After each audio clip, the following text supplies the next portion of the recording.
Today I was going to talk about, or at least start with, Srila Prabhupada and topics about health, being healthy. Сегодня я хочу поговорить о здоровье в связи с Шрилой Прабхупадой. Of course, this is very important. Our health is very important in Krishna consciousness. Наше здоровье в сознании Кришны очень важное. In fact, it's so important that very early in the movement, Srila Prabhupada wrote, just on a piece of paper, he wrote a list of things, and it was posted on the temple room door. It was handwritten. В начале нашего движения Шрила Прабхупада сам рукой написал список, относящийся к здоровью, и прикрепил к дверям храма. So on this list, that's what it had, the list of importance, right? List of important things to do. Priorities. Krishna, our priorities. Шрила Прабхупада в этом списке разложил приоритеты наши в сознании Кришны в практике. So the number one priority Srila Prabhupada put on the list was health.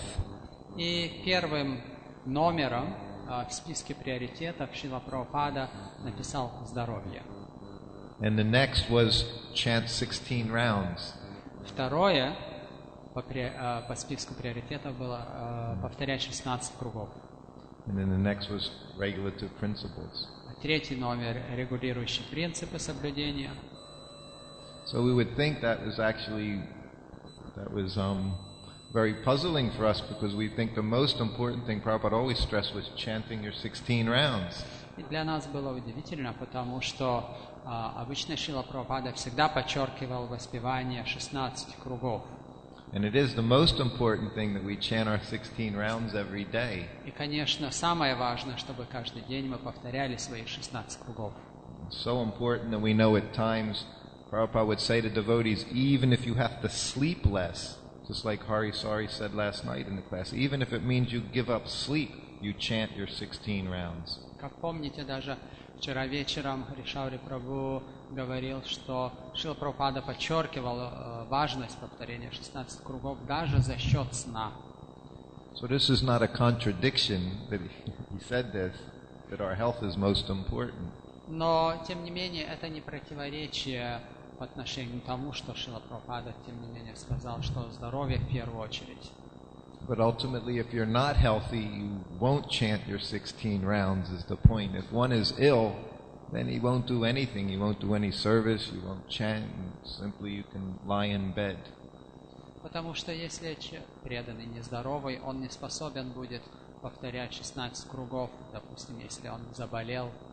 So Srila Prabhupada again himself, he set an ideal example of how to live in Krishna consciousness and how to be healthy in Krishna consciousness. Поэтому Шрила Прабхупада сказал, что в первую очередь здоровье, чтобы практикующий преданный был в первую очередь здоров. And he himself, everything he did was very much, he kept himself healthy so that he could perform his devotional service to his spiritual master. И сам Шрила Прабхупада показывал совершенный пример тому. Все, что он делал, все было очень здорово. And he was actually very vigilant about the schedule that he followed. Он был очень строг по отношению к расписанию, которому он сам следовал. And he told me one day during a massage that there were 3 things that kept him alive. И сам Шрила Прабхупада мне сказал лично во время массажа, что 3 вещи, которые ему помогли остаться в живых. And those 3 things were his massage, his morning walk, and his Ayurvedic medicine. И он сказал, что эти 3 вещи — это массаж, его утренние прогулки и аюрведические лекарства. So those activities were very much part of an Ayurvedic lifestyle that Srila Prabhupada lived. Поэтому это все относится в достаточной мере в аюрведическом образе жизни, в который вел Шрила Прабхупада. Prabhupada never emphasized very much to us as disciples an entire Ayurvedic principle, but he himself lived very much according to Ayurvedic principles. Хотя для нас, учеников, Шрила Прабхупада никогда не подчеркивал важности аюрведы, но мы сами видели, что он очень придерживался принципов аюрведы и жил согласно с ними. Just like rising early in the morning, this is according to Ayurveda, one has to be up before 6 o'clock, or immediately toxins begin filling the body as we sleep. И даже вставать рано утром — это полностью в соответствии с аюрведой, потому что в противном случае, если мы дольше спим, сразу же токсины наполняют наш организм. And one morning around 5 o'clock, it was in Vrindavan at Radha Damodar temple, Srila Prabhupada called me into his room and said, "Where are the others?" И одно утро во Вриндаване, в Радха Дамодара храме, в 5 часов утра Шрила Прабхупада позвал меня и спросил, а где остальные преданные? Because he knew that they were sleeping. Потому что он знал, что все остальные спят. So when he said, "Where are they?" I just said, Prabhupada, I said, "They're taking rest." И когда он спросил, где все, я сказал, отдыхают. And he said, "Go get them." И он сказал мне, давай приводи их сюда. So then we all came back into the room and offered respects to Prabhupada, and they had just woken up, so they didn't look very good. И тогда мы все уже вернулись вместе в комнату Шрилы Прабхупады, предложили ему свои поклоны, хотя выглядели достаточно помятыми и не очень хорошо. And Srila Prabhupada emphasized to him how you have to rise early in the morning.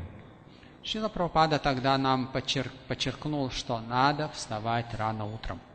And he said getting up early in the morning is common sense. He said it is good for your health. И он говорил, что вставать рано утром — это здравый смысл, вопрос здравого смысла, что это полезно для здоровья. And he said that one should rise early in the morning and take cold bath. He said it is good for you. И он дополнил, что надо вставать рано утром и принимать холодное омовение. Это для вас очень благоприятно. So many people make faces about cold baths. Поэтому можете представить наши лица, когда услышали об этом. But he said this is important for your health. He says in India everyone does this automatically. He said they get up, they take cold bath, and they go on a morning walk. И Шрила Прабхупада говорил, нужно вам делать, это хорошо для вас, потому что в Индии все так делают, встают, омываются и прогуливаются. And you'll see this in India if you go there, especially older people. Now, younger people, they don't follow these traditions, these Vedic traditions. But older people, every morning they're up very early in the morning, then they go outside and they're doing yoga exercises, they're taking brisk walks in the morning. И особенно старшего поколения люди в Индии следуют этой программе, они утром встают, омываются, делают йогу, или упражнения, или прогуливаются, хотя молодое поколение, новое поколение, они, наверное, уже не соблюдают этих правил. And Prabhupada said, if you do these things, he said, you get up early in the morning, you take cold bath, you attend Mangalarti, you chant your 16 rounds. Шрила Прабхупада нам дал расписание, которому мы должны следовать, вставать рано утром, совершать омовение, присутствовать на Мангаларати, повторять свои 16 кругов утром. He said, if you follow that process strictly for 12 years, everything you say will be perfect. И он говорит, что он сказал нам, если в течение 12 лет будете соблюдать это расписание, то потом уже все, что вы скажете, будет просто истиной. Imagine. Представьте себе. So, again, Prabhupada himself, he would get up. Prabhupada, of course, got up very early. He would sleep only 3 or 4 hours at night time, and he would begin his translating at 2 in the morning. Сам Шрила Прабхупада, он спал крайне мало, 3-4 часа в сутки, и уже с 2 часов утра, ночи, он уже приступал к своей литературной работе. But then in the morning, of course, later in the morning, when I would come in the room and he would clean and he would brush his teeth every morning with a twig, a datung, twig. He would brush his teeth with his twig in the morning. А потом уже поздним утром, когда я приходил в комнату, он тогда уже занимался гигиеной, чистил свои зубы веточкой. And he didn't use toothbrush and toothpaste and the same toothbrush every day, sticking it into his mouth. He didn't use it. No, every day he used a fresh twig. Он никогда не пользовался зубной щеткой, каждый день сувать в рот ту же самую щетку. Он каждый день брал новую свежую веточку дерева для чистки зубов. And then it didn't matter where he was, it didn't matter what the weather was, he went on a very brisk, fast morning walk for at least an hour every morning. И где бы он ни находился в мире, путешествуя, каждое утро он выходил на такую быструю прогулку. Час примерно. So even though he was in his 70s at the time, he would walk so fast that his disciples, sometimes they would be behind Prabhupada and they would be complaining because they would get tired on these walks. И хотя ему было 70 с лишним лет, и он очень быстро гулял, так что преданные, которые выходили на прогулку с ним, жаловались, что не успевают за ним. And he took one simple Ayurvedic medicine he would take every other day. It was called Jagendra Ras. Jagendra Ras. Каждое утро он принимал обычное, очень простое аюрведическое лекарство Jagendra Ras. And this medicine had little rolled into small balls, and you would mix it with honey and black cardamom seed. And he would take that in the morning. И это было как бы шарики, которые он смешивал с медом и с семенами черного кардамона, и утром выпивал это. And in that medicine there was some crushed pearl and also some gold. Some gold dust was in that medicine. В этом лекарстве было и пыльца золотая, золото немножко, и также пыль бриллиантовая, жемчужина. Да, жемчужина. So that medicine was like a tonic for energy. Для Шрилы Прабхупады это был как тоник, источник энергии. And then of course the other thing Prabhupada did at his age was he took massage, and he took oil massage. И еще одно, что делал Шрила Прабхупада, принимал масляные массажи. And this again is according to like Ayurvedic principles. We would take massage with mustard oil on his body and sandalwood oil on the head, because sandalwood oil is cooling, mustard oil is heating. И тело, в соответствии с аюрведой тоже, тело натирали Шрила Прабхупаде горчичным маслом, а голову сандаловым маслом, потому что оно как бы освежает.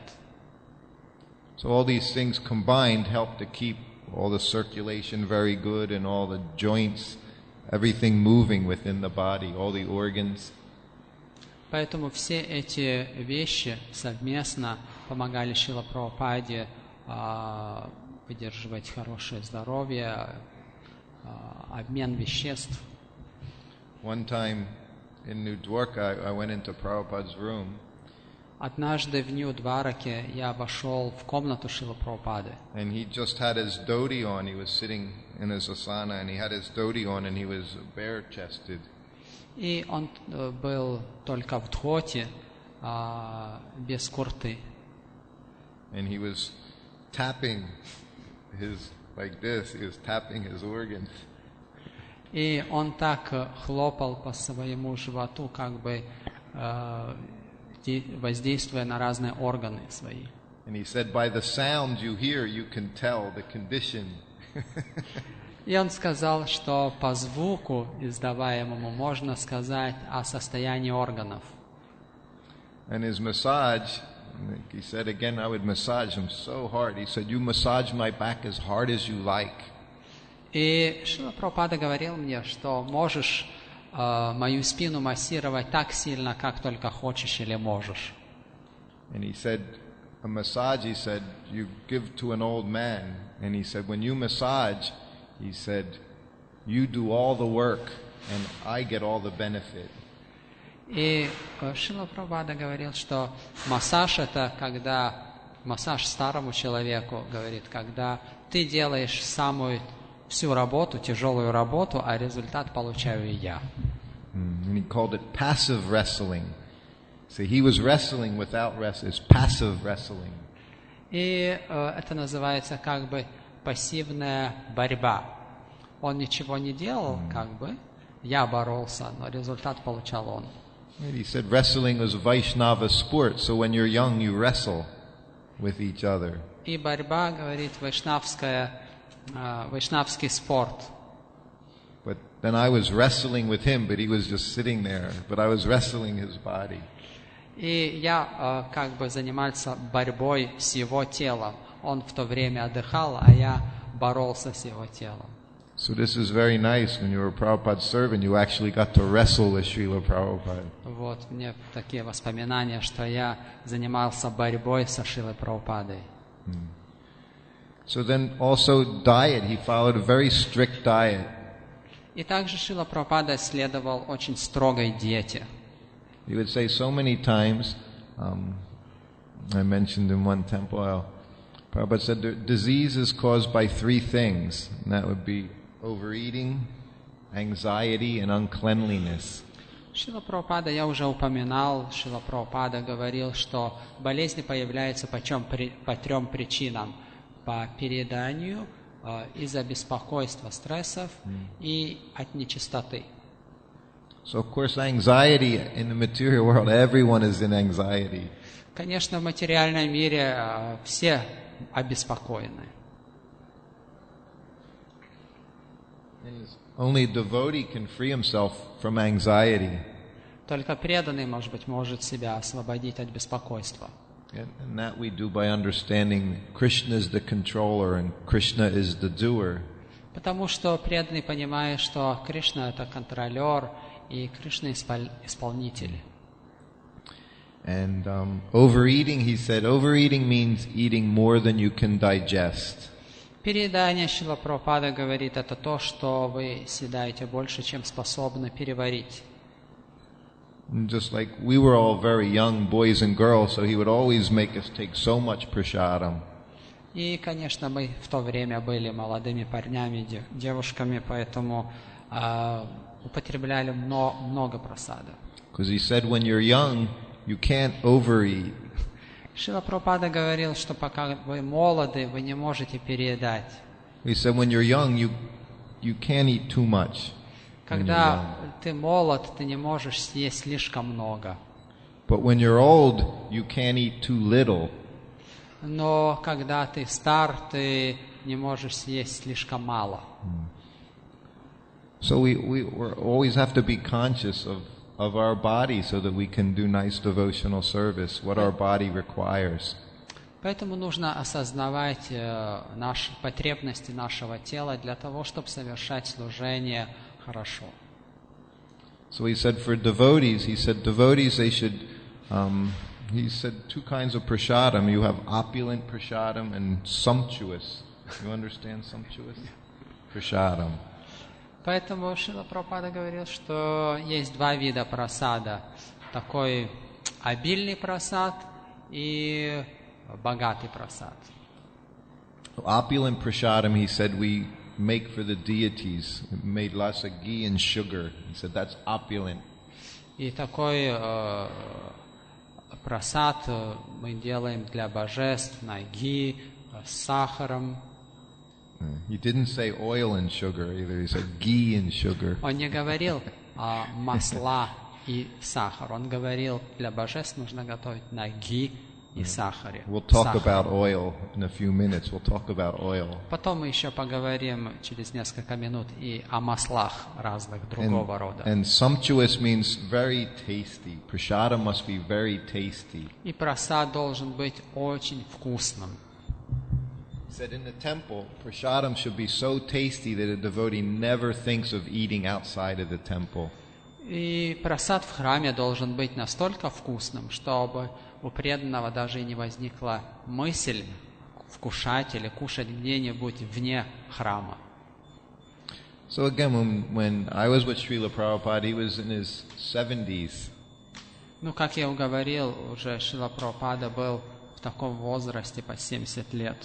And for breakfast, he would have whatever fruits there were available, local fruits, and he would have yogurt and milk sweets, like sandesh, rasgulla. На завтрак Шрила Прабхупада вкушал местные фрукты, потом, может быть, сандеш, расагулу, йогурт. And if his appetite was really good, he would maybe have a little halava. И если чувствовал, что у него хороший аппетит, может быть, даже и халаву он на завтрак вкушал. And at lunchtime, he would have rice, chapatis, dal, and vegetables. На обед уже рис и чапати, и дал, и все остальное. And everything, the dal had nice chance, vegetables, everything had a chance with just a little bit of ghee. И все сопровождалось овощами, чауншами на ги. And then sometimes again in the evening, he would always have hot milk at night, very, very hot milk. И вечером Шрила Прабхупада пил горячее молоко, очень горячее молоко. And depending on how he felt in the evening, sometimes he would have puffed rice and peanuts. Иногда, в зависимости от самочувствия, вечером, может быть, вздутый рис или орехи, арахис. Sometimes he would have parathas and vegetable or puris and vegetable. Иногда, может быть, нам посчастливилось и пури, и сабджи какие-то, овощи. And that he would have just a few hours before taking rest. Он вкушал за несколько часов перед тем, как шел отдыхать.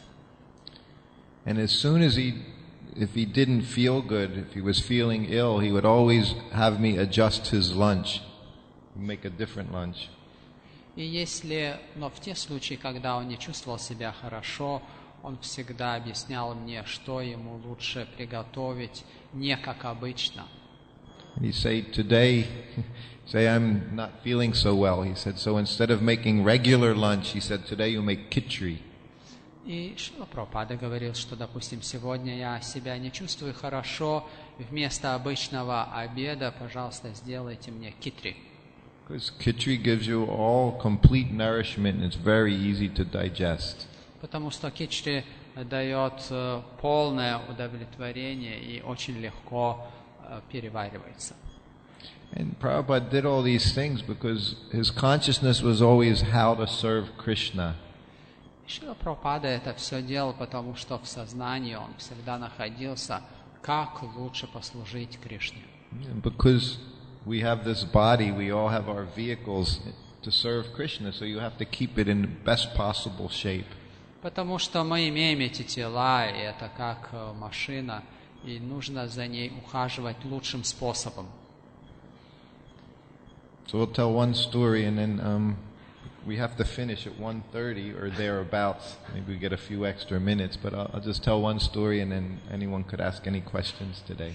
Так как нас просили закончить класс в 1:30, может быть, несколько минут украдем, но я еще одну историю хочу рассказать, и потом, может быть, вы зададите вопросы. And this happened in 1973 in Bhaktivedanta Manor. Где-то в 70-е годы мы были в Бхактивиданта Мэноре, недалеко от Лондона. Maybe we'll tell two stories there. There's two stories. Ну хорошо, будут две истории. The first one was when Srila Prabhupada was invited with all his disciples to go to one life member's house to take prasadam. И однажды Шрила Прабхупаду пригласили в гости в дом члена Искона на обед с преданными. So every now and then, at the request of Indian family, Prabhupada would go and eat at someone's place. Время от времени разные семьи индусов приглашали Шрила Прабхупаду погостить. У них на обед приглашали. And before we got there, I was told that this Indian family, they were cooking in oil. И перед тем, как мы приехали, мне сообщили, что эта семья индусов готовит на масле. Because from the very beginning that Prabhupada started ISKCON, we only used ghee to cook, to fry things in, or to make halava, or whatever we made, we always used ghee. Потому что в те времена в Исконе по стандарту Шрила Прабхупады мы всегда все готовили на ги, а не на каких-то других маслах. Because Prabhupada said ghee is for the inside of the body and oil is for the outside, just like massage. Шрила Прабхупада говорил, что ги для использования вовнутрь, а все другие масла для использования снаружи, допустим, для массажей. So before we went there, these devotees were saying, this family, they cook in oil. So that was unheard of in the temples. We never had oil in the kitchen. Поэтому преданные, с которыми мы вместе ехали туда в гости, все так были огорчены, что вот эта семья, они готовят на маслах. Anyway, by the time we got to the family's house and Prabhupada was sitting in his seat and there was about 24 devotees all sitting in rows in the room with Srila Prabhupada, we forgot all about the oil. И когда мы приехали, там уже Шрила Прабхупада, и, может быть, где-то 20 с лишним преданных уже сидели, и к тому времени мы забыли уже об этом масляном деле. We were all young devotees and we liked to feast on prasadam a lot. И, конечно, мы были все молодые и любили хорошо покушать. So as each preparation was put down there, puris and sabji and halava, sweet rice. Пури, халва, сабджи, все, сладкий рис, все там было уже разложено. So we would sit and wait, and Prabhupada had his plate in front of him, and we would all just wait for Prabhupada to take the first mouthful of prasadam. И мы все уже сидели, перед Шрилой Прабхупадой тоже тарелка была положена, и мы все сидели, ждали, когда Шрила Прабхупада возьмет первый кусок пищи. Because we knew as soon as he put it to his mouth, then everything was okay. Потому что мы знали, что если он положит что-то в рот себе, то это означает автоматически, что все пригодно для еды, все хорошо. So just like they do here, we were all eating, and the family was going around serving us seconds and serving us thirds, and we're all taking prasadam. И мы вкушали, а члены семьи ходили вокруг нас и подкладывали еще больше, еще второй, третий, четвертый раз, добавляли добавку. So then after finishing, of course, Prabhupada and I got in the car with the driver and secretary and Sanskrit editor, and we all drove back to the temple. И после всего этого пира Шрила Прабхупада, и я, и секретарь, и редактор санскрита сели в машину и уехали обратно в храм. And that afternoon, Prabhupada rang his bell. И вот тогда уже в храме после обеда Шрила Прабхупада позвенел в колокольчик. So I went into the room and offered obeisances, and I looked at him, and he had a smile on his face. И я вошел в его комнату, поклонился, посмотрел на него, и на лице Шрилы Прабхупады была большая улыбка. He said, "How did everyone like prasadam today?" И он спросил, как всем понравился сегодня прасад. I said, "It was very nice, Prabhupada." Я сказал, да, очень хороший Шрила Прабхупада. Then I started to think, and I said, Prajumna was a Sanskrit editor. I said, Prajumna, he's not feeling so well. Но я сказал, Прадюмна, редактор санскрита, чувствует себя не очень хорошо. He said his stomach is all upset and he has indigestion. Его желудок что-то не работает, и несварением он страдает. And I said, he said it's because they cooked in oil. И я сказал, потому что он сказал, что они готовили на маслах. And Prabhupada said, yes, he said. Шрила Прабхупада сказал, да. He said, but Pradyumna ate 10 puris. Но Прадюмна съел 10 пури ведь. I was shocked. Prabhupada was just sitting taking and he knew how many puris Pradyumna ate. Я был шокирован, потому что я видел, что Шрила Прабхупада сидел и вкушал, но он знал или видел, считал, сколько Прадюмна съел пури. And I said, yes, I said that may be, Prabhupada. I said, I was being very careful because I knew they cooked in oil. И я сказал Шрила Прабхупаде, да, может быть. Но я ему признался, я говорю, что я был очень внимательный, Шрила Прабхупада, потому что я знал, что они готовят на маслах. I said, so I didn't eat very much. И я слишком много не съел. I said, but I'm also not feeling so well. Но я тоже не очень хорошо себя чувствую, признался я. And Prabhupada looked at me and he said, that's true. He said, you didn't eat very much. И Шрила Прабхупада посмотрел на меня и сказал, да, правда, ты достаточно много не съел. He said, but you did have 4 puris. Но ты съел 4 пури. So there was Prabhupada seeing everything that was going on as he's taking prasadam. Но вот такой Шрила Прабхупада, даже хотя он сам вкушал прасад, он осознал все, что творится вокруг.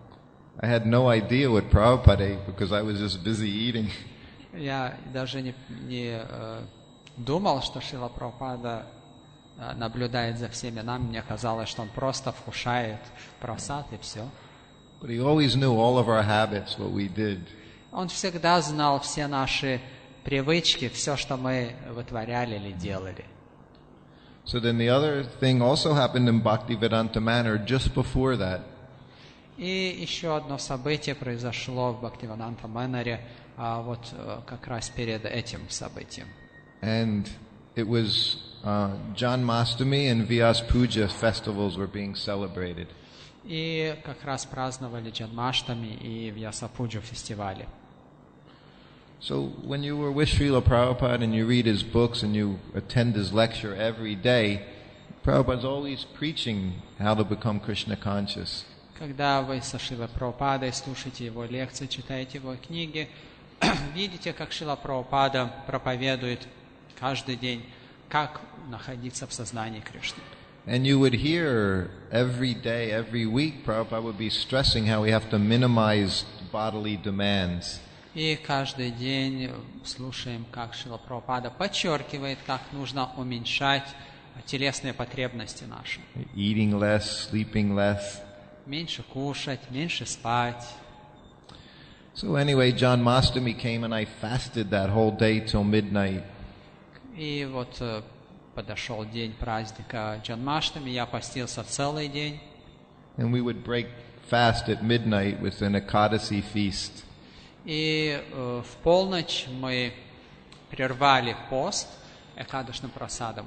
But since I wasn't so hungry after fasting all day, I just ate a little bit after the feast, for the feast. И хотя я целый день постился, я не чувствовал себя очень голодным, поэтому я всего лишь немножко вкусил экадашным прасада. So then imagine the next day we're having Vyas Puja with Srila Prabhupada at Bhaktivedanta Manor. Потому что на следующий день у нас праздник был, празднество Вьясапуджи Шрила Прабхупады в Бхактивиданта Манаре. So we had a very big, wonderful feast. И ожидался огромный пир. And well, I was very conscious at that time that I didn't eat very much because I was thinking I should take the opportunity to cut down on my prasadam.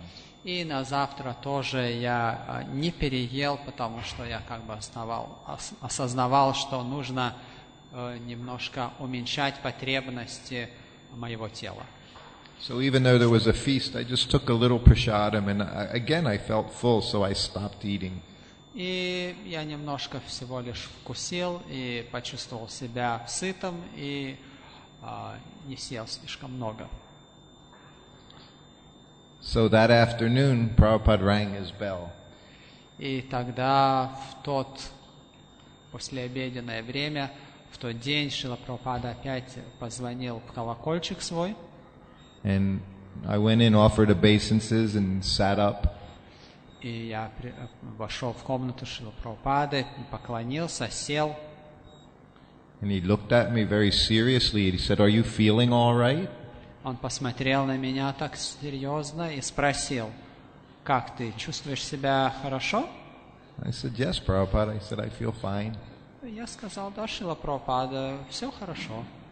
He said, "Oh," he says, "because I'm looking at your face and it's very thin." He went, Потому что, говорит, я смотрю на тебя, и что-то у тебя лицо никакое, очень уж ты худой выглядишь. So I was 22 years old. Мне было 22 года всего лишь тогда. And I said, I'm trying to cut down on my eating. I said, I'm trying to reduce how much prasadam I take. И я сказал: Шрила Прабхупада, знаете, я хочу уменьшить потребности своего тела, немножко меньше есть прасада. So because I want to become more Krishna conscious. Потому что я хочу больше в сознании Кришны находиться. And he looked at me. Он посмотрел на меня. And he said, "You have service to do." Тебе же надо выполнять служение. He said, "You have to massage me every day." Каждый день ты должен делать массаж мне. And it takes a lot of strength. Это же требует силы. He said, "You should eat as much prasadam as you want." Ты должен кушать столько, сколько только захочешь. So whatever you digest, you should eat that much, he said. Все, что можешь переваривать, съедай досыта полностью. He said, "How can you do your service if you don't eat enough?" Как же ты сможешь выполнять свое служение, если достаточно не будешь вкушать? So that was my lesson in prasadam. Вот такой урок от Шрилы Прабхупады насчет прасада я получил. And he said the same thing to me. Another year went by, I did the same thing. И на следующий год то же самое Шрила Прабхупада сказал мне. This was in Vrindavan. Это было во Вриндаване уже. And again he called me into the room and he said, "Are you okay?" И тогда он опять меня пригласил в комнату и спросил: ну как ты себя чувствуешь, хорошо? And again he said, "How can you do your service if you don't eat?" He said, "You're a young boy." He said, "You should eat lots of prasadam." И он сказал, что как ты сможешь совершать свое служение, если не будешь кушать достаточно? Вы молодые ребята, вы должны кушать предостаточно. So now I can see everything happens very naturally in life. Поэтому сейчас я вижу, что все в жизни естественно происходит. And now I'm getting to that stage where the less I eat, the better I am. Сейчас вот только я подхожу к этой стадии жизни, что чем меньше я кушаю, тем лучше я себя чувствую. And automatically eating is reduced, sleeping is reduced. И автоматически еда моя сводится к минимуму, и сон тоже уменьшается. But Prabhupada liked to see the devotees taking prasadam, nice prasadam. Шриле Прабхупаде нравилось смотреть, как преданные вкушают хороший, сытный прасад достаточно. Then they can become healthy spiritually, materially, every way if they eat nice, tasty prasadam. Тогда они будут здоровыми материально и духовно, вкушая вкусный прасад. So we can stop for questions. Может быть, здесь закончим, какие будут вопросы. Mataji here.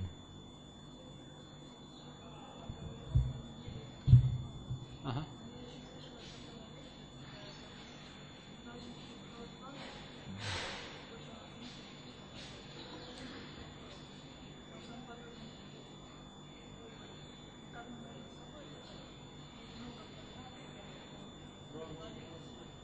Я повторю.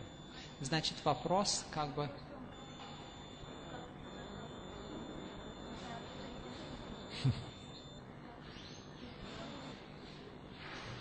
Ну да, мы вот читаем и слышали, что нужно вкушать как бы потребности тела уменьшать, но с другой стороны на лекциях, вот матушка говорит, слышала, что нужно вкушать достаточно прасада, досыта, чтобы просто ум был спокойный.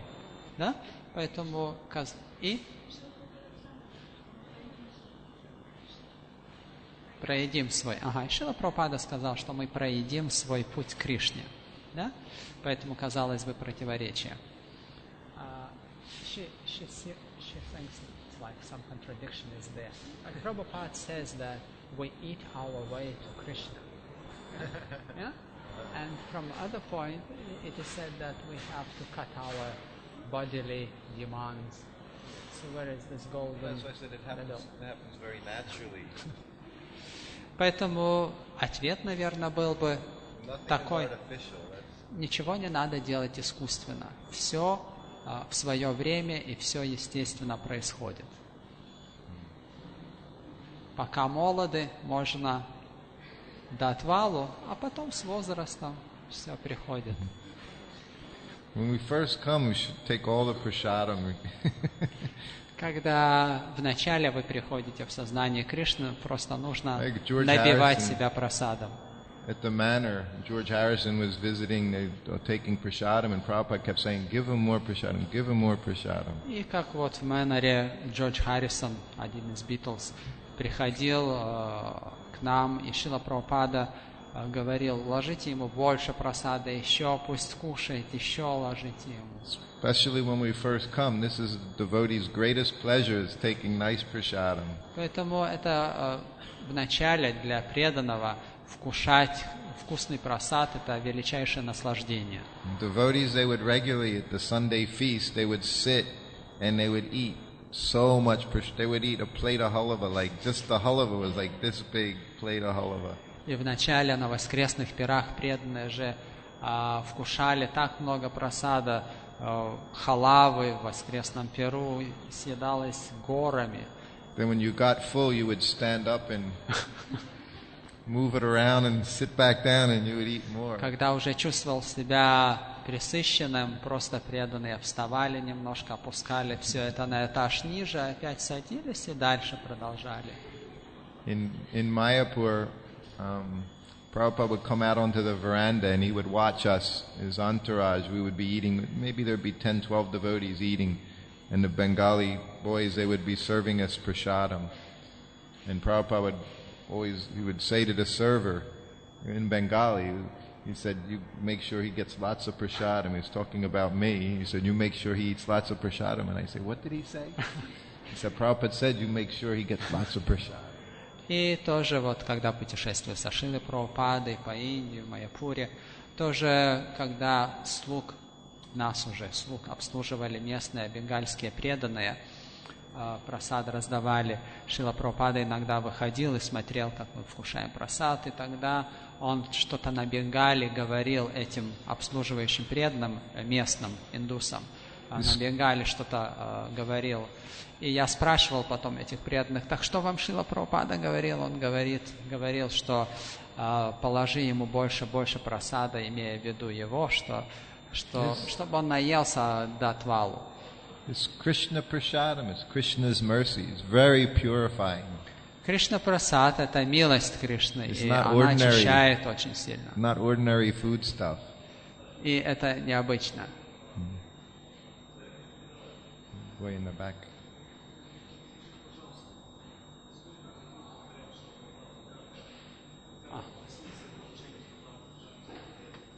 Сколько кругов повторял Шрила Прабхупада во время Акадаши и какие стандарты он соблюдал, да? Как он относился к повышению стандарта насчет повторения джапы среди преданных? How many rounds of japa Srila Prabhupada was chanting during the Akadashi, and what was his opinion regarding increasing standards of chanting japa regarding some devotees who take vows?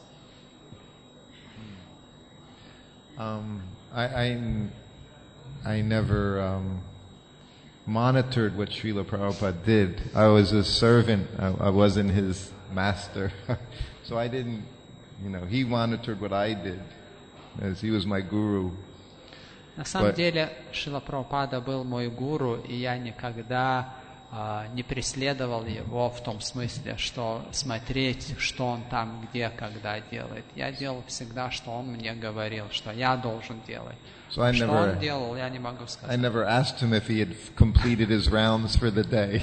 Я никогда не допытывал его, повторил ли он сегодня все свои круги. Sometimes he would ask me if I finished my rounds. Иногда он спрашивал меня, закончил ли я свои круги сегодня.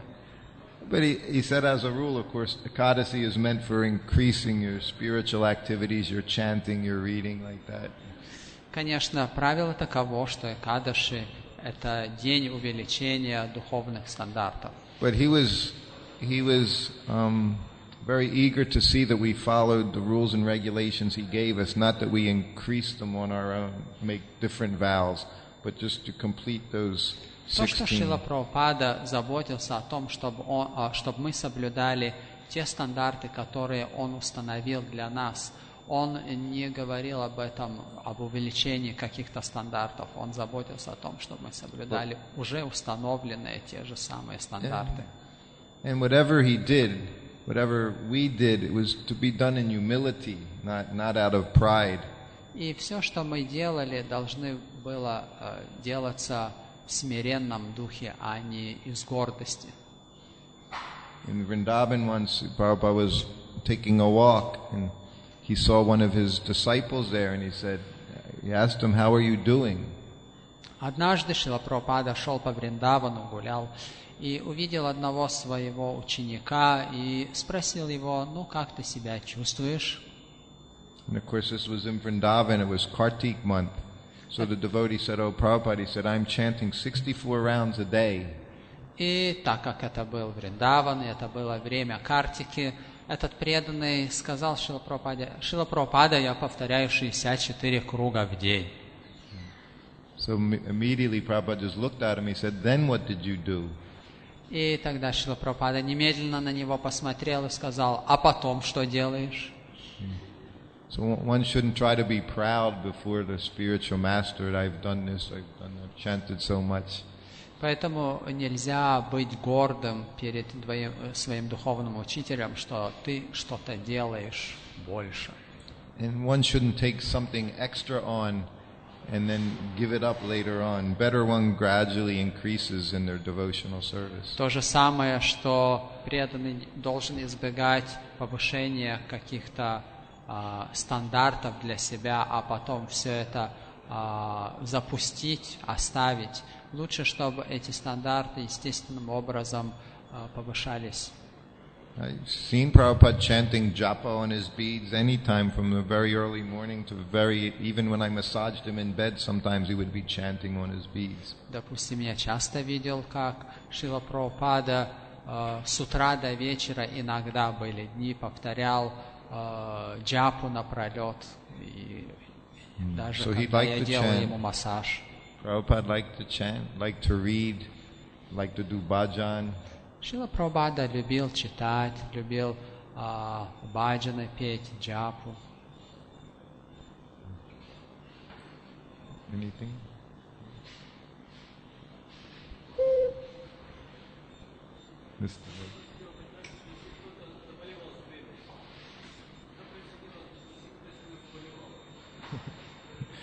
Что происходило с преданным или со Шрилой Прабхупадой? Что с ним делали? Что происходило, когда кто-то из преданных заболевал? Да? Ага, что Шрила Прабхупада. What happened if some of the devotees was becoming sick? What then Шрила Прабхупада did? What was his attitude towards that devotee? Towards that devotee? I was in Vrindavan. I had malaria.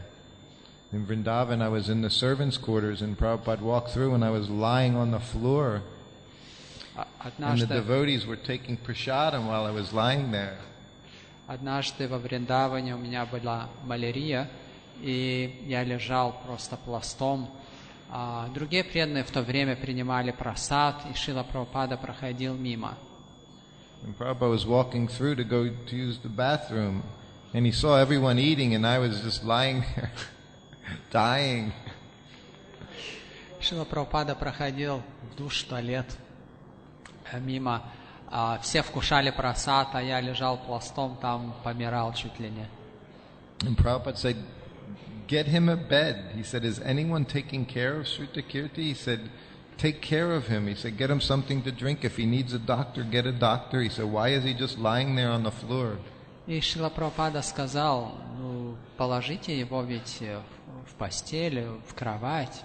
Если он болеет, дайте ему, может быть, что-то попить или какие-то лекарства. Может быть, доктора вызвать. Позаботьтесь кто-нибудь о Шрутакирти. Prabhupada had things he would say all the time. Krishna consciousness is common sense. Часто Шрила Прабхупада говорил, что сознание Кришны – это здравый смысл. He would say, you do the needful. Нужно делать, что требуется в это время. That's Krishna consciousness. Это сознание You do what you Кришны. need to do. Whatever is needed, that should be done. То, что нужно делать в это время, это и надо делать. It's not a difficult thing. Совсем не тяжело понять, когда пользуешься здравым смыслом.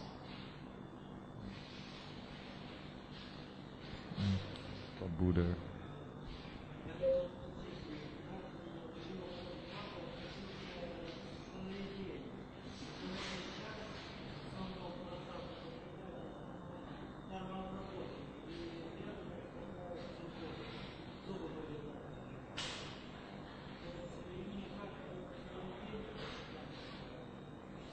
Как Шрила Прабхупада относился к чему? Сыроедению. What was the attitude of Srila Prabhupada regarding eating uncooked food, like raw vegetables, or that are kind of healthy? There are kind of advertisement going on that you have to eat raw food and it's more healthy. Again, different. Nobody is the same. We all have different constitutions. So depending on what you can digest, that's what you should eat to be healthy. There's no one thing is good for everyone. It doesn't work like that. Опять же тот же принцип, что все люди разные. Except for khichdi, that's good for everyone. Может быть, только китри универсальное блюдо для всех. А в противном случае у каждого потребности разные. Поэтому все зависит от индивидуальности, от личности человека. Может быть, то, что для одного полезно, для другого совсем нет. Our body tells us when you eat something, generally if you pay attention and you're not filling yourself with different chemical aids and things, your body tells you very quickly how it feels. And by that we can understand what we should take as well. На самом деле, если вы вкушаете что-то и вы прислушиваетесь своего тела, то тело подает знаки вам.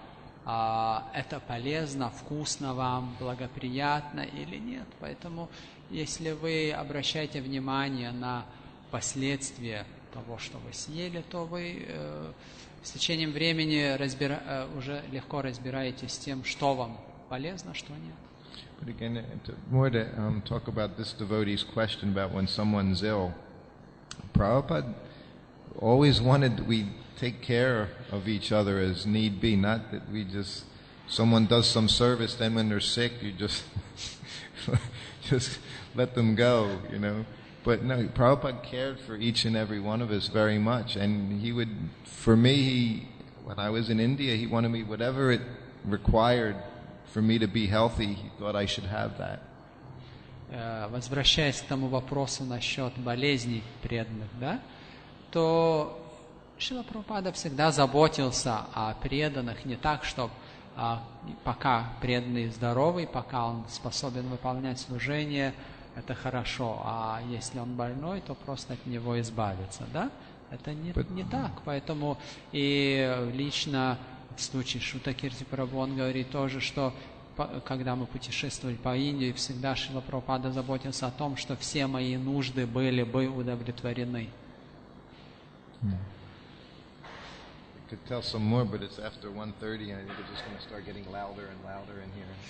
Наверное, можно было бы и больше историй рассказать, но уже 1:30, и тут все шумнее и шумнее станет. We can ask one more. Может быть, один еще вопрос. Over there. Да, пожалуйста.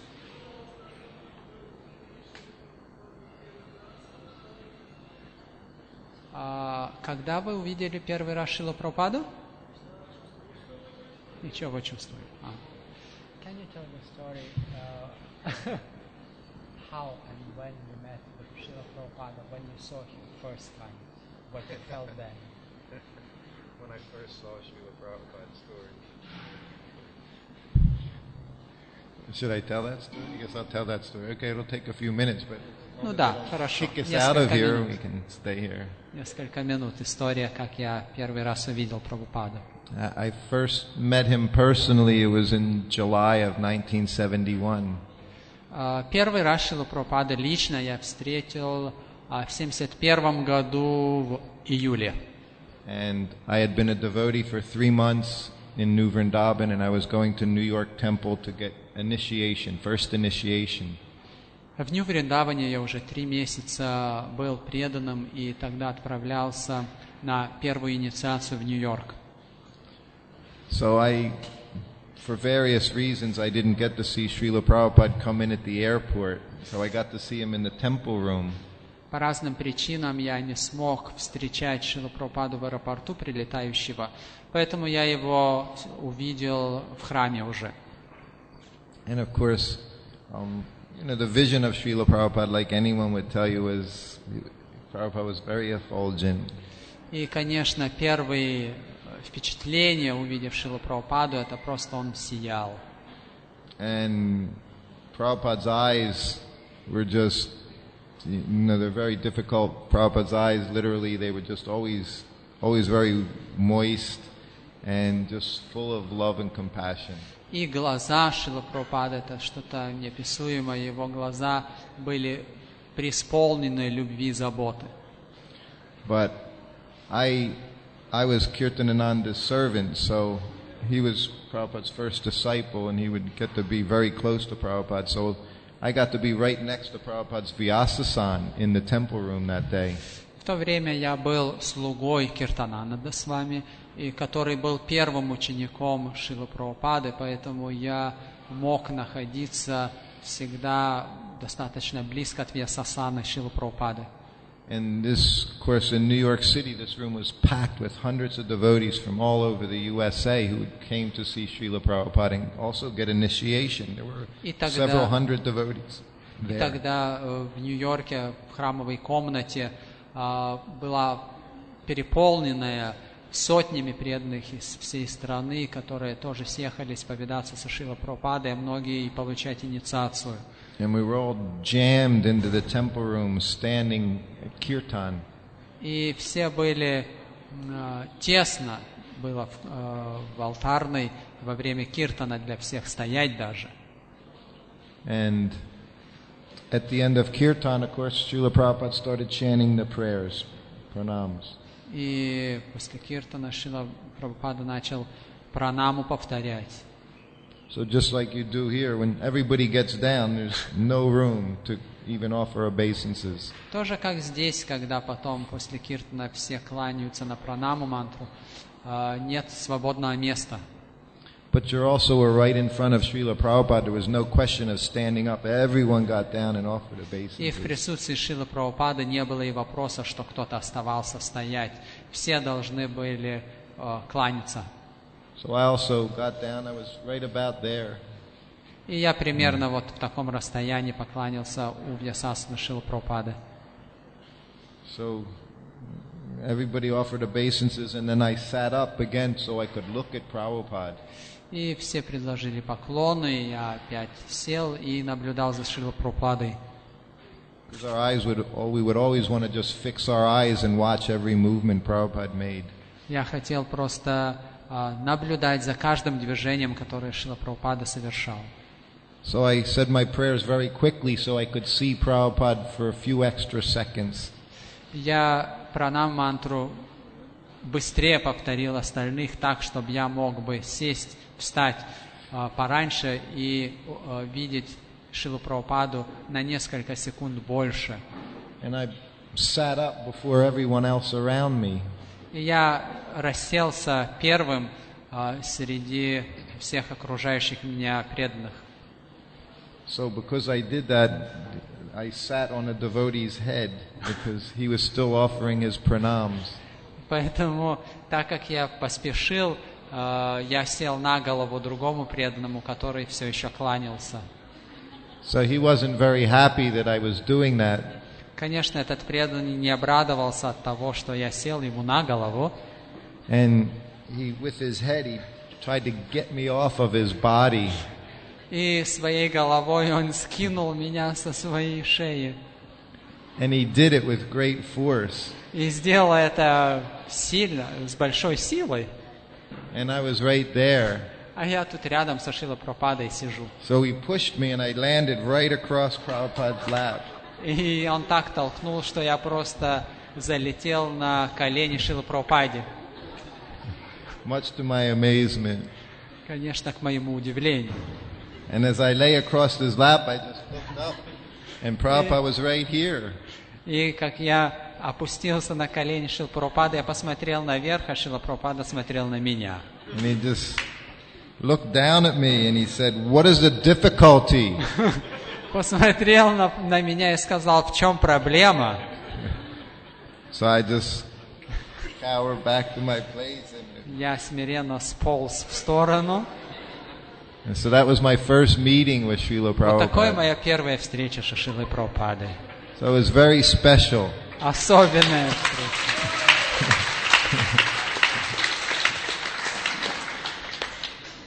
So then I was with him for over 2 years as his servant, and every now and then he would say to me, "What is the difficulty?" И тогда в течение 2 лет я почти всегда был со Шрилой Прабхупадой, и он мне иногда повторял, так в чем же трудность-то? So there's no difficulty. Конечно, трудностей не было никаких. As long as we follow the instructions of Srila Prabhupada, then До there's тех no пор, пока мы difficulties. следуем указаниям духовного учителя, трудностей не бывает никаких. So I think we need to stop here. Thank you very much. Часто на Харе самом деле Кришна. должны завершить. Харе Кришна. Srila Prabhupada ki jai.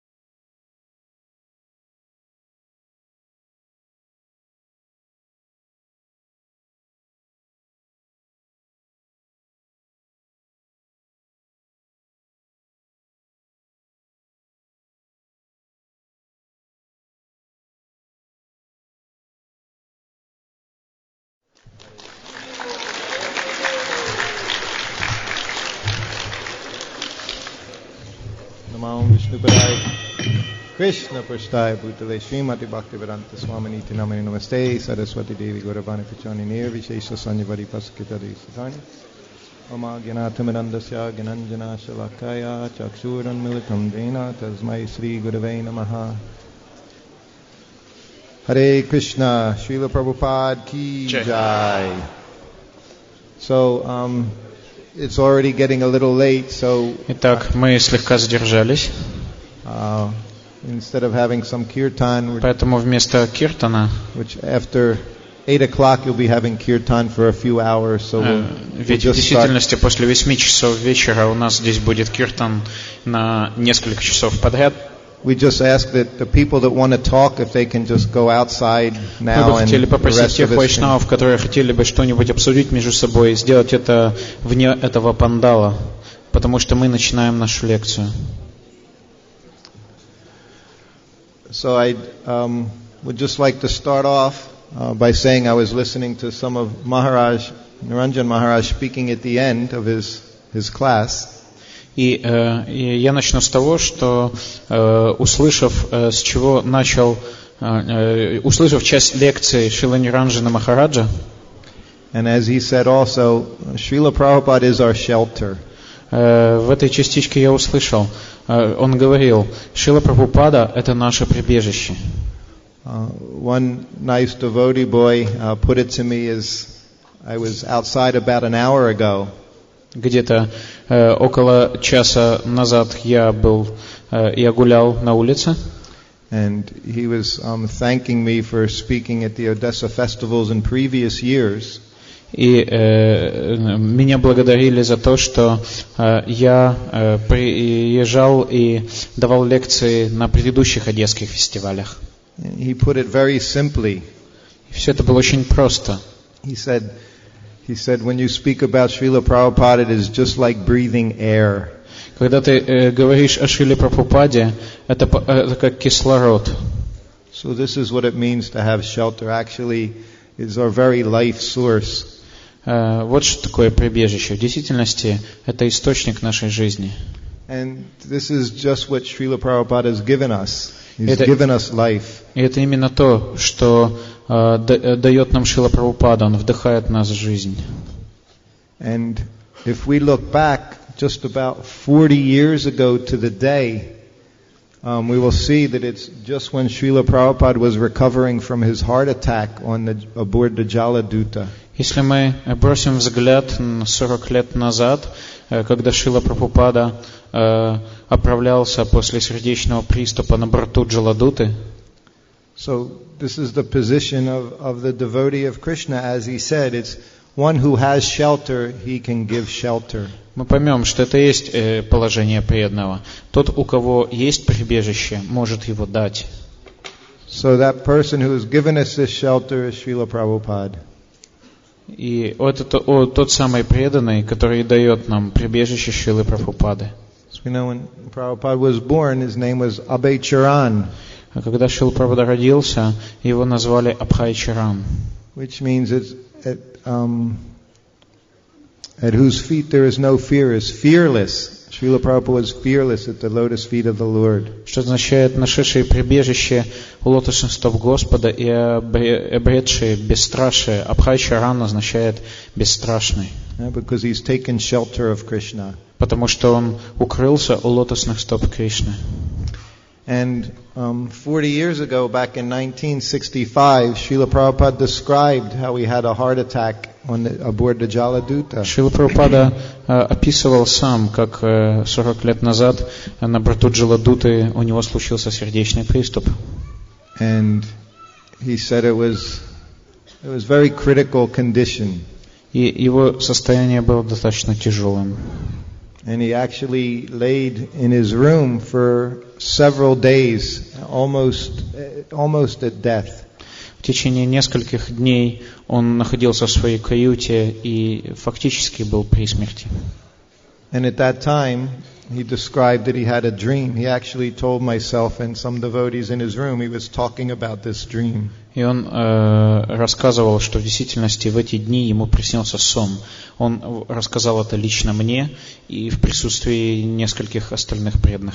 And one of those devotees was Paramahamsa. I was going to tell some stories about him and Srila Prabhupada later. Один из этих преданных был Парамахамса, о котором я позже расскажу несколько связанных со Шрилой Прабхупадой историй.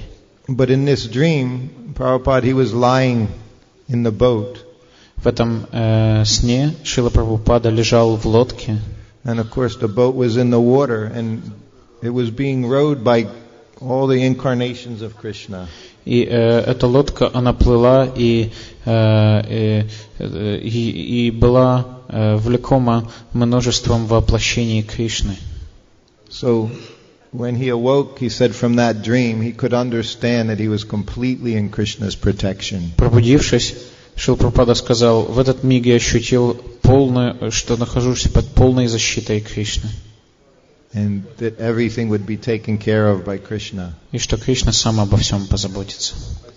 And he said, from that moment, he said, the whole trip across the Atlantic Ocean, just like you see the Black Sea today, it was so calm. И после этого сна Атлантический океан в течение всего дальнейшего путешествия был в точно таком же состоянии, как вы сегодня можете увидеть Черное море. And he said, the trip across the Atlantic Ocean was as calm as it had ever been.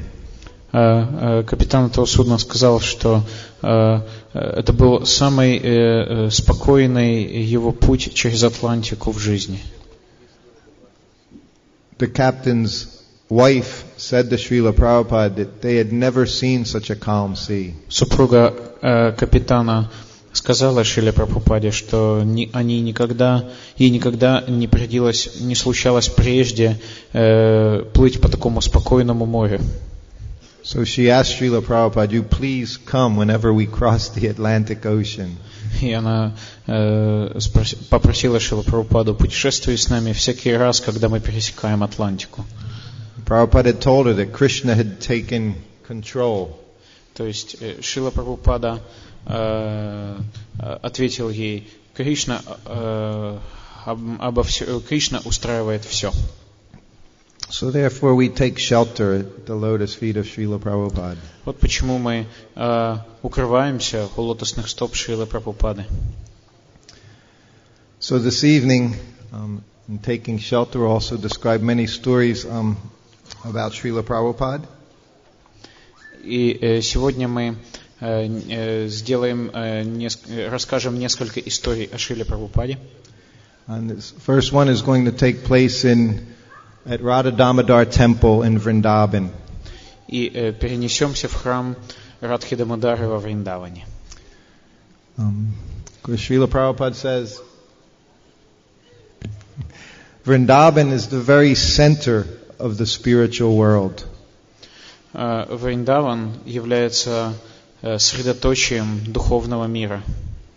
And the Radha Damodar Temple is the very hub of that center. He said, the very hub of the wheel of the spiritual world. He described Radha Damodar Temple in that way. И храм Радхи Дамодары является центром колеса духовного мира. Так Шрила Прабхупада описывал храм Радхи Дамодары во Вриндаване. So Prabhupada stayed in this place in 1972 during the month of Kartik. В 1972 году Шрила Прабхупада жил в этом месте во время месяца Картики. And that took place from October 15th for the next 30 days, 1972. From October 15th to November 15th, 1972. All year? No, 1 month. И жил в течение месяца, начиная с 15 октября до 15 ноября 1972 года. And every morning he would give Srimad Bhagavatam class in the courtyard, and every evening he would give a Nectar of Devotion class. Каждое утро он давал лекции во дворе храма Радхи Дамодары по нектару преданности. He even wrote one letter during that period after he was there for just about 1 week. He wrote a letter to Jaipataka Maharaj. В течение этих дней, давая лекции, он написал письмо Джайапатаке Махараджу. It was at this very time they were just beginning development in Mayapur on the land. В это время Майяпур только начинал расти. And he said to Jaipataka Maharaj that he was so happy to be back in his Vrindavan Dham. Он написал Джайапатаке Махараджу в Майяпур: «Я настолько счастлив вновь попасть во Вриндаван». He says he was so very happy, and that happiness was only exceeded by the happiness from hearing from Jaipataka Maharaj and how things were developing in Mayapur Dham. Это счастье может сравниться только с новостями, которые я получаю от Джайапатаки с вами, как идут и развиваются наши дела в Майяпуре. So at that time in Vrindavan, there was about 60-70 of Srila Prabhupada's Western disciples at Radha Damodar Temple. В то время подле храма Радхи Дамодары жило в разных местах около 60-70 западных учеников Шрилы Прабхупады. And they would come to the temple in the morning and evening to attend the classes, but there was no living facilities for them there. They were staying at other ashrams in Vrindavan. И хотя утром и вечером они посещали утренние и вечерние лекции Шрилы Прабхупады, тем не менее им негде было разместиться в те дни. And at that time, things were very austere for the devotees in India. В те времена для преданных в Индии жизнь была очень нелегким делом. And very often within just days, devotees would become sick with dysentery, malaria, so many different diseases. Проходило и дня, чтобы преданные не болели какими-нибудь достаточно серьезными болезнями, типа дизентерии или малярии или еще чего-нибудь. So they would come to the temple to attend Prabhupada's classes, but during the day they were just trying to take care of their bodily necessities. И вечером и утром каждый посещал лекции Шрилы Прабхупады, утренние и вечерние, однако в течение дня все в основном пытались как-то свести концы с концами. And Srila Prabhupada, he would sit very peacefully in his room at Radha Damodar temple. И Шрила Прабхупада спокойно находился в своей комнате в храме Радхи Дамодара. So after being there for a few days, Prabhupada noticed it in the temple area at Radha Damodar. There was one brahmachari, and he was walking around the temple. He was the only one there. И Шрила Прабхупада, находясь в храме Радхи Дамодара, он в течение нескольких дней он заметил, что вокруг храма крутится какой-то брахмачари.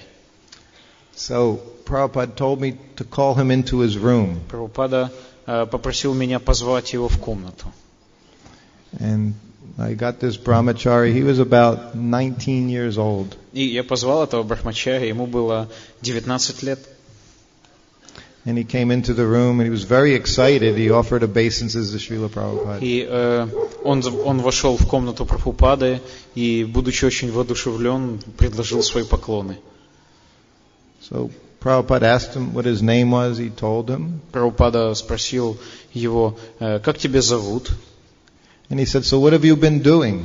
И спросил, чем ты здесь занят, что здесь делаешь? And he told Prabhupada, he said that him and his god brother, another brahmachari, they had been just wandering around South India. He said, and they were doing some preaching and distributing some of his books. И он ответил, что мы вместе с еще одним брахмачари, моим другом, просто путешествуем по Южной Индии и распространяем ваши книги. And Srila Prabhupada asked him if they were connected with any temple. Прабхупада спросил, а какому храму вы подчиняетесь? And they said they had been living, of course, in the States at Portland Temple, I believe. Portland or Denver Temple. И они, я точно не помню, но сказали, кажется, что либо из храма в Портленде, либо из храма в Денвере. But then they left and were traveling on their own in India. А потом они уехали оттуда и путешествуют теперь сами по себе по всей Индии. So then Prabhupada said, well, what are your plans after leaving Vrindavan? И Шрила Прабхупада спросил, каковы ваши планы после Индии, после Вриндавана? And the devotee said, Этот преданный ответил, we plan on going to Vietnam, Srila Prabhupada. Шрила Прабхупада, мы хотим поехать во Вьетнам. So this was 1972, so going to Vietnam was like saying you wanted to go to Iraq now. Это на дворе был 1972 год, и в те дни заявить, что я отправляюсь во Вьетнам, это все равно, что сейчас заявить, что я отправляюсь в Чечню или в Ирак. So when he said that to Prabhupada, Prabhupada's eyes became very large, and he said, "Acha?" Заслышав об этом, глаза Шрилы Прабхупады округлились, и он произнес «Ача». Vietnam? Во Вьетнам? He said, yes, Prabhupada. Да, Шрила Прабхупада. And Prabhupada looked at him very seriously. He said, you boys should take sannyas. И Шрила Прабхупада, очень серьезно посмотрев на него, сказал ему, вам, ребятам, нужно принять саньясу в таком случае. So this boy was 19 years old. He had only been a brahmachari for a short time, and he was quite shocked. Этому парню, ему было 19 лет, и он был совсем недолго брахмачари. И услышав это, он был потрясен. And Srila Prabhupada could see that he was a little taken back by this. Шрила Прабхупада видел его состояние, что он слегка ошеломлен. So Prabhupada said, well, he said, you go into the courtyard. Ну, пойди вот во двор. He said, and you sit by Srila Rupa Goswami's samadhi and you chant your И rounds. сядь перед самадхи Шрилы Прабхупады, прошу прощения, сядь перед самадхи Шрилы Рупы Госвами и повтори свои круги. He said, and you pray to Srila Rupa Goswami and then you decide what you should do. Помолись Шриле Рупе Госвами, и тогда прими решение. And he will give you guidance. И он наставит тебя. So, of course, Paramahamsa says he went and he was sitting by Srila Rupa Goswami's samadhi in Vrindavan, Radha Damodar temple, and he's chanting. И как рассказывал потом Парамахамса с вами, он пошел во двор самадхи Шрилы Рупы Госвами и начал там повторять джапу. And he said it didn't take very long, and he started to think, sannyas. Sounds like a very nice idea. Долго он там, ему не понадобилось повторять, и в конце концов им со страшной силой овладела мысль о саньясе. So the next morning he came over, На следующее утро он пришел and he took darshan of Srila Prabhupada. и попал на даршан к Шриле Прабхупаде. And he said, Prabhupada, we've decided we should take sannyas. И сказал: Прабхупада, мы решили, что мы оба примем саньясу. Prabhupada said, very nice. Прабхупада сказал: замечательно. So then he said, you tell my secretary, Вот мой секретарь, Shyamasundar, Sundar, to get all your ingredients ready for sannyas им является ceremony. Шьямасундара Прабху. Пожалуйста, отправьтесь к нему и поручите ему достать все необходимые атрибуты для посвящения в саньясу. He said you need bamboo for danda, new cloth for the Потому что initiation вам ceremony. нужны одежды саньяси, новые одежды и бамбуковые посохи. And Paramahamsa said fine, and then he left. И Парамахамса ответил да и ушел. So then this boy, this 19-year-old boy, he found Shyamasundar. Можете себе представить, этот парень 19 лет разыскал Шьямасундару Прабху. So Prabhupada told him, he said, we will have the sannyas initiation on the night of the Rasa Leela. И Прабхупада еще им сказал им, что я дам вам посвящение в саньясу в ночь на Расалилу. Right in the courtyard in front of Srila Rupa Goswami.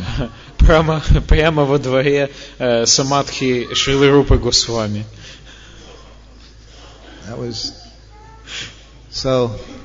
Paramahamsa, he went and he sought out Shyamasundar Prabhu. Итак, Парамахамса отправился и разыскал Шьямасундару Прабху.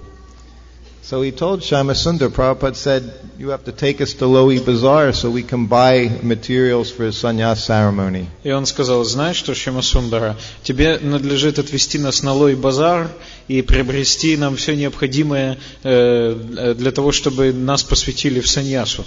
And Shyamasundar just looked at him and said, you guys aren't getting sannyas.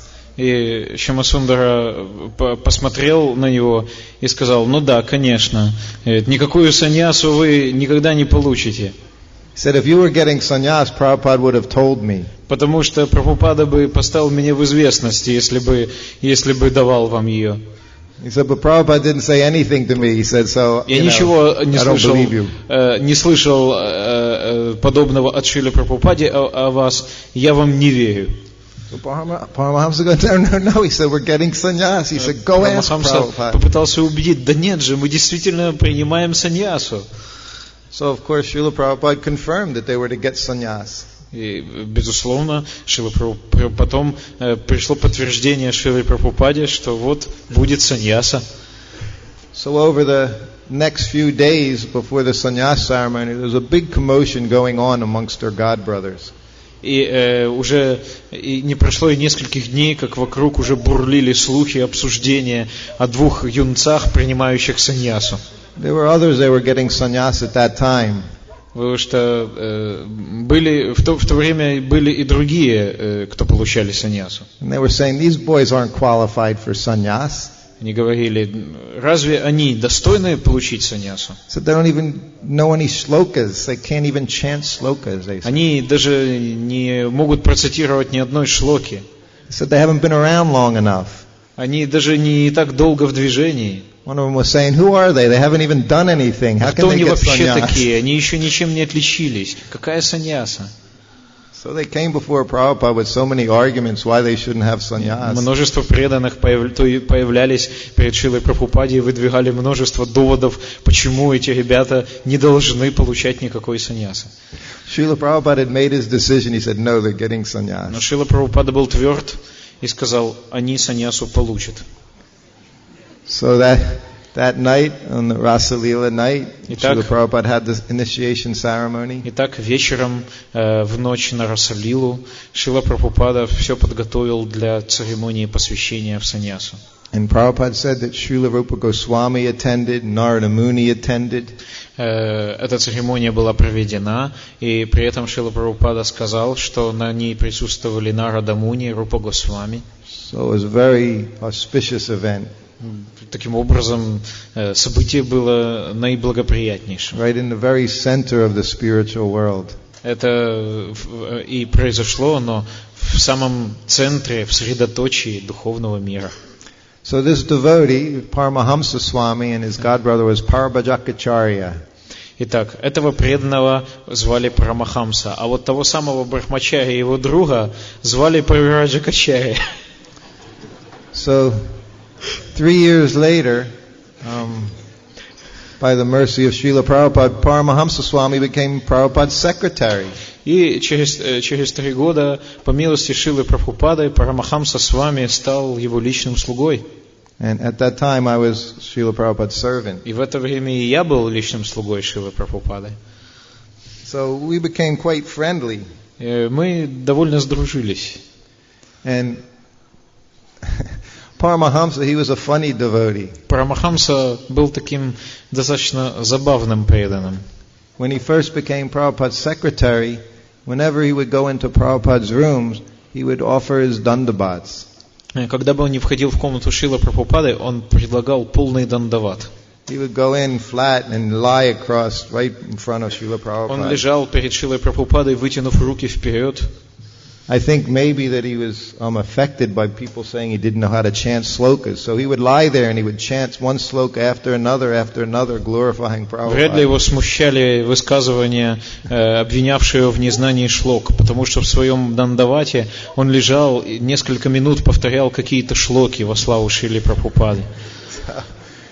So after doing this for a few days, one day he was there and he was offering his dandavats. И так прошло несколько дней, каждый день он проводил в таких дандаватах. And Prabhupada started shouting at him. В конце концов, Прабхупада крикнул ему. He said, "Sit up, we have work to do." Сказал, а ну-ка встань, нам работать пора. He said, "How are we going to get anything done with you lying there?" Ты что будешь просто лежать целый день?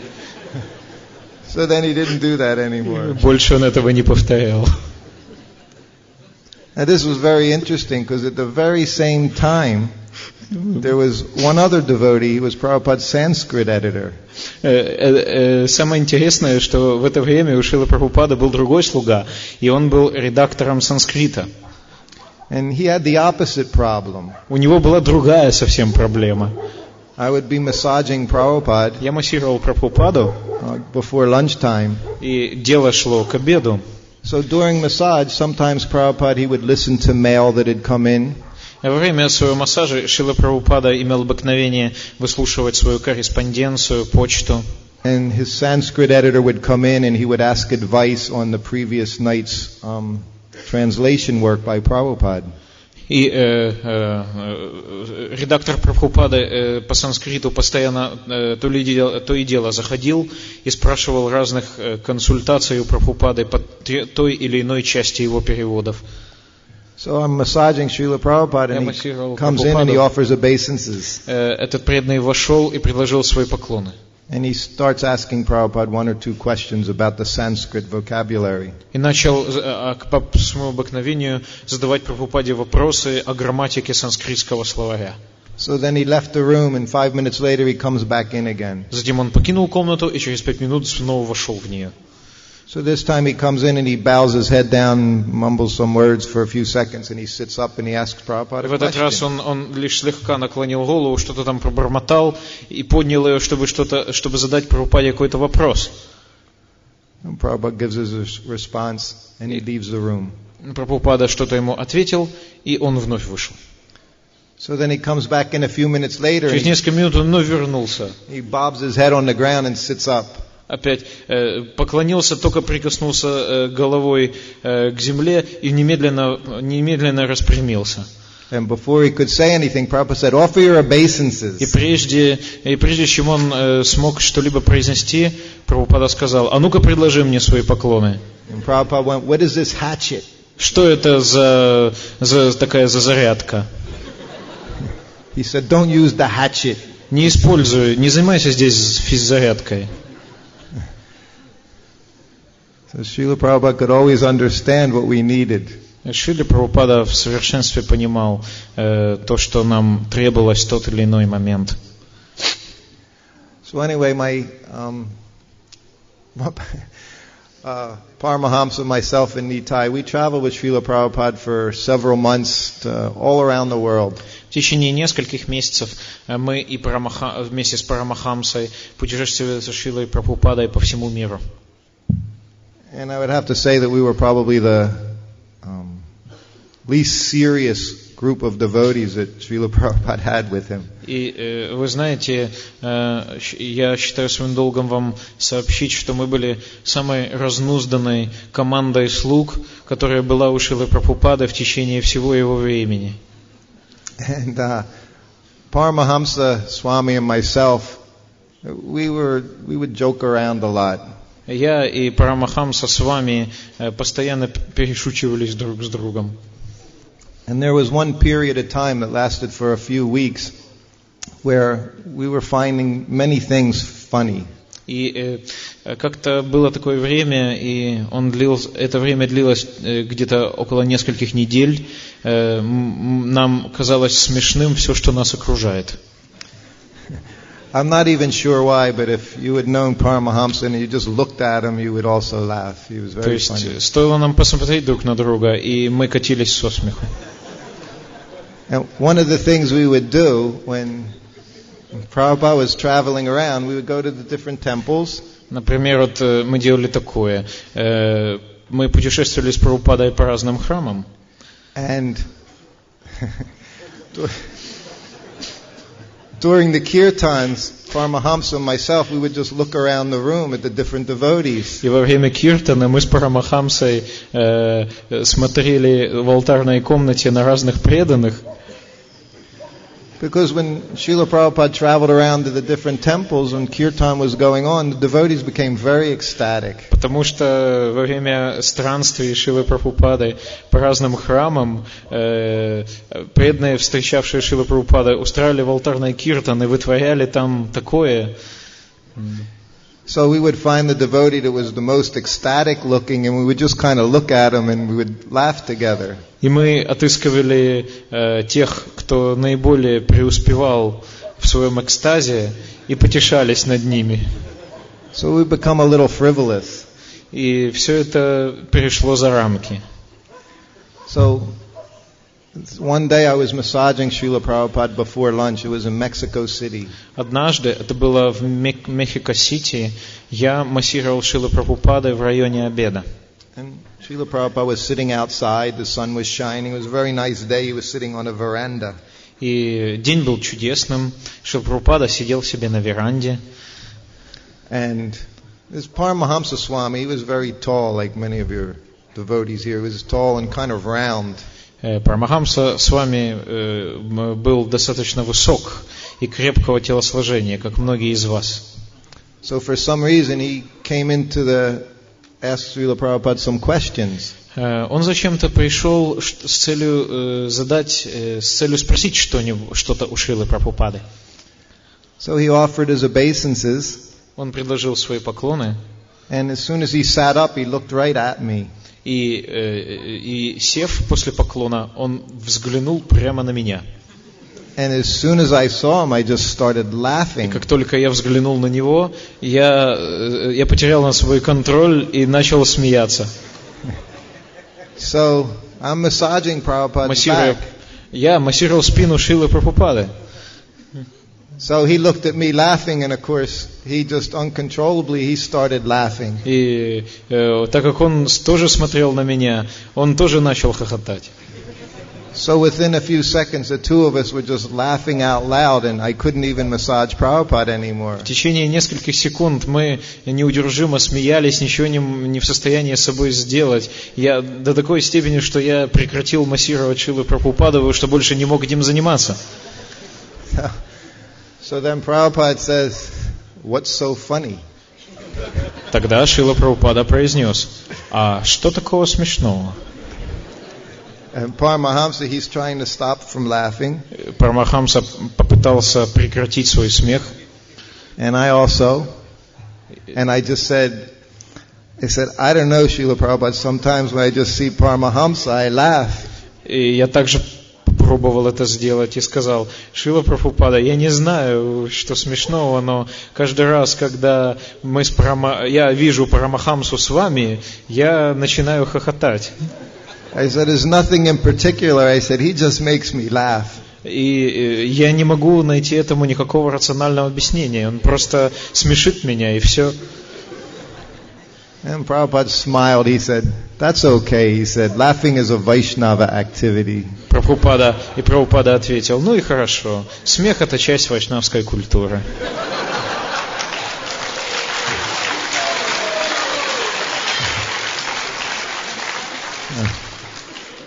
So then Prabhupada also had a laugh. И Шрила Прабхупада тоже рассмеялся. So he said, Paramahamsa. Он сказал: Парамахамса. He said, my father. Мой отец. He said, when I was young. Когда я был еще совсем молод. He said, sometimes he would go walk along the Ganges. Он прогуливался по берегу Ганги. And along the Ganga, there are so many sadhus, different kinds of sadhus. И по берегам Ганги проживает множество всевозможных садху. He says, in those sadhus, they would smoke ganja. И все эти садху, они курят ганджу. He said, and my father, he would sometimes give them ganja. И мой отец этих садху этой ганджей снабжал. See, Paramahamsa Swami, before he became a devotee, he had one favorite activity. А вот Парамахамса с вами, перед тем еще как стать преданным, имел одно из любимейших своих занятий. Anyone know what that activity might be? Наверное, вы уже догадались, какое. He'd always smoke ganja. Он постоянно курил ганджу. That's all he did. Это все, чем он занимался. He never even dated a girl when he was a boy, but he used to smoke all the time. За курением этой своей ганджи он даже ни разу не встретился ни с одной девушкой. But then he met the devotee, so he gave up his smoking. Потом, встретившись с преданными, он это все бросил. So then Prabhupada said, his father, he would sometimes give this ganja to these sadhus along the river. И, то есть, Прабхупада говорил: вот мой отец раздавал эту ганджу этим всем садху по берегам реки. He says, because sometimes the sadhus, they smoke some ganja to help control their senses. Потому что иногда, в стремлении обуздать свои чувства, эти садху иногда покуривают ганджу. And then he looked at Paramahamsa. И взглянув на Парамахамсу, and he said, but not you, Прабхупада сказал: Paramahamsa. но тебя, Парамахамса, это не касается. Prabhupada could always understand our minds. Прабхупада отлично читал наши мысли. So then, after being in Mexico City, Prabhupada traveled to Caracas. После Мехико Шрила Прабхупада приехал в Каракас. So, of course, we traveled along to Caracas. И, безусловно, туда же отправились и мы с Парамахамсой. Now, I was very excited to go to Caracas because I had lived in the Caracas temple for 6 months. А мне очень хотелось посетить город Каракас, потому что я некогда жил в местном храме.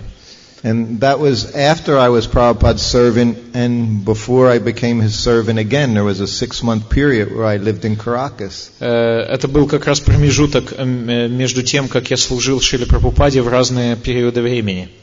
So I was so excited to get back to the Caracas temple as Prabhupada's servant. И я предвкушал, как я появлюсь в этом храме в роли слуги Шрилы Прабхупады. Because I knew all the devotees there.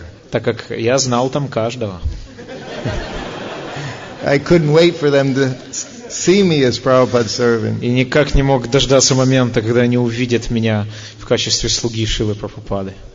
So Prabhupada arrived from the temple or from the airport and he goes into the temple room and he sits on the Vyasasana. Итак, Прабхупада, прибыв из аэропорта, зашел в алтарную комнату этого храма и сел на Вьясасане. And he's sitting on the Vyasasana, and I was just looking all around the temple room at all my God brothers and God sisters, all these devotees I knew, and smiling at them. Прабхупада сидел на Вьясасане, а я так посматривал по сторонам на своих духовных сестер и братьев и всем улыбался. So all of a sudden something hits me in the head. Внезапно что-то ударило меня по голове. It was Prabhupada's socks rolled up in a ball. Это был клубок носков Шрилы Прабхупады. While I was looking at all the devotees, Prabhupada was taking his socks off. Я посмотрел на всех преданных и увидел, что Шрила Прабхупада снимает свои носки. So this was my service. Это было мое служение. But I wasn't doing any service. I was just enjoying. Но я ничем не занимался, я просто стоял и раскланивался. So later the devotee told me what had happened. He took off his socks, he put them in a ball and bang right in my head. преданные сообщили мне, что случилось. Прабхупада снял носок, скатал его и запустил мне в голову. So and then I came back into focus. Я пришел в чувство. So then, while Prabhupada was there, he called Paramahamsa into his room. После этого Прабхупада прошел в свою комнату и позвал туда Парамахамсу. Now, Prabhupada's in Caracas, Venezuela. Sorry, what? We're in Caracas, Venezuela, South America. Итак, это был Каракас, Венесуэла, которая расположена в Латинской Америке. And he calls Paramahamsa into the room. Он позвал Парамахамсу в комнату. And he says, и сказал, I want you to check and find out what it would cost to have a Mercedes shipped from Caracas to India. Я бы хотел, чтобы ты разузнал все о морской пересылке автомобиля Mercedes из Каракаса в Индию.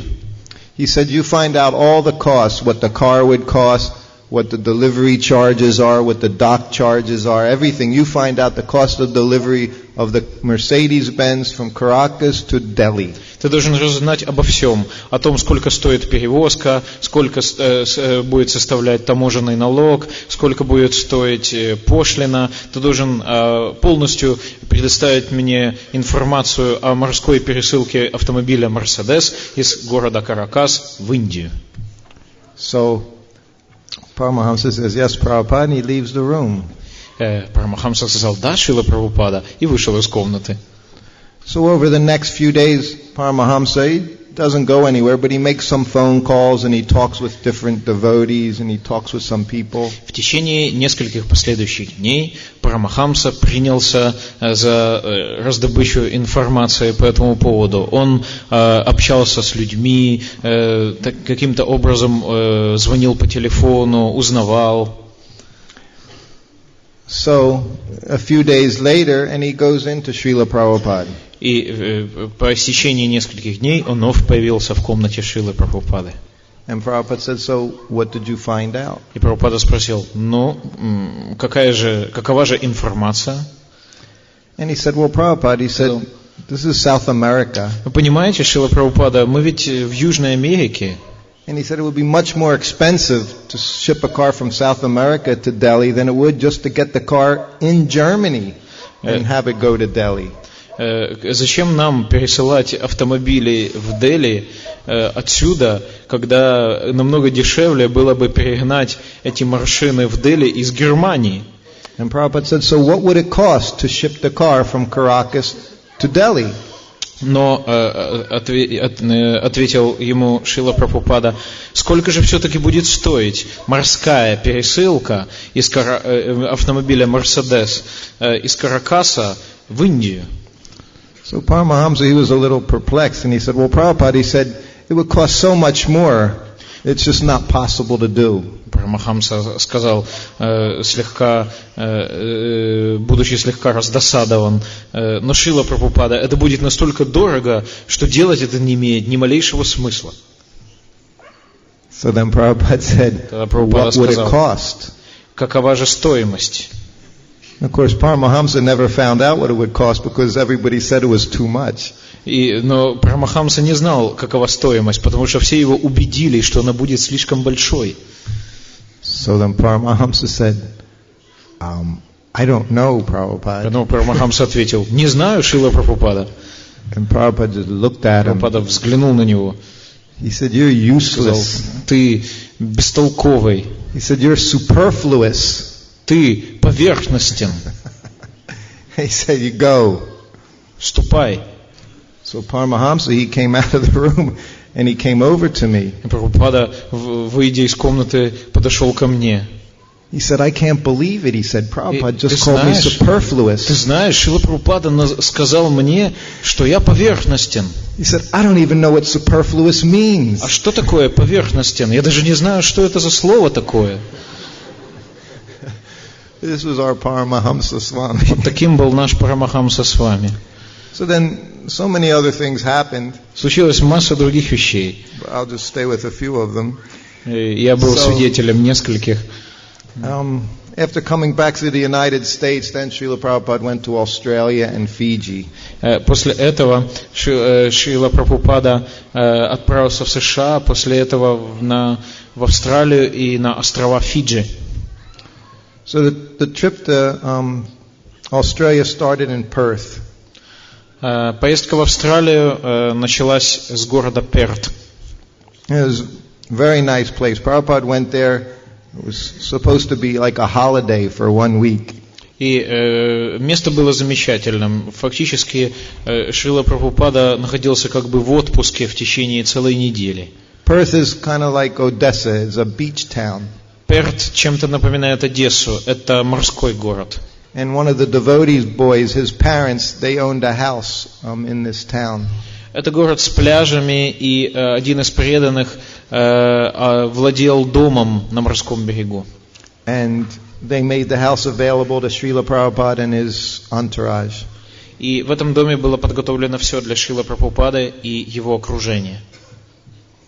So there were no devotees. There was not even a temple there yet. There was just Prabhupada, Paramahamsa, myself, Nitai, and maybe 2 or 3 brahmacharis. Фактически в городе Перт еще даже не возникло нашего храма. Однако в этом городе был Шрила Прабхупада, я, Парамахамса с вами, Нитай Дас и еще несколько ребят. And Prabhupada was to go there to rest. Шрила Прабхупада прибыл в этот город на отдых. So as soon as he got off from the airport, got off the plane, and he's walking up towards the house, he's walking along the footpath. Шрила Прабхупада из аэропорта, он до своего дома проходил по такой небольшой дорожке. And he said to the devotees, he said, so you can arrange for someone to come every day and I can speak to them. И он во время этого сказал нам: пока я здесь, пожалуйста, приводите ко мне всевозможных людей, с которыми я бы мог общаться и говорить. He said, you can bring professors from school, government people. He said, anyone. He said, I can speak to them. Каких-нибудь значительных людей, допустим, профессоров, докторов или же государственных чиновников. Я буду общаться с каждым. So this was Srila Prabhupada's idea of resting, that he would just preach. Такова была модель отдыха Шрилы Прабхупады. Фактически проповедь. So, of course, we were traveling through different cities over the course of a week. We went halfway around the world. Фактически, за какую-то неделю мы объехали полмира. And it wasn't a temple there, and there really wasn't a whole lot to do there except cook prasadam and eat prasadam. Мы жили совершенно не в храме, и в этом доме совершенно нечем было заняться, за исключением приготовления прасада. The devotees, they didn't even put up a few pictures, an altar, there was nothing, there was no morning program. Преданные даже не повесили для нас картины, которые можно было бы принять в качестве алтаря. В этом доме не было практически ничего, не было никакой утренней программы. So, in Australia they made very nice prasadam. А в Австралии они очень хорошо умеют готовить прасад. They made what we call opulent prasadam, lots of ghee, lots of sugar. Они готовят там очень роскошно, с большим количеством топленого масла, с большим количеством сахара. And we all took a lot of prasadam. The young Australian brahmacharis, they were eating a lot. И мы готовили весь этот прасадам, и молодые, и он съедался полными энергии молодыми австралийскими брахмачари. So Srila Prabhupada had a nice sitting room, and he had his bedroom there. У Шрилы Прабхупады была гостиная и спальня. And we unfortunately stayed in this one large room, all of us. There was about 5 of us stayed in this room. А все мы, а нас было около 5 человек, к великому сожалению, размещались в одной большой комнате.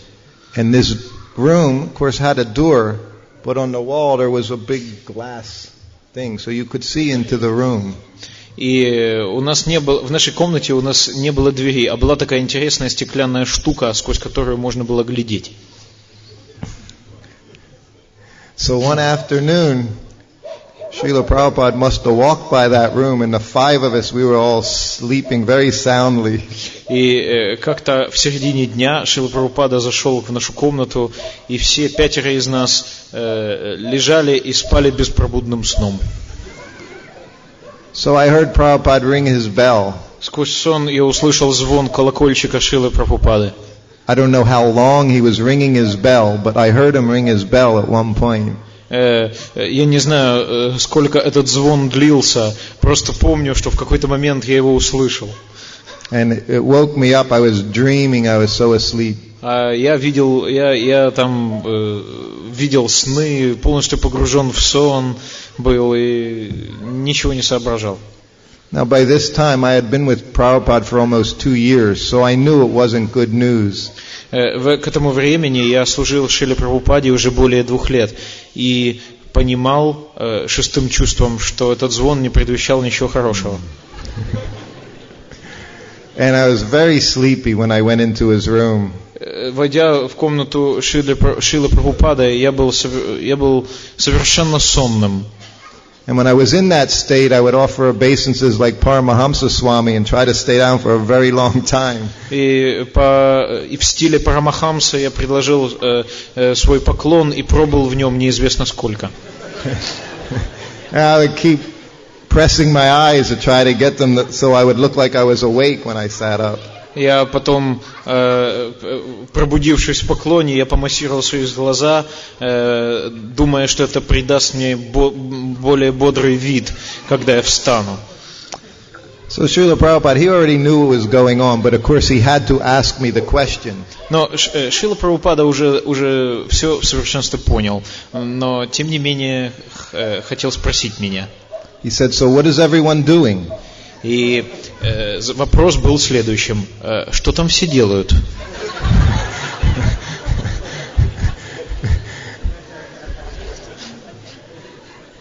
So you can't lie to your spiritual master. То есть духовного учителя так просто не обхитрить. So I said, well, we're all taking rest, Prabhupada. Я сказал, знаете, Шрила Прабхупада, мы все отдыхаем. He said, yes. Сказал, да. Sleeping like dead men. Вы спите, как мертвецы. He said, I have been ringing my bell for so long. Потому что я тут уже звоню в колокольчик, неизвестно на протяжении какого времени. And you're all sleeping just like dead men. А вы все спите, как убитые. He said, why is everyone sleeping? He said, in Maya. Почему же вы все спите? Вы все в Майе, сказал он.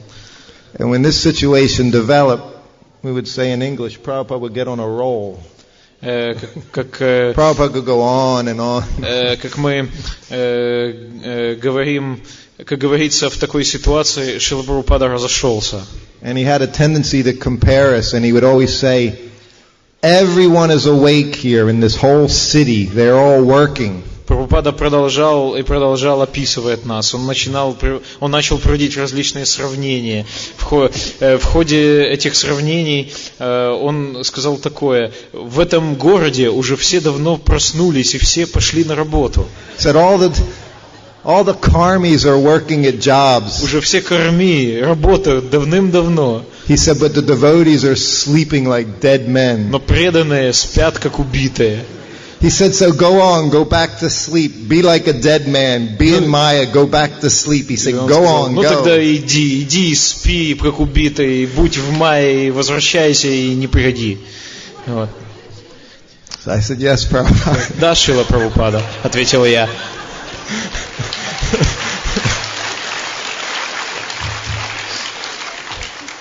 So I offered obeisances. Я предложил свои поклоны. And I just went into the room, and of course I woke everyone up. Отправился в комнату и, конечно, немедленно каждого разбудил. And then the bell rang again. И вновь мы все услышали звон колокольчика. After a few minutes. Через несколько минут. So I went into the room. Я вошел в комнату. Now I was very awake. Я уже был достаточно бодр. And I said, yes, Prabhupada. Да, Шрила Прабхупада. He said, have all the devotees come in here. Позови всех преданных сюда. He said, you can read from Bhagavad Gita. He said, and we'll have a discussion. He said, we'll have class in the room. Сейчас мы будем читать Бхагавад-гиту и обсуждать ее, и в комнате у нас состоится лекция. So I went back into the room, and Я пошел в комнату. I said, Prabhupada wants to see you all. I said, he Прабхупада wants хочет to have всех вас class in his увидеть room. и провести лекцию в своей комнате. And they were all so excited. They never had any idea what had happened. И они все настолько воодушевились, потому что никто не подозревал, что произошло. And Prabhupada was just so sweet to everyone. Прабхупада был настолько искусен в обращении с каждым. And he just sat there with the five of us, and we were reading, and he would say something, and someone else would read. We were passing the book around. Усадил нас всех вокруг, и он начинал что-нибудь читать, потом передавал другому. Этот преданный начинал что-либо читать, потом другой, третий. So Prabhupada would do these kinds of things. Прабхупада иногда проводил такие вещи.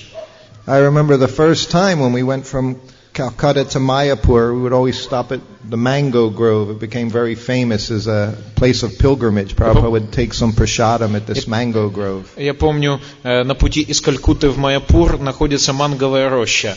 Позже эта манговая роща прославилась тем, что Шрила Прабхупада постоянно останавливался в ней принимать прасадам.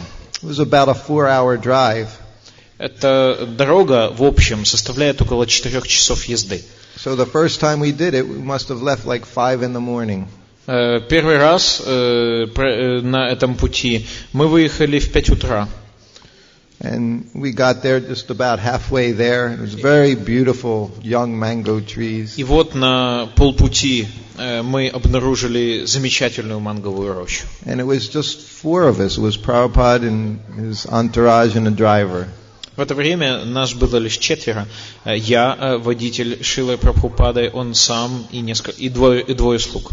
And we had made some breakfast prasadam. И мы там хорошенько позавтракали прасадом. So when we got to the place and we're all just sitting there, добравшись до места, мы расположились. I put the chadar down and Prabhupada sat on the ground on the chadar under a mango tree. Под манговым деревом Шрила Прабхупада сел на своем чадаре. So it was about 7 o'clock in the morning. И было 7 утра. And Prabhupada looked at me and he said, so you can lead samsara prayers. Samsara prayers. И взглянув на меня, Прабхупада сказал мне, ну, теперь ты можешь начинать петь молитву самсара. And we just sat there, just the 4 or 5 of us, and we just had a little kirtan with a pair of cartels. И 4 нас просто сидели там, устроили небольшой киртаны с несколькими караталами и приняли там прасад. So Prabhupada was always showing us how to be Krishna conscious Прабхупада всегда показывал нам, как можно находиться в сознании Кришны in every situation. в любом положении. And now even when traveling, you have a nice morning program. Даже в пути он умудрился провести утреннюю программу вместе с нами. And you would offer prayers to your spiritual master. Мы предложили молитвы духовному учителю. And Prabhupada, he would also chant to his spiritual master. Прабхупада пел для своего духовного учителя. So now we're back in Perth, Australia. Итак, мы вернемся сейчас в Перт, в Австралию. So every day, Srila Prabhupada was seeing someone in the afternoon. Каждый день в течение дня Шрила Прабхупада кого-нибудь принимал. The Australian people, from what I remember back in 1975, very nice people. Австралийцы, такими, как я их помню с 1975 года, ребята очень такие неплохие. They were very friendly, very open. Они очень открытые, дружелюбные. Kind of simple, but very nice. Такие простые, но хорошие. And they would listen to the devotees. И к преданным они прислушивались с огромным интересом. And Prabhupada would speak to them very strongly sometimes. Иногда Шрила Прабхупада проповедовал им достаточно жестко. And this one afternoon, he had this one man, and he was a teacher. He was like a high school teacher.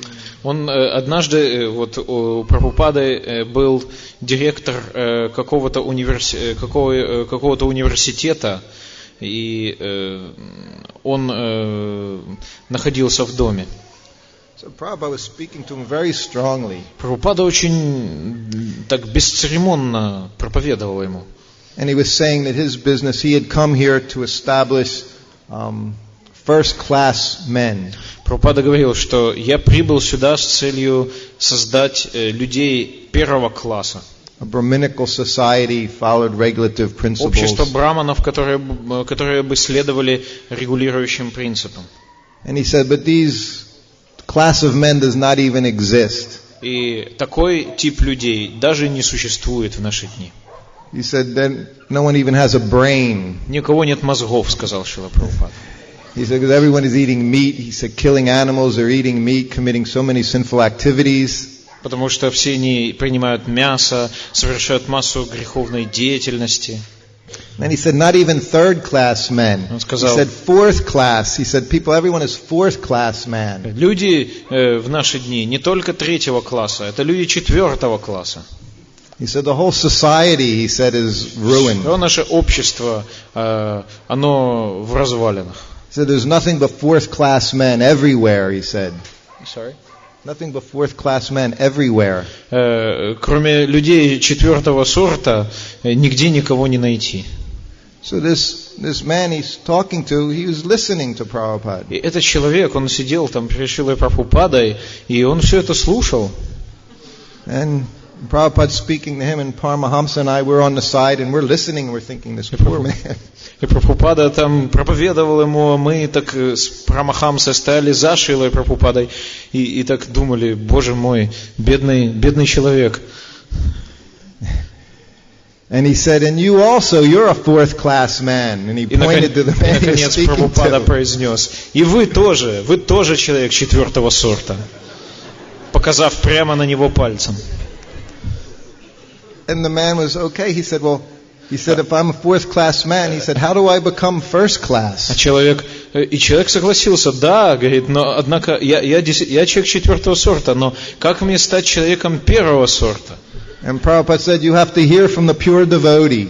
Прабхупада Then you can become first class. немедленно ответил, вам надлежит слушать из уст чистых преданных, тогда вы станете человеком первого класса. And the man said, Естественно, where do I find a pure devotee? Сразу же последовал вопрос, а где же отыскать чистых преданных? And Prabhupada looked at us and he Прабхупада said, they are pure сказал, devotees. вот они. Они чистые преданные. So, Paramahamsa and I, we start nudging each other, we're laughing and laughing again. И мы с Парамахамсом начали толкать друг друга и хохотать во всю силу своих легких. Because just the day before we were dead men. Потому что до этого нас назвали мертвецами за несколько дней назад. We were worse than karmis. Karmis were working, we were sleeping. Мы были хуже карми, которые уже давно работали, а мы спали. But Prabhupada elevated us to pure devotees. Тут Прабхупада внезапно возвысил нас до уровня чистых преданных.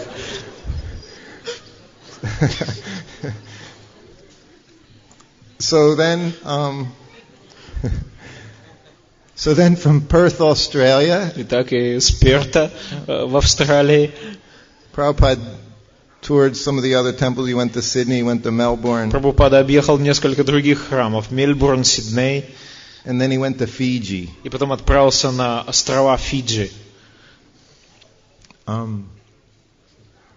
So there was one very funny incident that happened in Fiji. И там произошла очень смешная история на этих островах Фиджи. So again, you have to understand, and this was 1975 in ISKCON. Опять же, давая вам понять лучше все это, скажу, что в Исконе, это был Искон образца 1975 года. And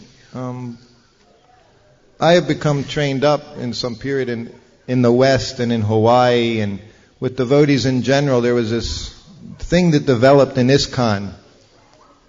Я провел достаточно значительное время в общении с преданными на Гавайских островах и других местах, которые развивали Искон. Because devotees never really had anything much at all. They just had your dhoti and your kurta, your tilak and your В те дни у sita. преданных особо не было никакого имущества. Все, что у них было, это курта, тилака и еще пару вещей. But the one way you could show opulence was by your watch. Единственным способом продемонстрировать какое-то процветание, это были ваши часы. And there was one devotee, a group of devotees who were getting lots of watches out of Japan. Был такой определенный круг преданных, которые транспортировали часы из Японии. Very fancy Seiko watches. Очень хорошие часы Seiko. And some of them, even the sannyasis, they were wearing Rolex watches. И Very expensive. некоторые из них даже носили часы Rolex, даже саньяси. And they cost thousands of dollars Эти even часы then. стоили $1000. So, we were attracted to these kinds of watches. И мы все гонялись за этими часами. And I remember when I went back with Srila Prabhupada for my second tour, Когда я вернулся со своей второй поездки со Шрилой Прабхупадой по всему миру, sometimes devotees would say to me, does Prabhupada need anything? преданные так очень часто намекали мне, а нужно ли Шриле Прабхупаде что-нибудь? And I would say, yes, he needs a new watch. И, конечно, я им отвечал, конечно, новые часы, And I'd say, he likes Rolex watches. особенно Rolex. And of course, we knew with Prabhupada, he had a tendency, Prabhupada was always giving away so many things. Мы знали, что в основном Прабхупада очень часто раздавал все те вещи, которые я получал в подарок. So both Paramahamsa and I, we were thinking, if Prabhupada would get a Rolex watch, that maybe we could one day get a Rolex watch. Об этом мы помышляли, мы с Парамахамсой, что как-нибудь в один прекрасный день Шриле Прабхупаде пожертвуют часы Rolex, и потом они перейдут в наши руки. So over the course of many months, people would ask, and I would always say a Rolex watch, but no one got Prabhupada a Rolex watch. И мы, как слуги Прабхупады, несколько месяцев выпрашивали часы Rolex, но почему-то их нам никто не давал. Ни нам, ни Шриле Прабхупаде. So now Prabhupada flew to Fiji. И вот Шрила Прабхупада прилетел на Фиджи. And while he was in Fiji, he was invited by an Indian life member at the time. И во время того, как он там останавливался, его пригласил один из лайф-мемберов ИСКОН. And he had a business in Fiji. Этот человек владел на Фиджи своим собственным бизнесом.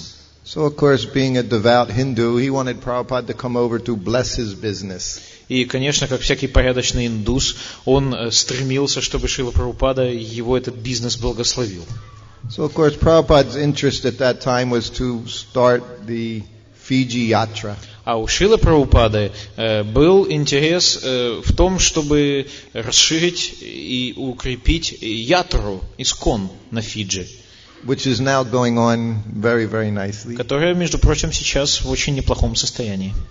So, Srila Prabhupada accepted his invitation and he went to his shop. Шрила Прабхупада принял приглашение этого человека и отправился в его магазин. So this man's business was he had a jewelry shop. Этот человек занимался ювелирным делом. So he took Prabhupada, Paramahamsa and myself to go to his shop. И он, естественно, и вместе со Шрилой Прабхупадой взял туда меня и Парамахамсу. So when he got us inside to the shop, Srila Prabhupada, he is leaning on the counter. Шрила Прабхупада, уже будучи внутри магазина, опирался на такую внутреннюю витрину. And the man is behind the counter, the Indian man. А этот индус, этот человек, он стоял за прилавком. And Paramahamsa and myself, we were a few feet away. А мы были где-то так в полуметре от них. So, again, Paramahamsa and I were nudging each other. Мы с Парамахамсой потихоньку начали толкать друг друга. And Prabhupada was standing right over a counter and it was filled with Rolex watches. Ведь та внутренняя витрина, на которую опирался Шрила Прабхупада, была полна первоклассных часов Rolex. So then the man says to Prabhupada, И в конце концов этот человек сказал Шриле Прабхупаде, he says, I would like to give you an offering. Я бы хотел сделать вам какой-нибудь подарок. And Prabhupada says, I don't сказал, require anything. нет, не нужно. He says, no, please. He said, пожалуйста. I'd like to give you one of these watches. Я бы очень хотел поднести вам какую-нибудь из этих часов. So as soon as we heard that, Paramahamsa and I both, we became so, I was going to give Prabhupada a Rolex Как watch. только мы с Парамахамсой заслышали об этом, мы сразу поняли, что сейчас у Прабхупады оказываются часы Rolex. So again, Prabhupada said, no. Прабхупада сказал, да нет, не стоит. And again he asked me, he said, please, Но этот индус умолял, пожалуйста, Махарадж, let me give you a watch. давайте я подарю вам какие-нибудь из этих часов. And Prabhupada said, Прабхупада сказал, I have a watch. He said, it's working fine. у меня есть часы, и они прекрасно идут. So 3-4 times he offered him a watch. Prabhupada said, 3-4 no, I don't раза want your он watch. пытался предложить Прабхупаде часы, и каждый раз Прабхупада отказывался. So Prabhupada didn't take the watch. Не взял Шрила Прабхупада эти часы. Because he was trying to teach Paramahamsa and myself as well. Он не He взял always knew our foolish desires we had. Потому что в совершенстве знал наши с Парамахамсой глупые желания. So we have a little more time. Maharaj said, Naranjan Maharaj said we could run a little bit past 8 if we need to. But I'd like to ask if anyone has any questions, comments, anything you would like to ask. We can open it up.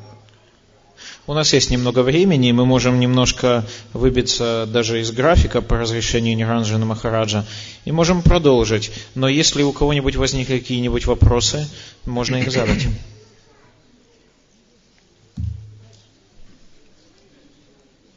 No. Oh, no. Must be one question. No. По крайней мере, один вопрос должен быть. This is Mataji right now. Погромче, пожалуйста.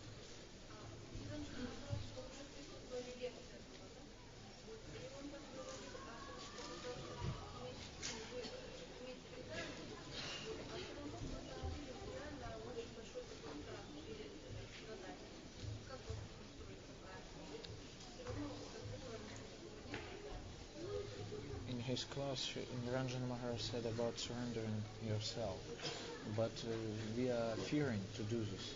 To overcome such kind of fear. You want to say it? You say it to everyone. Все ли слышали вопрос? No one heard. I don't think so.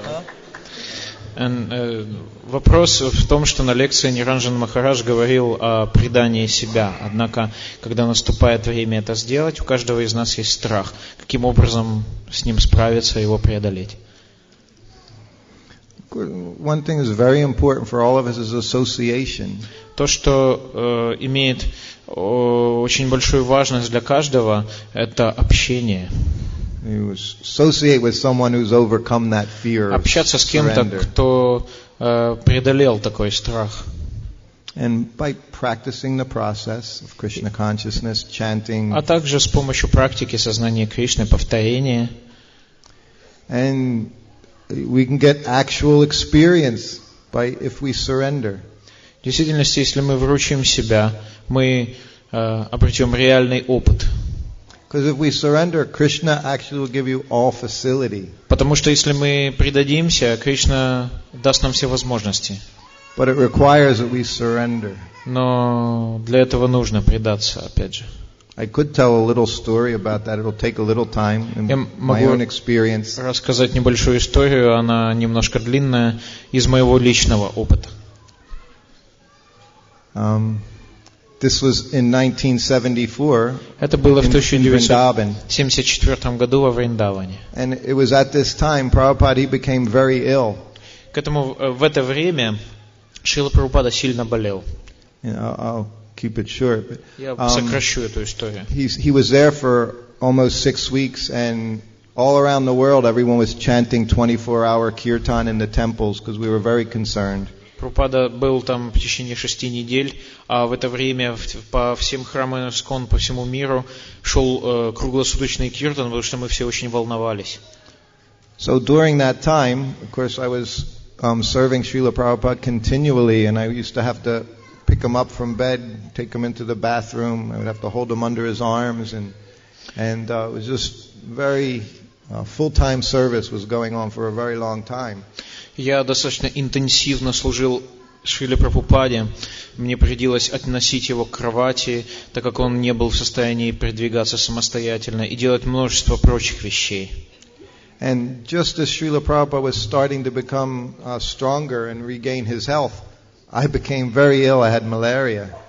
И как только Шрила Прабхупада немножко поправился и обрел хоть какие-то силы, я сам заболел. Я подхватил малярию. And then I was just regularly sick for some weeks. И болел в течение нескольких недель. So I decided that I just wanted to leave India. При этом я решил, что мне нужно уехать из Индии. And leave my service to Prabhupada. И оставить мое служение Шриле Прабхупаде. So I thought about it for a long time. I labored over it very much, and I decided that I just had to leave India because I was just so sick. I just didn't want to be there. Even I was in Vrindavan with Srila Prabhupada. Я долго обдумывал, размышлял над этим, в конце концов пришел к твердому заключению, что мне нужно уехать из Индии, потому что это слишком, и даже во Вриндаване я не в состоянии оставаться больше. And I didn't even have the courage to ask Prabhupada myself or to tell him myself, so I spoke with the secretary and I said, please, you go tell Srila Prabhupada that I want to go back to America. Я никак не мог набраться решимости подойти к Шриле Прабхупаде и сообщить ему об этом, поэтому я попытался сделать это с помощью его секретаря, который, тем не менее, сразу же сказал, иди и сам скажи об этом Шриле Прабхупаде.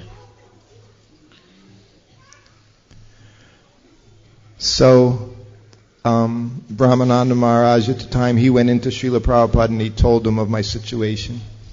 В это время Брахмананда Свами подошел к Шриле, поговорил со Шрилой Прабхупадой и рассказал ему о моем положении. And of course, within moments, the bell rang. И, конечно же, через несколько мгновений зазвонил колокольчик. And I went in, I offered obeisances. И я вошел и предложил свои поклоны. I was very ill. Я был болен. And I felt very ashamed and very afraid, and I just didn't know what to expect. И был очень смущен и напуган, и не знал, чего ждать. So I sat up and I looked at Prabhupada. Я поднялся и посмотрел на Шрилу Прабхупаду. And he looked at me so compassionately. И с таким состраданием он посмотрел на меня. And he said, your health is not good. И сказал мне, ты, похоже, плохо себя чувствуешь. I said, no, Prabhupada. Нет, Шрила Прабхупада, ответил я. And he said, so you want to go back to America, to New Dwarka, to regain your health? Ты хочешь возвратиться в США, в наш храм Нью-Двараке, чтобы поправиться? I said, yes, Prabhupada. Да, Шрила Прабхупада. I said, is that okay? Верно ли это? Ничего? And he said, yes, absolutely, he said. Конечно, поезжай. He said, you have saved my life. Ты спас мне жизнь. He says, if you had not taken care of me, I would have died. Я бы умер без твоей заботы. And he said, how can I not take care of you? Как же мне теперь не позаботиться о тебе? And he said, so Brahmananda Maharaj, he will arrange. He said, and you can go back to New Dwarka. He said, then in 1-2 months, he said, we'll return there and again you can rejoin the party. He said, you go and get healthy. Брамананда Махарадж все организует, ты отправишься в Нью-Двараку, поправишься, и если захочешь, через 3 недели где-то вновь присоединишься к нашей группе. So then that was one afternoon. So Prabhupada was becoming more healthy, and every evening he would go out into the courtyard at Krishna Balaram Mandir, and he would sit under the tamal tree. Прабхупада выздоравливал и каждый раз заходил во двор этого храма и садился там под деревом тамала. So I would still help him out, and he had a rocking chair there. So we would go out and he would sit in the rocking chair and I would just sit at his feet, and he would listen to his disciples give class. Prabhupada? Yeah. You did this for Prabhupada? Yeah, and he was listening to his disciples give class. И я приносил Шриле Прабхупаде кресло, и Прабхупада садился в это кресло и слушал лекции своих учеников. So that day went by, so the next evening came. Так шли дни, и постепенно наступил вечер. So I was arranged to go the following day. И я должен был отбыть на следующий день. So, and of course, my mind was very heavy thinking of what I had said and what I was about to do. Мой ум достаточно беспокоился над тем, что я сказал и что мне надлежит делать дальше. And we went outside that evening, and Prabhupada was sitting under this big, beautiful tamal tree at Krishna Balaram Mandir. Я увидел, что Шрила Прабхупада сидит под этим раскидистым тамаловым деревом. And I was sitting right at his feet. Я сидел подле его стоп. And I was just thinking and thinking. Думал и размышлял. And I'm thinking, I must be crazy. И думал, что я, наверное, спятил. How could I want to leave this place? Как я могу отсюда уехать? Even though I felt so sick. Даже несмотря на то, что был сильно болен. So then I just looked up at Prabhupada. Потом я поднял свои глаза на Прабхупаду. And I said, Prabhupada, I said, I've decided I don't want to go. I just want to stay here with you. И сказал, Шрила Прабхупада, я никуда не поеду, я останусь здесь с вами. And Prabhupada smiled. Прабхупада улыбнулся. And he said, и сказал, that is very good. Это замечательно. He said, and because you were so sincere, так как ты настолько искренен, and have surrendered to Krishna, и вручил себя Кришне, he said, he'll provide you with everything you need. Он позаботится обо всем, что тебе не нужно. And then he didn't say anything more, and we just и больше sat ничего there не that сказал, night. просто продолжал сидеть под тем самым тамаловым деревом. So then the next day, на следующий день, I was sitting in the servant quarters. Я сидел в месте для слуг. And this one devotee came in with this big case. И пришел преданный с большим чемоданом. He had just come from America. Он только что прибыл из США. And this case was filled with foods from America. И этот чемодан был наполнен всевозможными продуктами из США. It had all kinds of dried fruits and nuts and things in it. Всякие сухофрукты, всякие орешки. And I said, you've brought these things for Prabhupada. I said, I can bring them into the kitchen. Вы привезли это для Прабхупады, можно отнести это на кухню. And he said, no. He said, they're not for Prabhupada. He said, they're for you. Нет, не для Прабхупады, это тебе. So even 24 hours had gone by, and this was, to me, it was like called care package, you know. It was like very special package that I could appreciate. Это был очень такой очень ценный подарок, и мне нет слов, чтобы описать, как мне понравилось. For us Westerners to be in India and to not have the food available that we thought made us healthy was very difficult. Потому что для нас, выходцев из Запада, жить в Индии и не иметь того всего питания, к которому мы привыкли, было очень аскетично. So to me it was an immediate sign from Krishna that he was taking care of me. Для меня это был явный признак того, что Кришна заботится обо всем, что мне нужно. So then I just stayed on with Srila Prabhupada. И так я и остался со Шрилой Прабхупадой. So if you want to experience it, you have to try it. Every moment we have a chance to surrender to Krishna. Если вы хотите обрести реальный опыт, вам обязательно нужно попробовать. And it's very easy to surrender, of course, when everything is going how we like it. И когда все идет так, как мы хотим, предаться кажется совсем несложно. But real test of love for Krishna is when things are difficult. Истинные испытания Кришны, они придут. And if at that time you can take shelter of your spiritual master and Krishna, then you can make great advancement. Если в это время вам удастся принять прибежище у Кришны и вашего духовного учителя, вы очень подниметесь в духовной жизни. And you'll see Krishna will take care of everything. И увидите, что Кришна обеспечит все. Krishna's pure devotees, they know this for a fact. Чистые преданные знают, что это факт. So this was my special good fortune is seeing this with Srila Prabhupada. Мне повезло лично увидеть это в лице Шрилы Прабхупады. So we want to get association from those people who have such strong faith. И поэтому нам нужно стремиться общаться с теми людьми, у которых есть такая настолько сильная вера. This is what Maharaj was saying at the end of his Именно это talk. и имел в виду Ниранджана Махарадж в конце своей лекции. If one can give shelter, if he himself has shelter. Человек способен дать прибежище, если таковое у него есть. Otherwise, what can they give you? They can't give you anything of any Что же они use. способны вам дать, если у них ничего нет? And this is why whatever problems people presented to Srila Prabhupada, he never tried to solve them materially. И ни один вопрос, который, ни одну тему, которую бы не ставили преданные перед Шрилой Прабхупадой, Шрила Прабхупада не пытался решить материальными способами.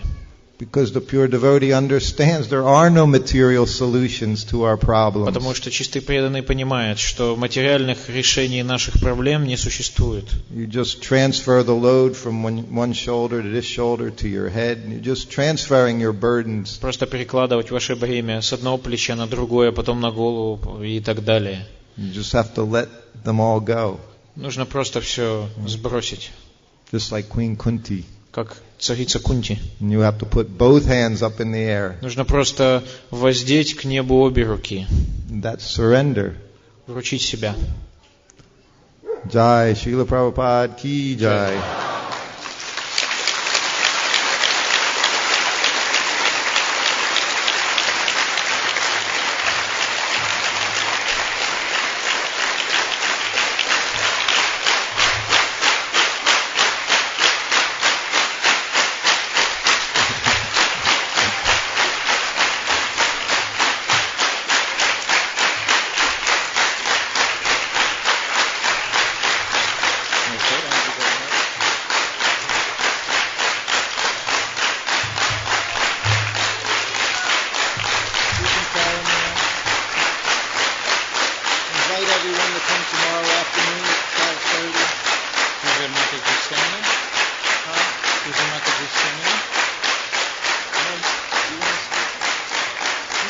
I'll be speaking at the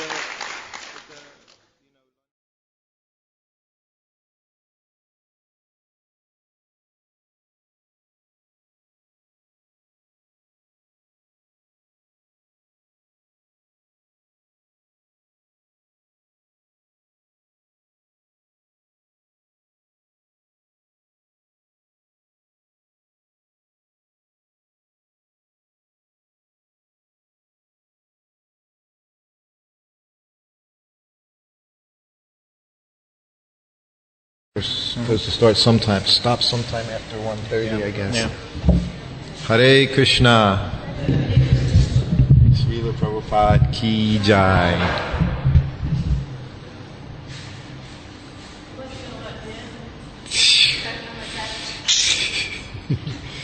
That's the other reason nobody comes. You gotta have your badges to get in. So, was everyone at class last night? Все были на вчерашней лекции? Not really. Все или кто-то не был? Харе Кришна. So, let's start off. Does anyone have any questions? Не знаю. Is there anything anyone would like to talk about today? Вопросы по вчерашней лекции возникли? Или, может быть, кто-нибудь, у кого-нибудь есть какие-нибудь пожелания, о чем я бы мог сегодня поговорить о Шриле Прабхупаде, о чем-то конкретном из его жизни? Похоже, здесь собрались лишь мои поклонники, такие верные.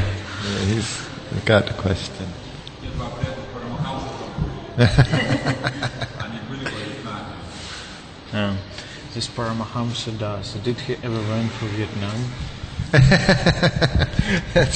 That was the good question. Did he ever go to Vietnam after that? Отличный вопрос. No, I don't think he did. Были ли они там во Вьетнаме? Ну, я думаю, были. Вернее, прошу прощения, не думаю, что они там были. But he was Srila Prabhupada's secretary for a while, and that was more difficult than being in Vietnam. Но так как он был слугой Шрилы Прабхупады в течение достаточно длительного периода времени, то это можно считать еще более трудной задачей, чем во Вьетнаме служить. Искон's Vietnam. Исконовский Вьетнам. Вот через что им пришлось пройти. To be with Srila Prabhupada was very, very ecstatic. Хотя в действительности находиться со Шрилой Прабхупадой было очень экстатично.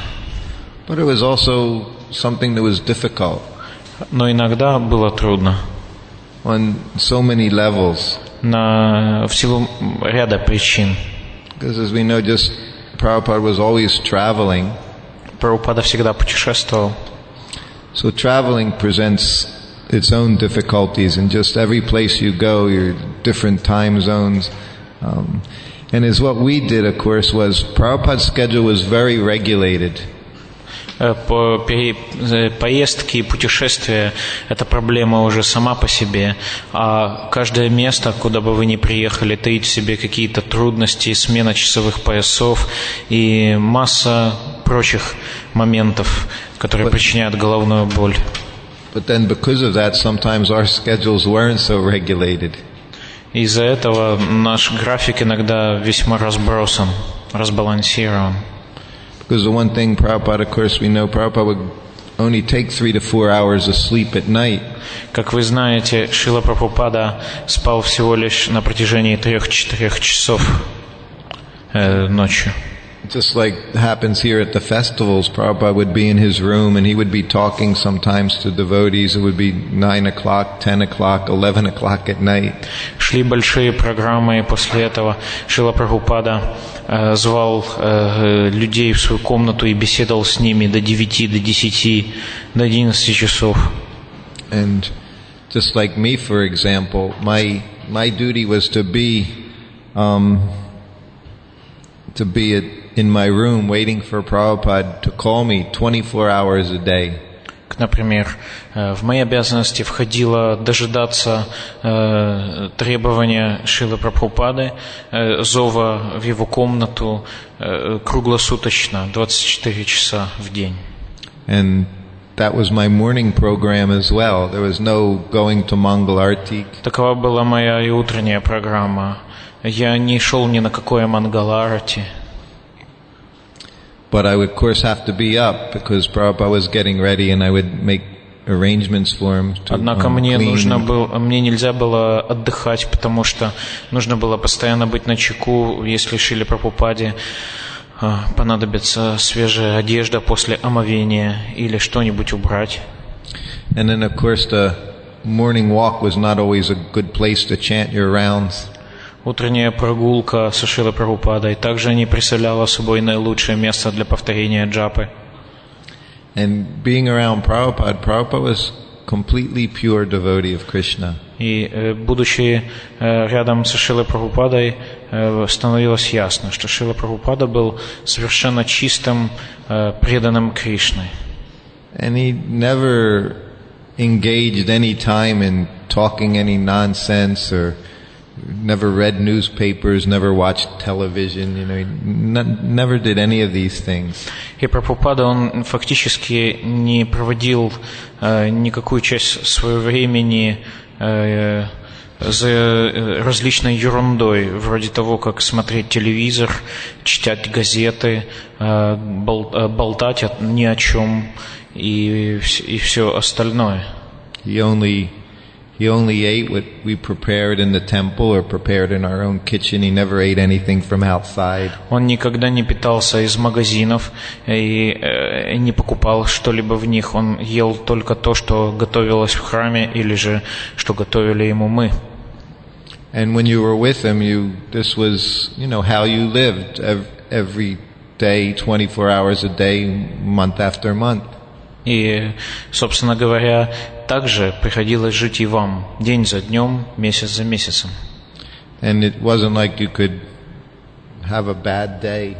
Это не то, что у вас, допустим, плохое настроение. Because Prabhupada didn't have any bad days, he was always doing his service. У Прабхупады никогда не было плохого настроения и перерыва. Он постоянно был занят служением. So, it was austere in a way, but it's because of that austerity also was very blissful. И это было нелегко, но даже несмотря на все эти трудности, так как это было нашим очищением, оно было полно блаженства.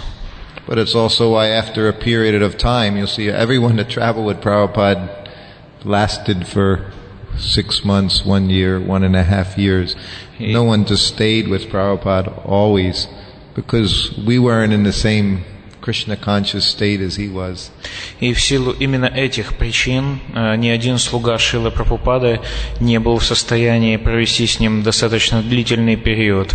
Кто-то проводил по 3 месяца, кто-то по 6, кто-то до 1,5 лет, но постоянно находиться подле него было весьма сложно, потому что наш уровень сознания Кришны и уровень сознания Кришны Шрилы Прабхупады очень отличались.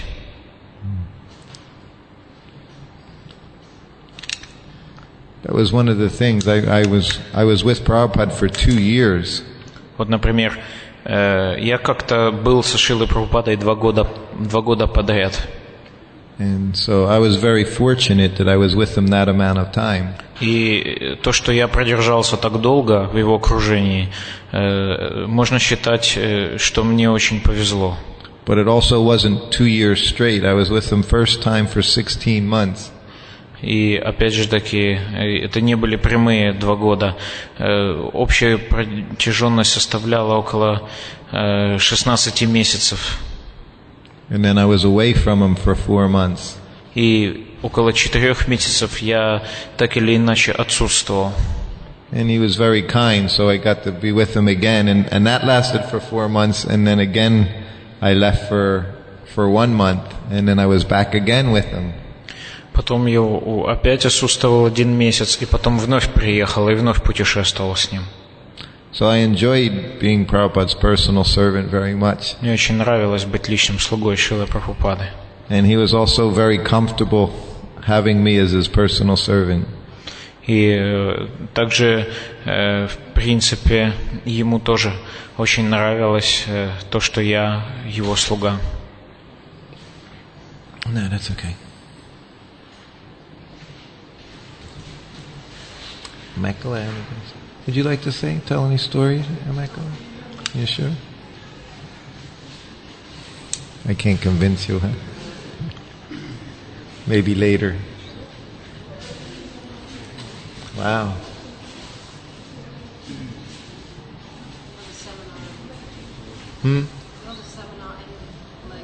Ah. These are enthusiastic to one seminar to the next.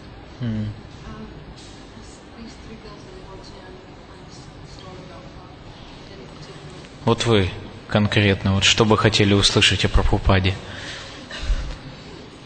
Кто-нибудь из вас троих? Как?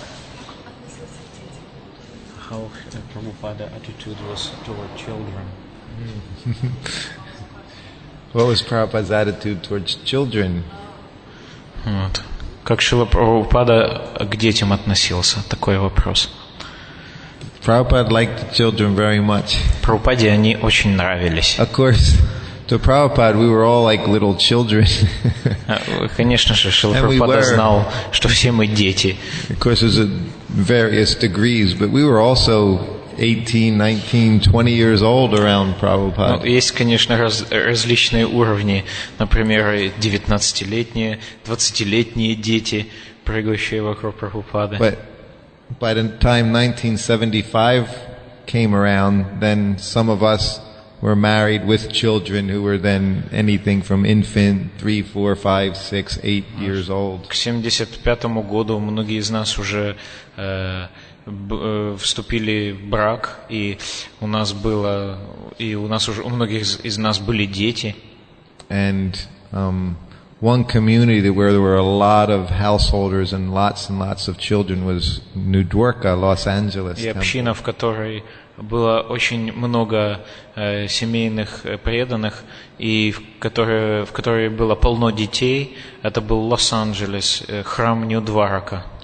And what Prabhupada would do there is, it's like you have here at the, some of these temples here after class, the Maharajas give prasadam to everyone. И именно там Шрила Прабхупада делал то, что вот здесь происходит иногда после лекций.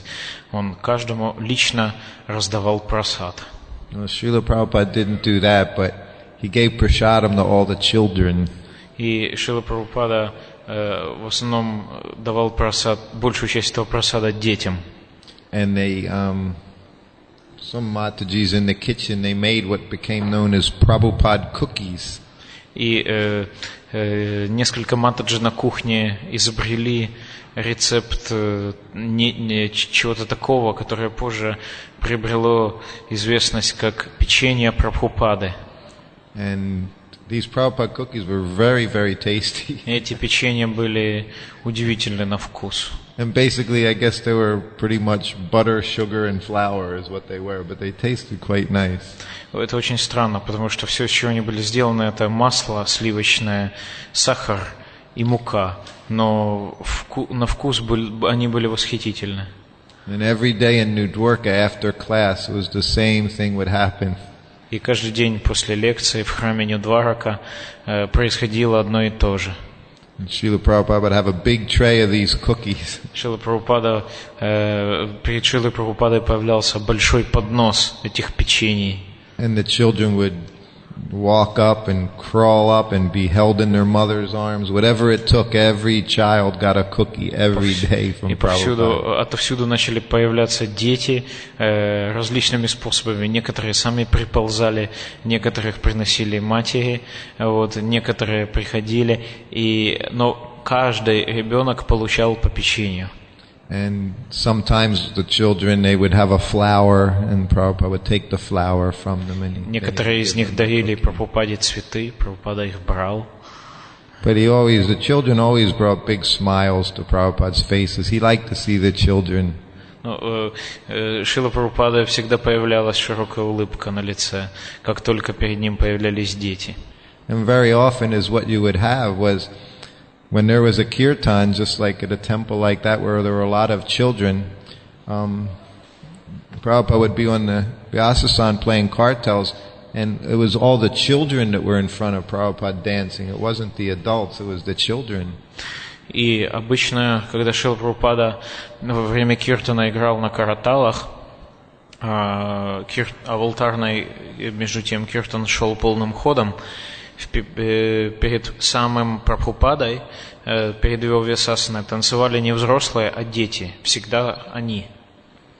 So sometimes during the kirtan, and they would be maybe anywhere from 2 years old to 8 years old, and they would be jumping up and down. От 2-летнего до 8-летнего возраста, и они прыгали все. And sometimes Prabhupada would play kartals and he would see them and he'd go like this. Прабхупада делал вот так, когда играл себе ритм на карталах. So he would encourage them to dance. Он побуждал их танцевать, этих детей. And some of them were very great dancers, even as just young children. И некоторые из них танцевали очень хорошо, несмотря на то, что на их детский возраст. And then Prabhupada would say that this boy in his last life, he was a great dancer in kirtan. И Прабхупада говорил, вот этот мальчик в прошлой жизни был великим танцором на киртанах. So then the mothers would become so happy. Сердце матери просто плавилось от счастья. As we were saying outside, at that time, back in 1972-73, all the mothers thought that their children were going to be just like Prahlad Maharaj. Потому что в те годы, в 72-73 год искон, все матери хотели иметь таких детей, как Прахлада Махарадж. Some of them turned into Hiranyakashipu. Правда, некоторые из них впоследствии выросли в Хираньякашипу.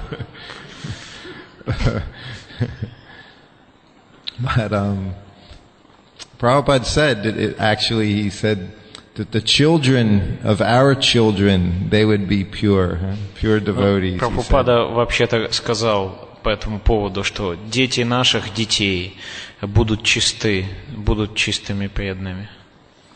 But then that's also up to us to allow that to happen. Опять же таки, от нас самих зависит, произойдет ли это. There's one story. Есть одна история.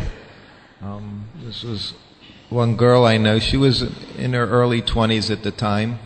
Была одна девушка, и ей едва исполнилось 20. And her and her brother, they were both devotees. Ее брат также был преданным. And they were living in Los Angeles, New Dwarka community. И они жили в общине храма Нью-Дварака в Лос-Анджелесе. And the girl, she was married. Эта девушка была замужем. And her husband died. Ее муж скончался. It was a very tragic death. И его смерть была очень трагичной. So after some time, because she was a young girl, и через некоторое время, ведь она была всего лишь девушкой, she was thinking that she wanted to be married again. Она естественным образом захотела вновь выйти замуж.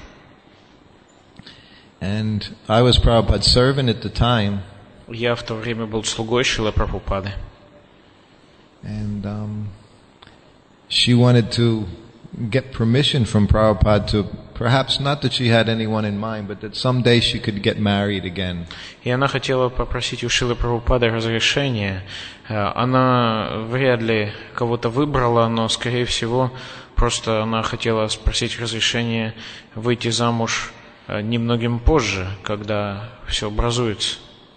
But she didn't want to ask Srila Prabhupada herself. She was very much afraid.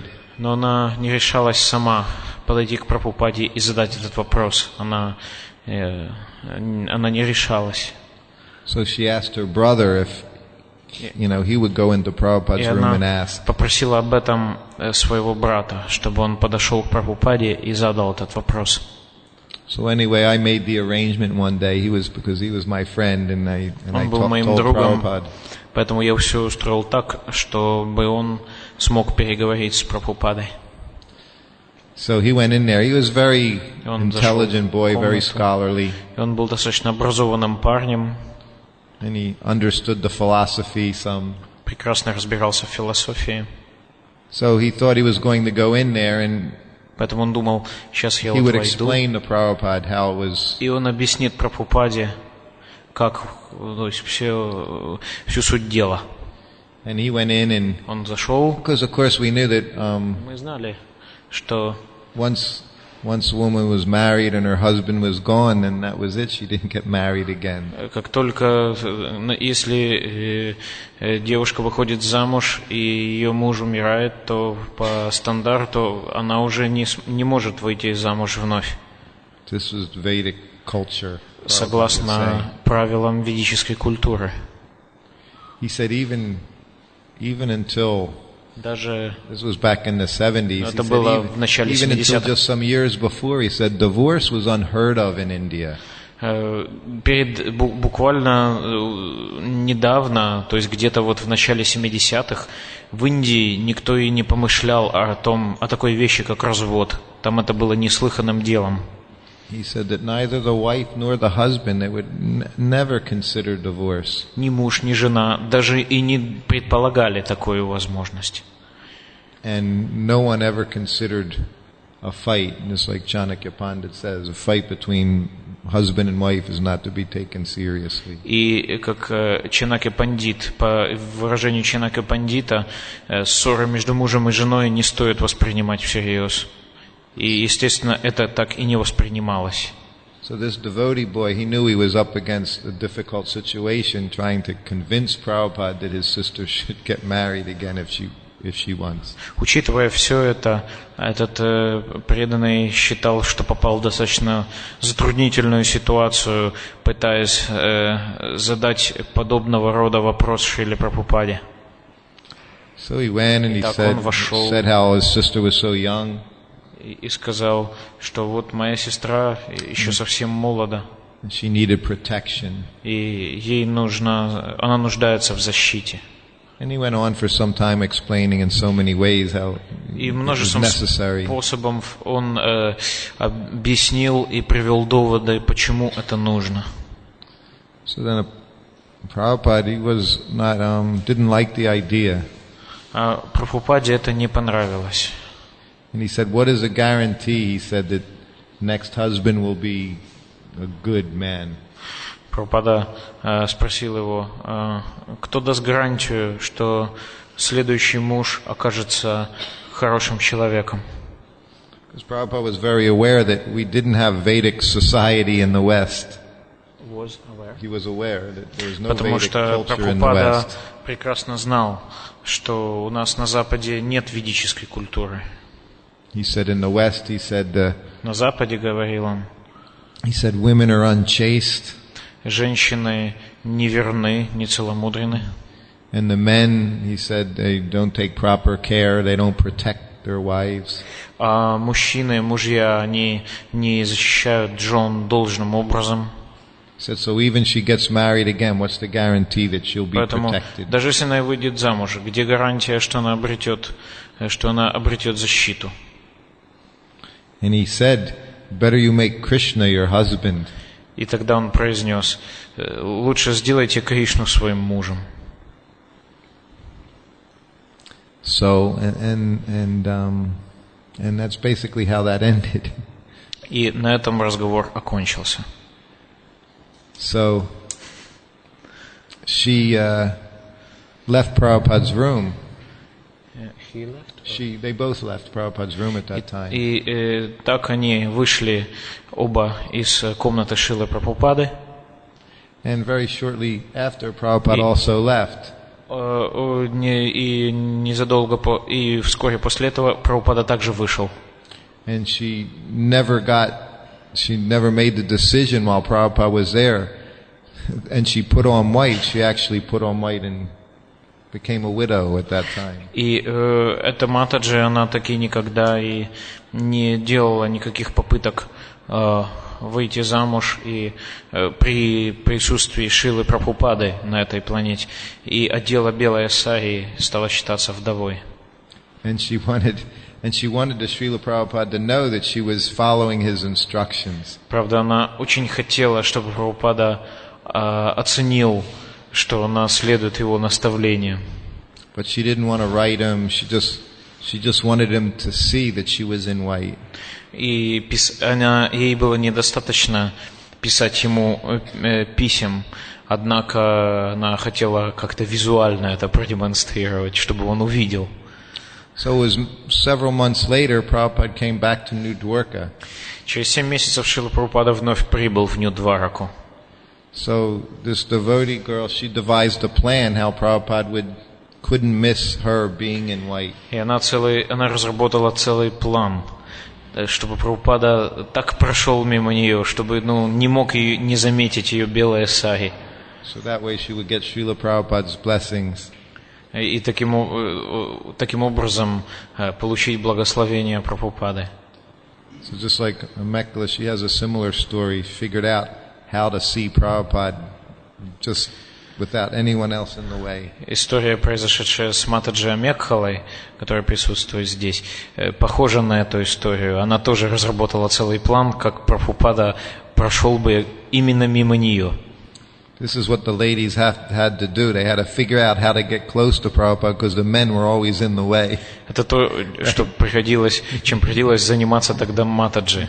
Им приходилось каким-то образом исхитряться, потому что Прабхупаду в основном окружали одни лишь мужчины. So the plan she devised was she was going to see Prabhupada at the airport. Yeah. И это Матаджи решила все это проделать в аэропорту. And because she knew exactly what would happen when Prabhupada came. Of course, no one ever was in front of Prabhupada. They were always beside him and behind him. И Прабхупада, конечно, знал, что обычно Матаджи находится за общей толпой.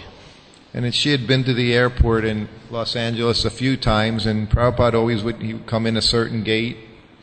И эта Матаджи хорошо разбиралась в этом аэропорту, и она знала, через какой зал пройдет Прабхупада. And then he would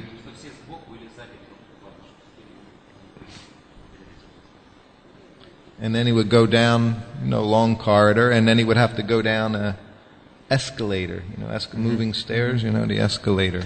Там нужно было в этом аэропорту, среди всего прочего, нужно было воспользоваться эскалатором.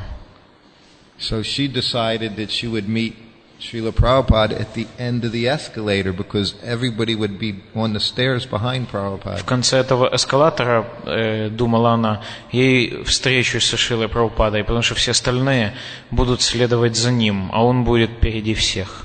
So when Prabhupada came down the stairs, he would be the first one on the stairs, and then all the devotees would be behind, and she would be right there. То есть Прабхупада будет впереди всех, а она окажется прямо перед ним. And with her, she had her little daughter, who was just 3 years old. Вместе с ней она взяла с собой свою малышку-дочь, которой было всего лишь 3 годика. So she had everything all planned, and she had a garland to give Srila Prabhupada. Она приготовила гирлянду, чтобы приложить Шриле Прабхупаде. And everything worked fine. Prabhupada came in from the airplane. И сначала все шло согласно плану. Прабхупада сошел с самолета. And hundreds of devotees are all around Prabhupada walking down. And in the airports, it was always amazing. So many devotees with mridangas and kartals. Собрались сотни преданных, они танцевали вокруг Прабхупады с мридангами, с караталами. Everyone chanting and dancing, and Prabhupada in the center. Все пели и танцевали, и Прабхупада был среди в самой гуще преданных. Could never do this anymore in an airport. The things that we did. Сейчас вряд ли вам удастся нечто подобное проделать в аэропорту. So Prabhupada went down the corridor, and he's coming down the escalator, the moving stairs coming down. И так Прабхупада воспользовался эскалатором, и этот эскалатор двигался вниз.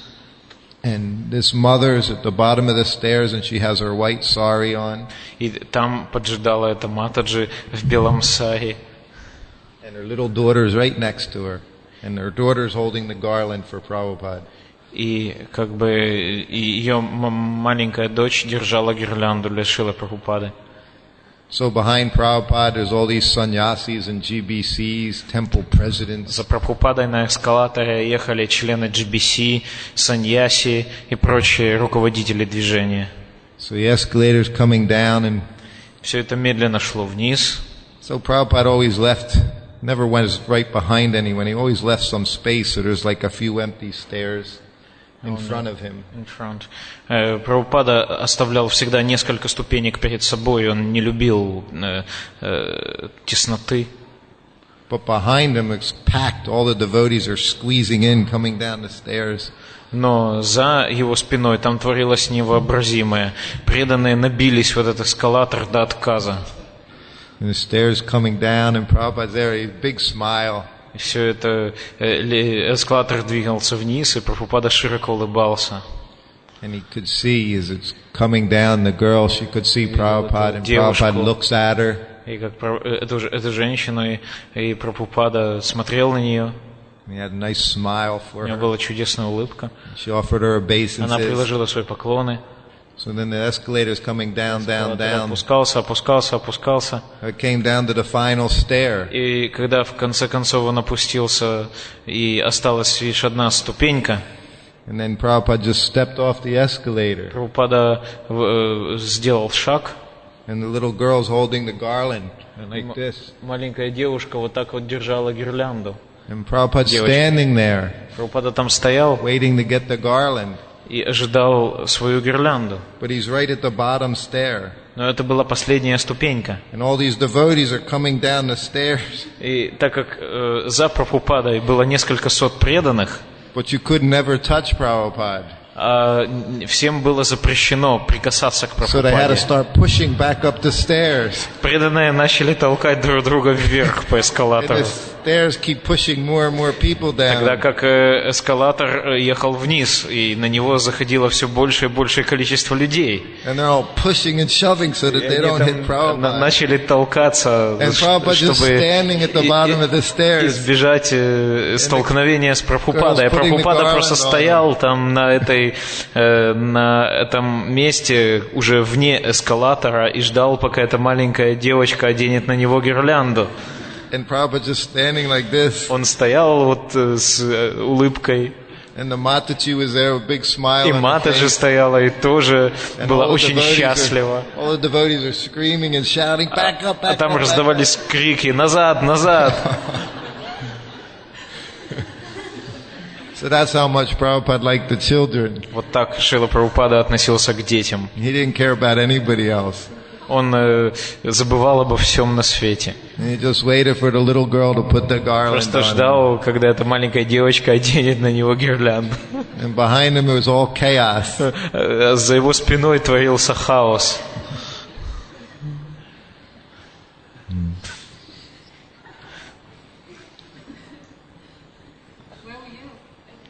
А вы где были?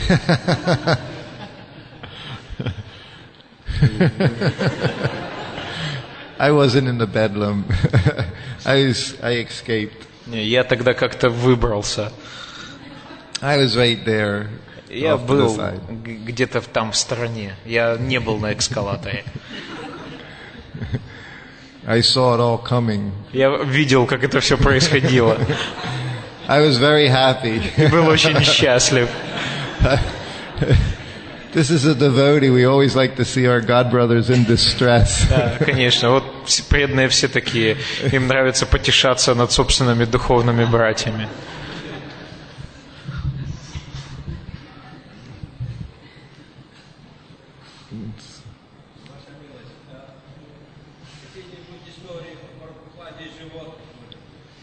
Что? Is there some stories about Prabhupada and animals? Animals. Yes. Да. Есть. Would you like to hear one? Что, хотите услышать, да? Okay. Ладно. Let me see. What animals? The cat. Животных, вот, Okay. о кошке. My wife says the cat. Вот, моя жена попросила о We кошке. won't talk about the monkey today. Об обезьянах мы не будем Maybe говорить. we will. Well, I can tell the cat. I like the cat О story. кошках. Мне Actually. кошки больше нравятся. So this happened in New Dwarka also. Это происходило в Нью-Двараке. And Prabhupada had a very beautiful small У garden. Прабхупады был очень красивый садик. And when it was sunny out in Los Angeles, which was usually sunny, И когда в Лос-Анджелесе появлялось солнце, оно там обычно появлялось, he would take his massage in the garden in the morning. Прабхупада принимал массаж по утрам в саду. And the garden was planted very nice. It had banana trees and rose bushes and Этот сад был очень ухоженным, в нем росли банановые деревья, розовые кусты. there were very many tulsi plants in pots. Множество деревцев туласи в горшках. So Prabhupada said it was Vrindavan. Прабхупада назвал это Вриндаваном. He said it was his favorite place in the world, was that Что garden. это его любимое место в мире. So I used to get to massage him in there every day before lunch. И каждый день до обеда он принимал там массаж. So this particular day, and around the garden there was a 6-foot-high wooden fence. И этот сад окружал деревянный забор высотой около 6 футов. So it was very private. Таким образом, туда никто не мог пробраться. So this one day I was massaging Srila Prabhupada in his garden. Однажды я массировал Прабхупаду в этом саду. And I was rubbing his back. И массировал спину. And all of a sudden this little kitten came into the yard. Во дворе показался маленький котенок. There was only one spot in the whole yard where he could get in, where the gate was. There was a little, that low. Во всем саду было одно единственное место, через которое он мог пролезть. Это такая щель между воротами и землей. So this kitten crawled under the gate. Этот котенок пролез под воротами. And he was about this big. Он был вот такой величины. And he came right over to where I was massaging И Prabhupada. подобрался прямо туда, где я массировал Прабхупаду. And he started rubbing up against Prabhupada's back. И начал тереться о спину Прабхупады. And he was going back and forth across Prabhupada's back while I'm rubbing his back. Я массировал спину Прабхупады, а он в то время там терся. And Prabhupada just sat there. He saw the kitten and he was just sitting there getting his massage. Прабхупада не обращал на это никакого внимания, он просто принимал свой массаж. Он видел этого котенка. So you know how kittens do when they rub. He's just rubbing him. Котята, они, когда трутся кого-то, издают такие звуки. Он был крохотным. It was so cute. И таким милым. So he'd go back and forth and rubbing up. Терся, Прабхупада. And I'm thinking, this is really weird. Кошмар какой, думал я. And Prabhupada was letting it happen. Sorry? Prabhupada was letting it happen. Но Прабхупада не возражал совершенно. So about 2 minutes go by. Так прошло несколько минут. And Prabhupada said, that's enough. Прабхупада сказал, ну, хватит. So I picked the cat up. It fit in my hand. I just picked him up. Я взял этого котенка. And I walked to the edge of the fence and I dropped him over the fence. Подошел к забору и выкинул его через забор.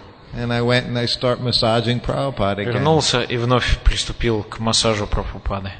So I'm massaging him and the cat comes right back in. Массировал, опять котенок вернулся. Starts rubbing up опять again. начал тереться о Прабхупаду. So I picked him up again and I walked to the fence. I drop him over the подошел к fence. забору и выкинул. So I go back, I start И massaging вновь Prabhupada. массировал Прабхупаду. The cat comes in Вновь again. котенок пробрался. Go right up to Prabhupada. Опять прыгнул к Прабхупаде. So I'm getting like, Я уже pick the cat up. разозлился, взял I его, take him over, I взял и швырнул его throw him over за the забор. fence.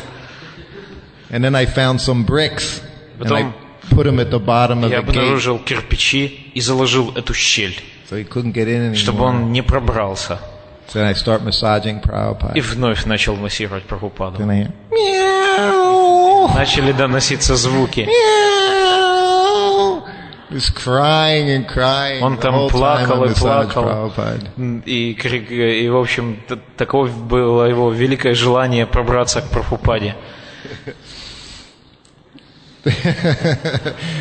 So I don't know. It was a very lucky cat. Не знаю, весьма везучий кот. Even Prabhupada's disciples, they didn't get to touch Потому Prabhupada. что даже слугам, даже ученикам Шрилы Прабхупады не было позволено касаться его. And this little cat, he just went in there and was... Этот маленький котенок, вот он получил такую возможность. Don't know who he was. Не знаю, Somebody wanted Prabhupada's mercy. кем он там был. наверное, тем, кто весьма стремился получить милость Прабхупады.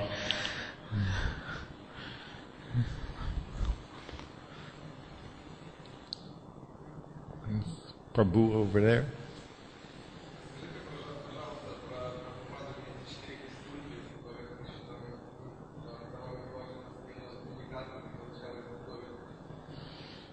Srila Prabhupada used to cook in this 4-section Cooker, yeah. cooker.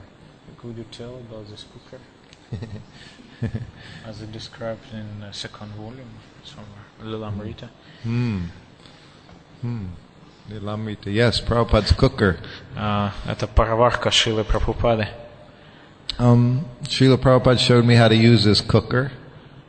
Прабхупада сам научил меня, как ею пользоваться. Actually, it was a 3-tier cooker. It was 3 levels. В действительности это была тройная кастрюлька. I was one of his few servants that used the cooker actually. И я был одним из нескольких слуг, которые знали, как ею пользоваться.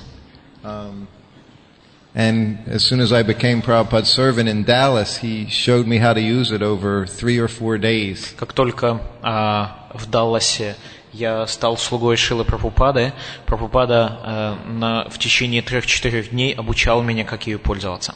And it was about that tall.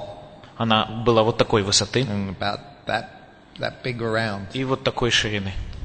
So the bottoms, each section was like this high. Каждый отдел был вот такой вместительности. And the 2 top sections, which are this high, they each had holes around. И две верхние были вот такой величины, и в отделе, в секции, которая разделяла, были дырочки. So whatever you put in the top 2 sections, you would steam. Чтобы вы не помещали в одну из секций, готовилось на пару. And in the bottom section, you would cook your dal, or you would cook a wet vegetable, or На like дне a soup. можно было готовить дал, суп или какие-нибудь влажные овощи. And then the bottom was a little rounded, Дно было слегка закруглено, and the top had 2 little handles on each side. а наверху имелись 2 ручки And that was по also каждой стороне. very rounded. И также крышка была закругленной. So you would take that lid off, and that became a wok, a small wok that you И would make когда a вы chaunce снимали эту in. крышку, это все превращалось в этакий сосуд, в котором можно было готовить соус. So inside the 2 top sections, there were containers that fit just inside, where you would put vegetables or rice. И в этом контейнере можно готовить было и рис, и овощи. So Prabhupada showed me how to make dal in the bottom and cut up some vegetables, put it in the center section. Прабхупада показывал мне, как готовить дал на самом дне этой кастрюльки и потом нарезать овощи. And then in the top container, you would put the rice in proper amount of water, and you would steam the rice in the И top в самой container. верхней секции вы помещали рис и нужное определенное количество воды. И таким образом начинался готовиться рис. And the cooker was made out of brass. И вся кастрюлька была медной. And it had, the interior was tinned. It was called tin. It was a tinning process. It looked like silver. It was just a metal. It was tin. И внутренняя его поверхность была отделана каким-то металлом, потому что на меди готовить нельзя. And while the cooker was cooking, you gave Prabhupada a massage at the same time. И пока эта кастрюлька готовила, вы одновременно с этим массировали Прабхупаду. So that's what we did in the kitchen in Dallas.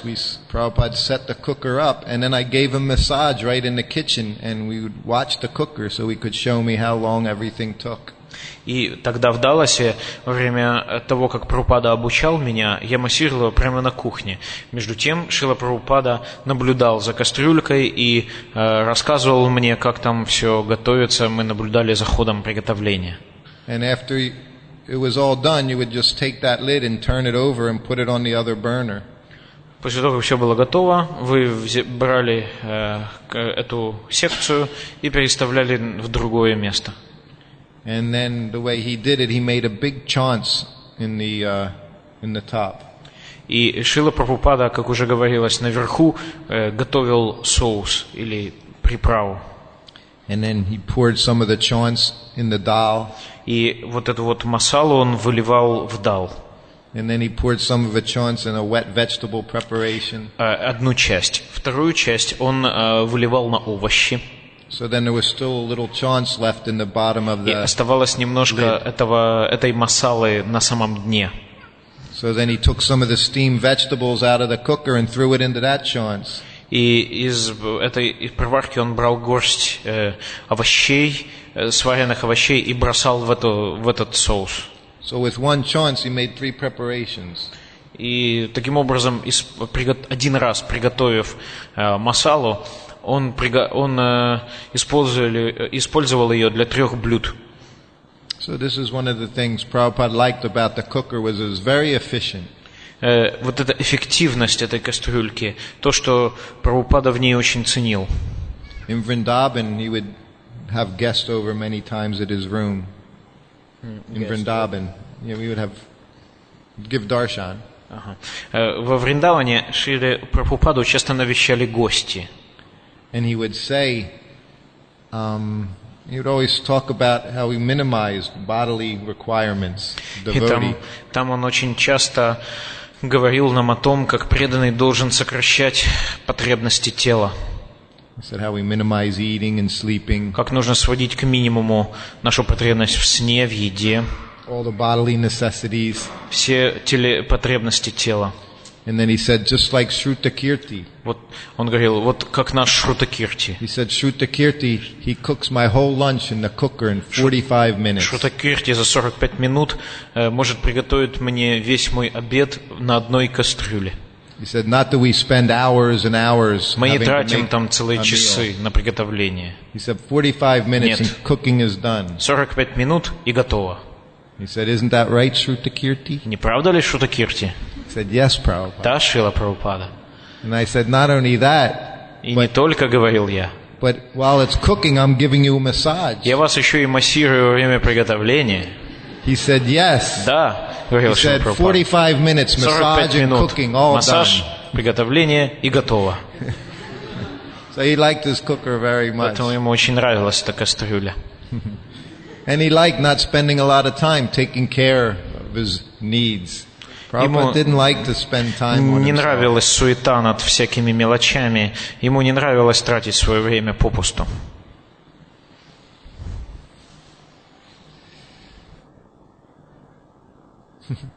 Anyone else or same person? No other? Еще вопросы?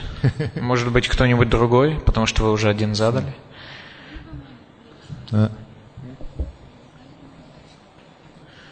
What's Srila Prabhupada's favorite preparation? Какое любимое блюдо Шрилы Прабхупады? Many favorite preparations. У него их было достаточно много. He didn't eat them every day because не каждый день он их very ел, simple. потому что питался он очень просто. One of his, I mean, he liked sweets a lot, Prabhupada. Прабхупаде очень нравились сладости. He liked milk sweets a lot. Ему очень нравились молочные сладости. He liked rasgulla and Расагулы, sandesh. сандеши. He liked luglu very much. Луглу. And he liked chapatis very much. Чапати. But he liked kachuris very, very Но much. больше всего он любил качури.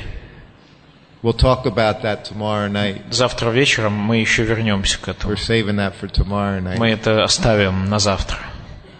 But he liked kachuri very Но much. он очень любил качури. And he liked some Bengali preparations. Of course, he liked shukta. Нравились некоторые блюда бенгальской I кухни, make a например, face when I say it. шукта. It's a bitter preparation. It's Оно a горькое. wet vegetable. Это такой овощ, It has bitter melon in it. горькая дыня. Big pieces of vegetable slice like eggplant, И potato. его режут как баклажан или картофель. And everything you put in is fried in mustard oil. И потом, что вы делаете? Вы жарите это в горчичном масле. It's very heavy. Очень тяжелое. But Prabhupada liked it. Но Прабхупаде очень нравилось. But he didn't eat it very often. Но он это не ел постоянно, каждый день. At night he always liked his hot milk. По вечерам ему нравилось горячее молоко. So hot that you couldn't even hold the cup. Что даже нельзя было держать лоту с этим молоком, эту чашку. With a little sugar. С небольшим количеством сахара.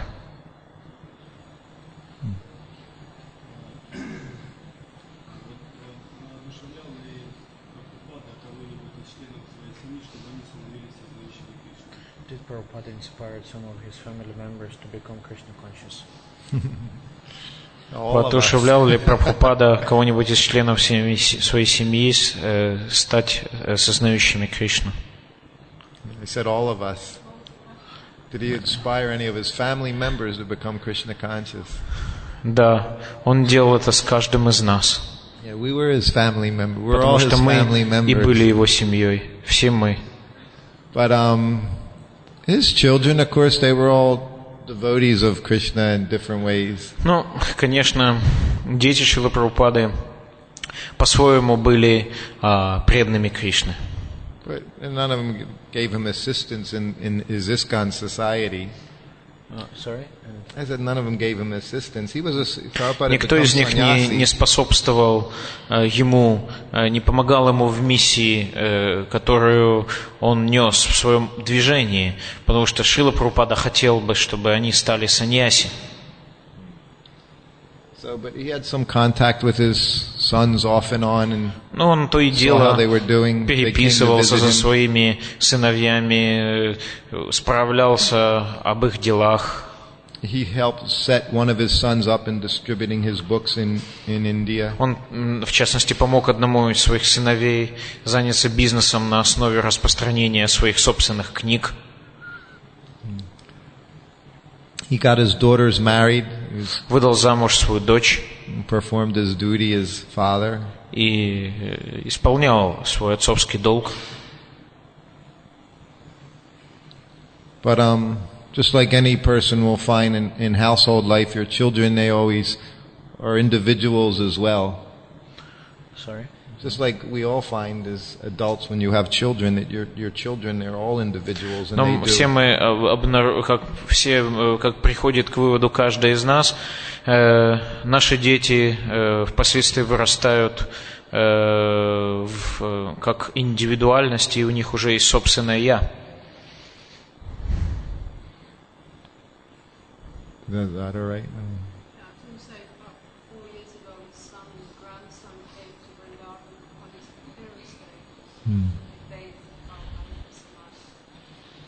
Вот Матаджи говорит, что 4 года назад внук Прабхупады прибыл во Вриндаван и омывал Шрилу Прабхупаду во время церемонии в самадхи Прабхупады. How old is he? Grandson, I guess.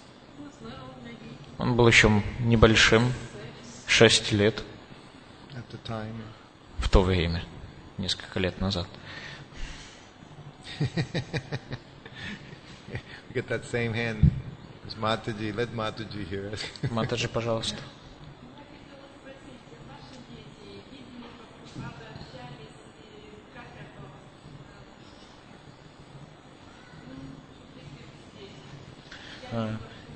Did your children saw Prabhupada and had association? Yeah, one of our sons, my son. Да, один из наших сыновей. Mayapur, that's a kind of a long story. Это очень длинная история. So it's like 1:30 now. Сейчас уже почти конец нашей лекции. Вот. And I need to. Нужно уходить. But well, you can continue. Yeah. Yeah. So my one son Mayapur was. Один из моих сыновей, его зовут Майяпур. He was born when I was with Srila Prabhupada in Mayapur.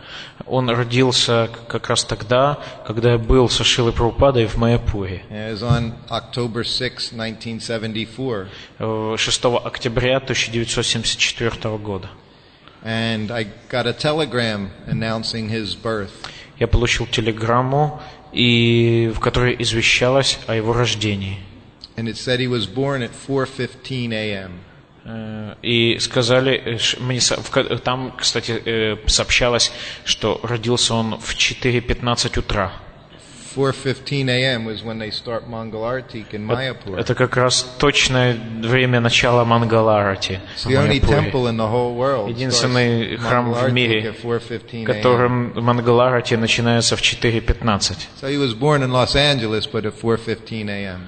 И таким вот образом вот он родился. So of course I я был в Лос-Анджелесе в это время. Конечно, я сразу же побежал в комнату и сообщил об этом Прабхупаде. Сказал, замечательно. He said, so you can call him Mayapur Chandra. Назови его Майяпур Чандра.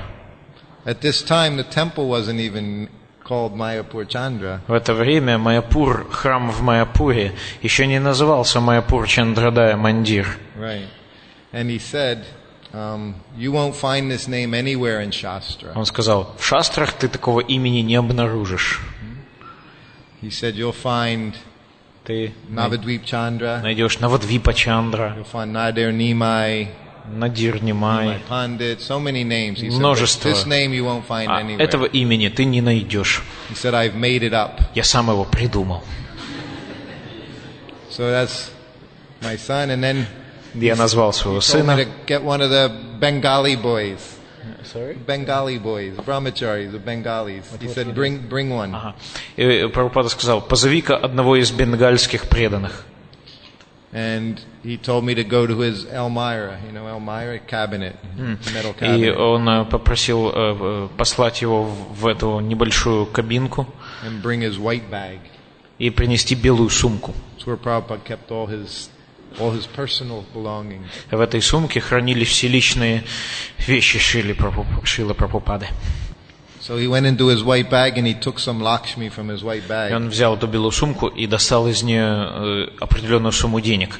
And he gave it to this Bengali boy. И он дал этому бенгальскому преданному. Said, you go to Navadvip. И сказал, отправляйся-ка в Навадвип. He said, and you buy some silver bangles. Купи серебряные браслеты. And silver. What do you call? И как это называется? Ankle bracelets. И серебряные ножные браслеты. For Mayapur Chandra. Для Майяпур Чандры. So Prabhupada bought him bangles and ankle купил bracelets ему for браслеты и ножные браслеты для моего сына. So then he got to see Srila Prabhupada in Hawaii when he was just starting to walk. А Прабхупаду он увидел на Гавайских островах, когда только выучился ходить. And if you were here the other day, you'd know how I first met Prabhupada when I fell on him. Я вот, когда впервые увидел Шрилу Прабхупаду, я поклонился ему, упал к его стопам. Никто не знает, как я впервые встретил Прабхупаду, и не слышали эту историю? Well, I can't tell that story again now, but my first meeting with Srila Prabhupada was I fell across the Vyasa-san. Значит, моя первая встреча со Шрилой Прабхупадой произошла, когда я упал около Вьясасаны. That's how I met Prabhupada. Вот так я встретился со Шрилой Прабхупадой. So now I'm bringing my son to see Srila Prabhupada. И теперь я привел своего сына увидеться с Прабхупадой. And Prabhupada's sitting on beautiful veranda in Hawaii. И Прабхупада сидел на этой чудной веранде, которая у нас была в нашем храме на Гавайских островах. And he's sitting in a rocking chair. И сидел в кресле качалки. He's taking the morning sun. И принимал солнечные лучи, лучи утреннего солнца. So I bring little Mayapur in, he's this big. Я вот принес туда маленького Майяпура, он был вот такого тогда размера. And I'm standing from here, and Prabhupada's just about there. Where я стоял вот здесь, а Прабхупада был примерно на таком расстоянии. So I put Mayapur down. Я его опустил. And he starts hobbling over to Prabhupada. Начал трусить по направлению к Прабхупаде. And then he falls right on him and grabs Prabhupada's feet. Потом он прямо перед ним там свалился и схватил Прабхупаду за стопы. Much like what I did when I first met Prabhupada. Примерно так, как я сделал это, когда впервые увидел Прабхупаду. So Prabhupada gave him a little pat on the head. Прабхупада потрепал его по голове.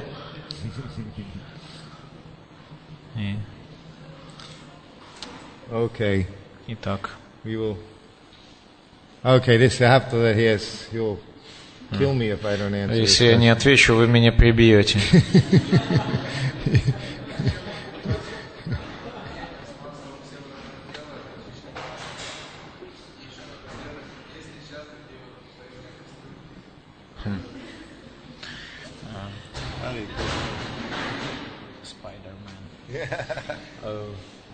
Why Srila Prabhupada took a massage with a mustard oil? And is there any more such cookers? Two questions. I think those cookers are available in certain shops in India, similar types. Вот похожие кастрюльки можно найти в некоторых магазинах в Индии. I've never seen one exactly like that. I've seen ones that are more flat. Такую, This one was very nice. Такую, как у Шрилы Прабхупады, я нигде не могу обнаружить, потому что поверхности тех, что продаются, плоские, а это была выгнутая, и была очень хорошая. I did talk about the massage the other day in here. О массажах я, по-моему, уже рассказывал. But you use mustard oil. Mustard oil is heating. Почему он использовал горчичное масло? Горчичное масло разогревает. And also is Ayurvedic massage is done with oil. По аюрведе массаж должен производиться вместе с маслом, с растительным маслом. Это помогает циркуляции крови, кровообращению. Prabhupada took massage for his health. Прабхупада делал это, чтобы поправить самочувствие. He said it was one of three things that kept him alive was his massage. Из трех, как он, по его словам, из трех вещей, которые поддерживали в нем жизнь, одной из них являлся массаж. Along with his morning walk and Ayurvedic medicine. Вместе с утренними прогулками и аюрведическими лекарствами. No more water. Sorry. I said no more water. Не надо больше воды, пожалуйста. Srila Prabhupada ki jai. Spasibo.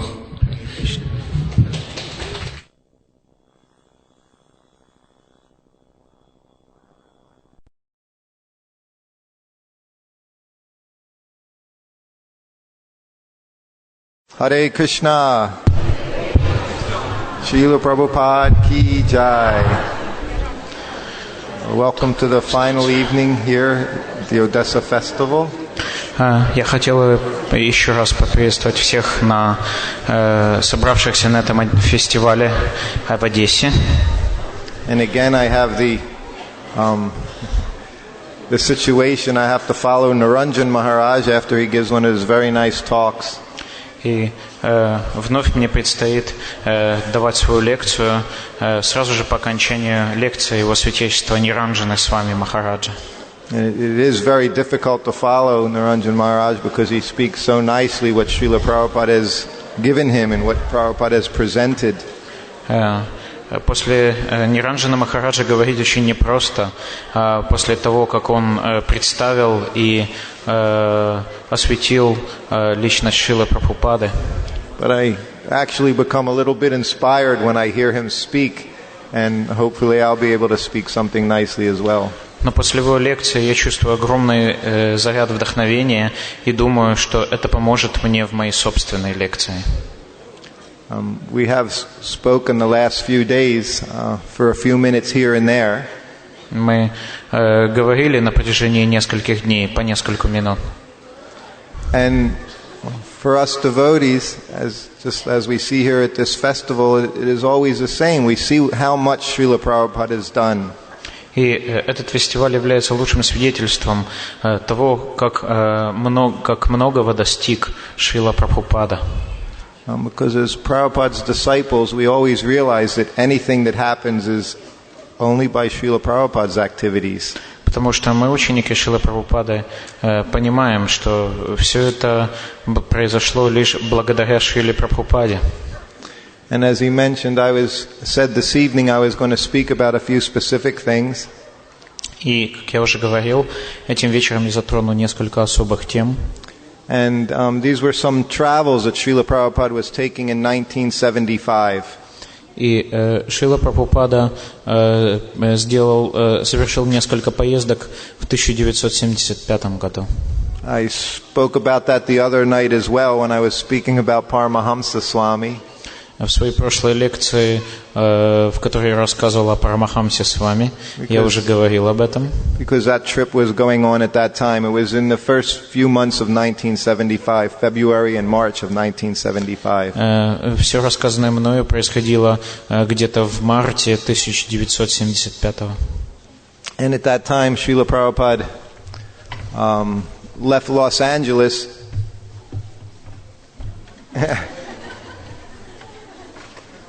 See, this is taking care of the devotees. Вот она, забота о преданных.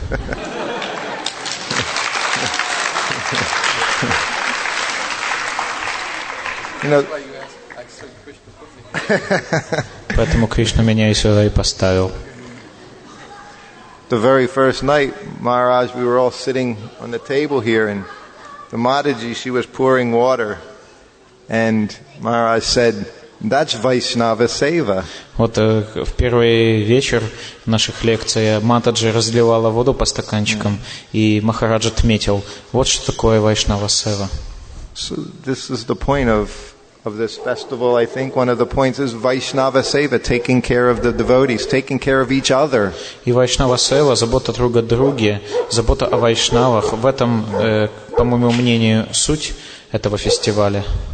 As if, just like he was saying, Prabhupada, his spiritual master said it takes so many pints of blood to make a devotee.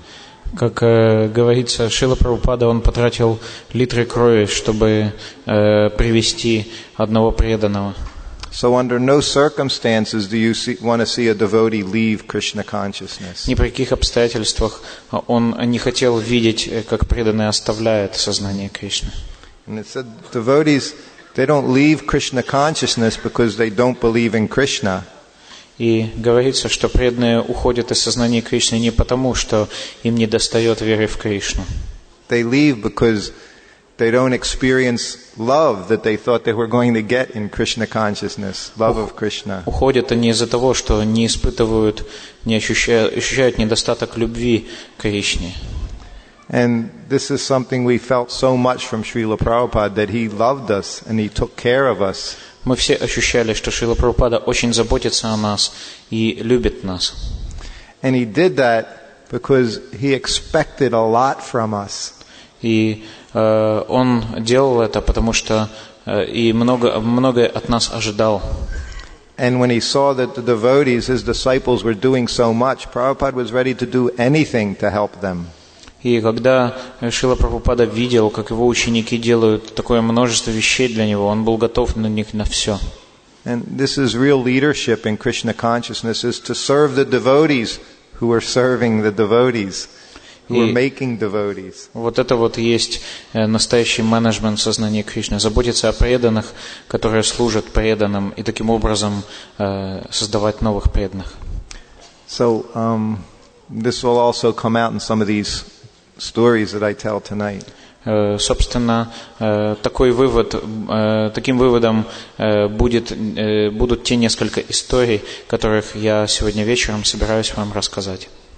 The Srila Prabhupada, he gave us, of course, a very complete program in Krishna consciousness. Шрила Прабхупада дал нам достаточно полную программу сознания Кришны. And when he left Los Angeles, and his first stop was Mexico City. Когда он выехал из Лос-Анджелеса, первый город, в который он прибыл, был Мехико-Сити. And on the way to Mexico City temple, he was in the car with the GBC. И там стоял автомобиль, в котором сидели члены GBC по этому региону. And he was telling them how much they had accomplished in printing books in Spanish, and were distributing books and translating so many of Srila Prabhupada's books into the Spanish language. No, he was telling Srila Prabhupada how they had translated so many of his books into Spanish. Эти члены GBC, они рассказывали Шриле Прабхупаде, сколько книг на испанском языке было издано и каковы были достижения в этой области. So the whole ride from the airport to the temple, he was describing how so much book distribution was going on. И всю дорогу до аэропорта описывалось то, сколько было распространено книг. And Srila Prabhupada, he was remaining quiet through all of this. Шрила Прабхупада оставался к этому достаточно равнодушен. So then Prabhupada arrived at the temple and he took darshan. They had Radha Krishna deities there.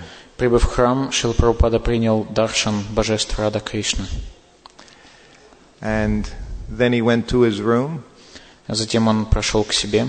And he said, "Bring me Mahaprasadam." Попросил: принесите мне Махапрасад. This was also something Srila Prabhupada would do when he arrived at a certain temple. At different temples, he would say, "Bring me the Maha plate." Прабхупада говорил, что принесите мне тарелку с маха-сладостями, приезжая в каждый храм.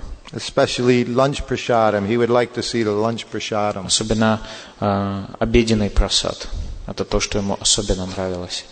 And that's what he would take that day for lunch. И, собственно, это и составляло его обед. So they brought him this big plate of Mahaprasadam, and it was all on the silver plates, the deities' plates. Перед ним была такая серебряная тарелка, полная махапрасада от божеств. So Prabhupada started sampling the preparations that were there. Started sampling, tasting all the different. Прабхупада начал пробовать каждое блюдо. And he tasted the puris. И он попробовал пури. He said, "These are terrible." И сказал, как ужасно. And he tasted the sabji. Потом попробовал сабжи. And he says, "This is horrible." Еще ужаснее. He said, "How are you giving this to the deities?" Как же вы предлагаете это божествам? He said, "Radha Krishna is here." Потому что ведь здесь Рада Кришна. He says, "And they require first-class service." Они требуют самого лучшего служения. He said, "All this is very bad." Все это очень плохо. He said, "You're distributing so many books." Вы распространяете так много книг. So, but you're neglecting the deities. Почему же вы забросили свои божества? Right? We know this is our system, like the railroad track, deity worship and book distribution side by side. Наша система напоминает железнодорожные пути, две рельсы, которые идут параллельно друг другу, распространение книг и поклонение божествам. And Srila Prabhupada would always say how book distribution is so important, most important. Шрила Прабхупада всегда называл распространение книг наиважнейшей нашей деятельностью. But then when someone would say they wanted to go on book distribution and not do their service because book distribution was most important. Someone would say sometimes, "I want to distribute books because it's most important." И кто-то говорил, а то и дело можно было слышать, что распространение книг важнее, поэтому я хочу делать только это служение. And then Prabhupada would say, "Yes, it is most important." И Прабхупада подтверждал, да, конечно, это самое важное служение. And deity worship is most important. И поклонение божествам тоже самое важное служение. Say everything is most important. Все наши служения самые важные. This is always what he would explain to us. There wasn't a question if something was less important in Krishna consciousness. Вот как он это объяснял нам. В сознании Кришны нет незначительных служений. Everything is most important. Все самое важное. And of course, what is the purport of his books? If we read his books, и в чем назначение его книг? Чтобы мы эти книги читали. Is to serve Radha and Krishna. Чтобы служили Рада Кришне. So nothing can be neglected. Пренебрегать нельзя ничем. So in so many ways, Prabhupada would give instructions. Таким образом, всевозможными способами Шрила Прабхупада давал свои указания. He would also give an instruction like that when he saw someone was unduly proud of what they were doing. And then Prabhupada would show them there's so much you have to do. Указания Шрилы Прабхупады следовали немедленно, как только он видел, что кто-то чрезмерно гордится веренным ему служением или выполняет его в так больших очень количествах. But we should never be proud. Однако нам не стоит гордиться. So then he went to Caracas. Затем Прабхупада отправился в Каракас. And when he went to Caracas, he asked for the deity plate. Отправившись туда, он попросил тарелку Махапрасада. And then when he took the prasadam, he said the same thing.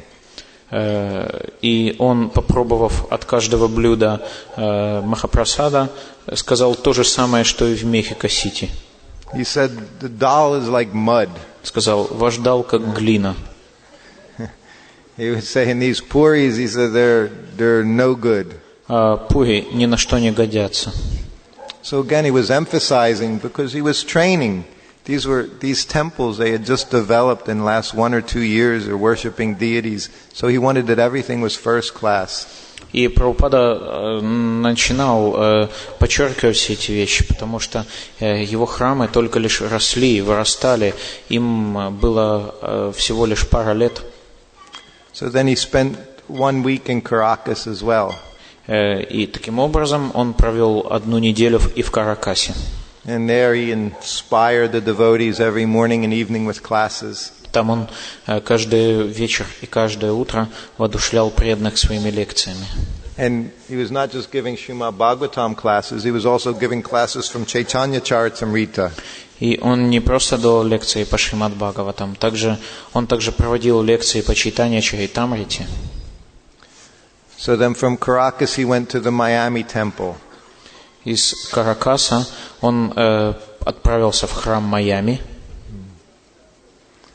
So when he went to Miami temple, there they had Gornitai deities. Он отправился туда, и там были божества Шишигорнитай.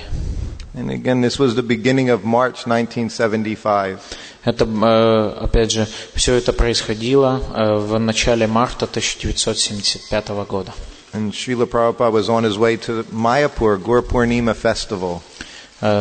И Шрила Прабхупада был на пути в Майяпур на ежегодный фестиваль Гаура Пурнима. So he gave a very beautiful class talking about Lord Chaitanya and Lord Nityananda. И он дал прекрасную лекцию о Господе Чайтанье и Нитянанде. And he was saying how he had traveled to the temples in Mexico and South America. И он рассказывал, как он путешествовал по храмам в Мексике и Южной Америке. And he was very happy to see how devotees were advancing in Krishna consciousness by the mercy of Lord Chaitanya and Lord Nityananda. И как счастлив он был наблюдать, как счастлив все преданные, принимая милость Господа Чайтаньи и Господа Нитянанды. So then Prabhupada went, he was staying in one small cottage next to the temple. И Шрила Прабхупада жил в небольшом здании, находившемся рядом с храмом. And we walked into his quarters there. И там он зашел в место, где ему предстояло жить. And we still just had his bags. I had his bags and I was carrying them in. И у меня в руках были сумки Шрилы Прабхупады. Я их внес туда. And at this time I was a householder. В то время я был домохозяином. And I was having difficulty deciding what I should do, whether I should be with my family or I should be Srila Prabhupada's servant.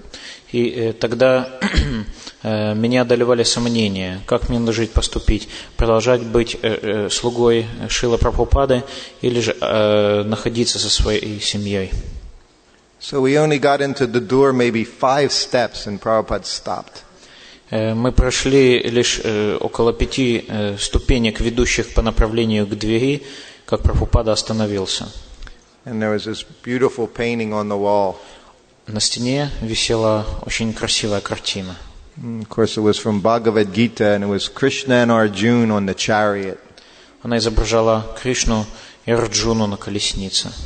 And из you've Бхагавад-гиты. seen this picture in Bhagavad Gita. Krishna has a nice smile on his face, and Arjuna, he's completely bewildered. И эта картина изображала Кришну, на устах которого играла чарующая улыбка, а Арджуна был в полном замешательстве. So Prabhupada stopped right before it. И прямо перед этой картиной Прабхупада остановился, And he looked at me and he smiled. взглянул на меня и улыбнулся. He said, I like this picture very much. И сказал мне, как мне нравится эта картина. And I was not thinking anything at all. And of course I said, why is that, Srila Prabhupada? А я вообще в то время ни о чем не думал. Я спросил, а почему Шрила Прабхупада? And he started to explain. И он начал объяснять мне. And he said, Arjuna, he's so upset. Арджуна настолько расстроен. Krishna is telling him he has to kill his relatives. Кришна только что поручил ему убить его родственников. And of course these are all his family members, friends. He doesn't want to kill anyone. Но это же его родственники. У него естественным образом не было желания никого из них лишать жизни. He said, but Krishna is saying, I want you to kill them. Но Кришна сказал ему, я желаю, чтобы ты их убил. He said, this is devotee. Вот таково положение преданного. So what to speak of leave your relatives? Что уж говорить о том, чтобы уйти от своих родственников. He said, if Krishna wants, you kill your relatives. Кришна может потребовать от тебя убить своих родственников. Prabhupada had a way, he was not speaking to me, but he was speaking to me. Прабхупада говорил, обращаясь ко мне и не ко мне в одно и то же самое время. He would always say things like he was speaking to the whole world when he was speaking to me. Когда он обращался ко мне, он как бы обращался ко всему миру. This is the process of devotional service. Таков путь преданного служения. That's what makes it devotional. Это то, что вдыхает в нас преданность. It has to be voluntary. Оно должно быть добровольным. There's no love unless it's voluntary. Любви не бывает по принуждению. So Prabhupada continued reinforcing the same idea. И Шрила Прабхупада продолжал развивать эту тему. He said, this is Krishna consciousness. Сказал, это и есть сознание Кришны. He said, if Krishna wants, we're prepared even to kill our relatives. Если Кришна захочет, он может подготовить все, чтобы наши родственники были убиты. And he was just smiling very nicely through the whole thing. И все, что он мне сказал, он говорил с такой удивительной улыбкой. And he just said, I like this again. I like this picture very much. It's very nice. И потом он в конце еще раз сказал, как мне нравится эта картина. And then we just continued on in my mind. I'm thinking, my goodness. И потом я подумал, Боже мой. So that was our trip to Miami. Так это была наша поездка в Майами. So then Prabhupada went to Atlanta. Затем Шрила Прабхупада направился в Атланту. So the point also I wanted to make about this was Srila Prabhupada expected so much from his disciples. И это все иллюстрирует, насколько высоки были ожидания Шрила Прабхупады от своих учеников. He was giving us everything. He was giving us Krishna. Он давал нам все, включая Кришну. And he wanted his disciples were prepared to do whatever was necessary. И он желал, чтобы ученики были готовы сделать все необходимое, чтобы не понадобилось. After all, he knew he was only going to be here a short time, and he had so much work he wanted to accomplish. В конце концов, он сознавал, что и времени ему осталось немного, а сделать нужно так много всего. And as he would say, actually that happened in Mexico City. There was one sannyasi who had fallen down. И он как-то рассказал, в действительности все это происходило в Мехико-Сити. Там одного из саньяси постигло падение. And he was like the first sannyasi that was big news. He fell down and took a wife. Это, можно сказать, был один из первых случаев, когда саньяси пал и женился. And by the time Prabhupada arrived in Mexico City, he had a wife and a child. И ко времени прибытия Шрилы Прабхупады в Мехико-Сити у него уже был ребенок и жена. So he was so embarrassed and ashamed, but still he was hoping to see Srila Prabhupada. И он был настолько смущен и пристыжен, и все равно хотел увидеться со Шрилой Прабхупадой. So Prabhupada noticed him and he called him to his room.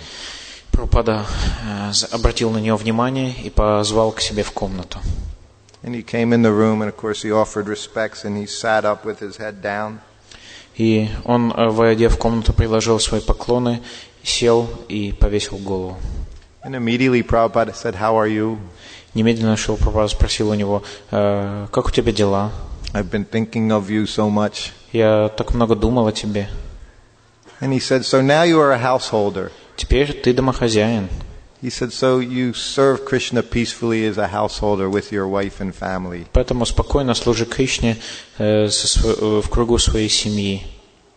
And he said, "Prabhupada, I can still render service to you." Этот преданный спросил, Прабхупада, я все еще способен вам служить? Prabhupada said, "Yes." He said, "I need all the help I can get." Да, и я помогу тебе, чем только смогу. He said, Lord Chaitanya, he said he could go in and even make the animals chant and dance. Господь Чайтанья отправлялся и обращал животных, заставляя их петь и танцевать. He said, "But I am not Lord Chaitanya." Но я не Господь Чайтанья, сказал он. He said, "So I need all the help I can get." Поэтому мне нужно очень много помощи. He said, "So you just continue, you do your service, and you help." Продолжай свое служение. So this was always Prabhupada's mood. He expected us to surrender everything. Таково было настроение Шрилы Прабхупады. Он ожидал от нас полного вручения. But then he would always accept whatever service we were able to perform also. Never rejected us. Но также он никогда нас не отвергал и принимал то служение, которое мы могли совершить во имя Его. So then Srila Prabhupada, after Miami, he arrived in Atlanta. После Майами Шрила Прабхупада прибыл в Атланту. It was a very wonderful visit. 3 days he was in Atlanta. Он был в Атланте в течение 3 дней, и это был замечательный визит. And when he arrived in the temple room, he gave his arrival address. Прибыв в алтарную комнату, он произнес приветственную речь. And that address, his talk there in Atlanta is very famous. Это знаменитая речь в Атланте, ее знают все преданные. And this small temple room was packed with hundreds of devotees. Небольшой алтарной набилось множество преданных. And again, Srila Prabhupada on his Vyasasana, he was just looking straight and he would see Gaurnitai, Shishi Gaurnitai on the altar. И Шрила Прабхупада сидел на Вьясасане и смотрел прямо на Шиши Gaurnitai. And he said, as he would sometimes do, he said, "So I have just arrived here." И он сказал, итак, я только что прибыл сюда. He said, "And I've been to Mexico City and Caracas." Я был в Мехико, в Каракасе. He said, "And then Miami." В Майами. He said, "And now here in Atlanta, I see that this temple is the best." Теперь в Атланте, и с уверенностью могу сказать, что этот храм самый лучший. All the devotees went, "Haribo." И все преданные закричали «Харибо». And then he said, "Parama Karuna Pahudwijana." Потом он начал говорить «Парама Каруна Пахудуиджана». He said, "The two Lords, Lord Chaitanya, Lord Nityananda, Два Господа, Чайтанья и Нитянанда, Sri Chaitanya Mahaprabhu." Шри Чайтанья Махапрабху. He said he is very merciful. Он не настолько милостивый. He said he's distributing love of Godhead freely to everyone. Они повсюду распространяют милость Господа, раздавая ее каждому. And each word he was saying was just filled with emotion. He wasn't just speaking. И каждое слово он выговаривал с огромным чувством, он не просто говорил. He was seeing everywhere he was going, so many hundreds and thousands of devotees, people chanting Hare Krishna everywhere he went. Прабхупада ездил по всему миру и видел тысячи преданных повсюду, куда бы он ни направился. And then he said, "Krishna, he is also very merciful." Кришна тоже очень милостив, сказал он. He said, but Krishna requires that first you surrender. Но Кришна требует вас сперва предаться. He said, but Lord Chaitanya, he doesn't even require that you surrender. You just chant Hare Krishna. Господь же Чайтанья не требует, чтобы вы предавались. Он просто просит вас повторять Харе Кришна. He said, and then your life will be perfect.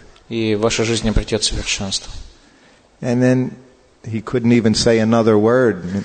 Tears were just coming down his eyes constantly. После этого он не мог произнести ни слова, и слезы побежали из его глаз.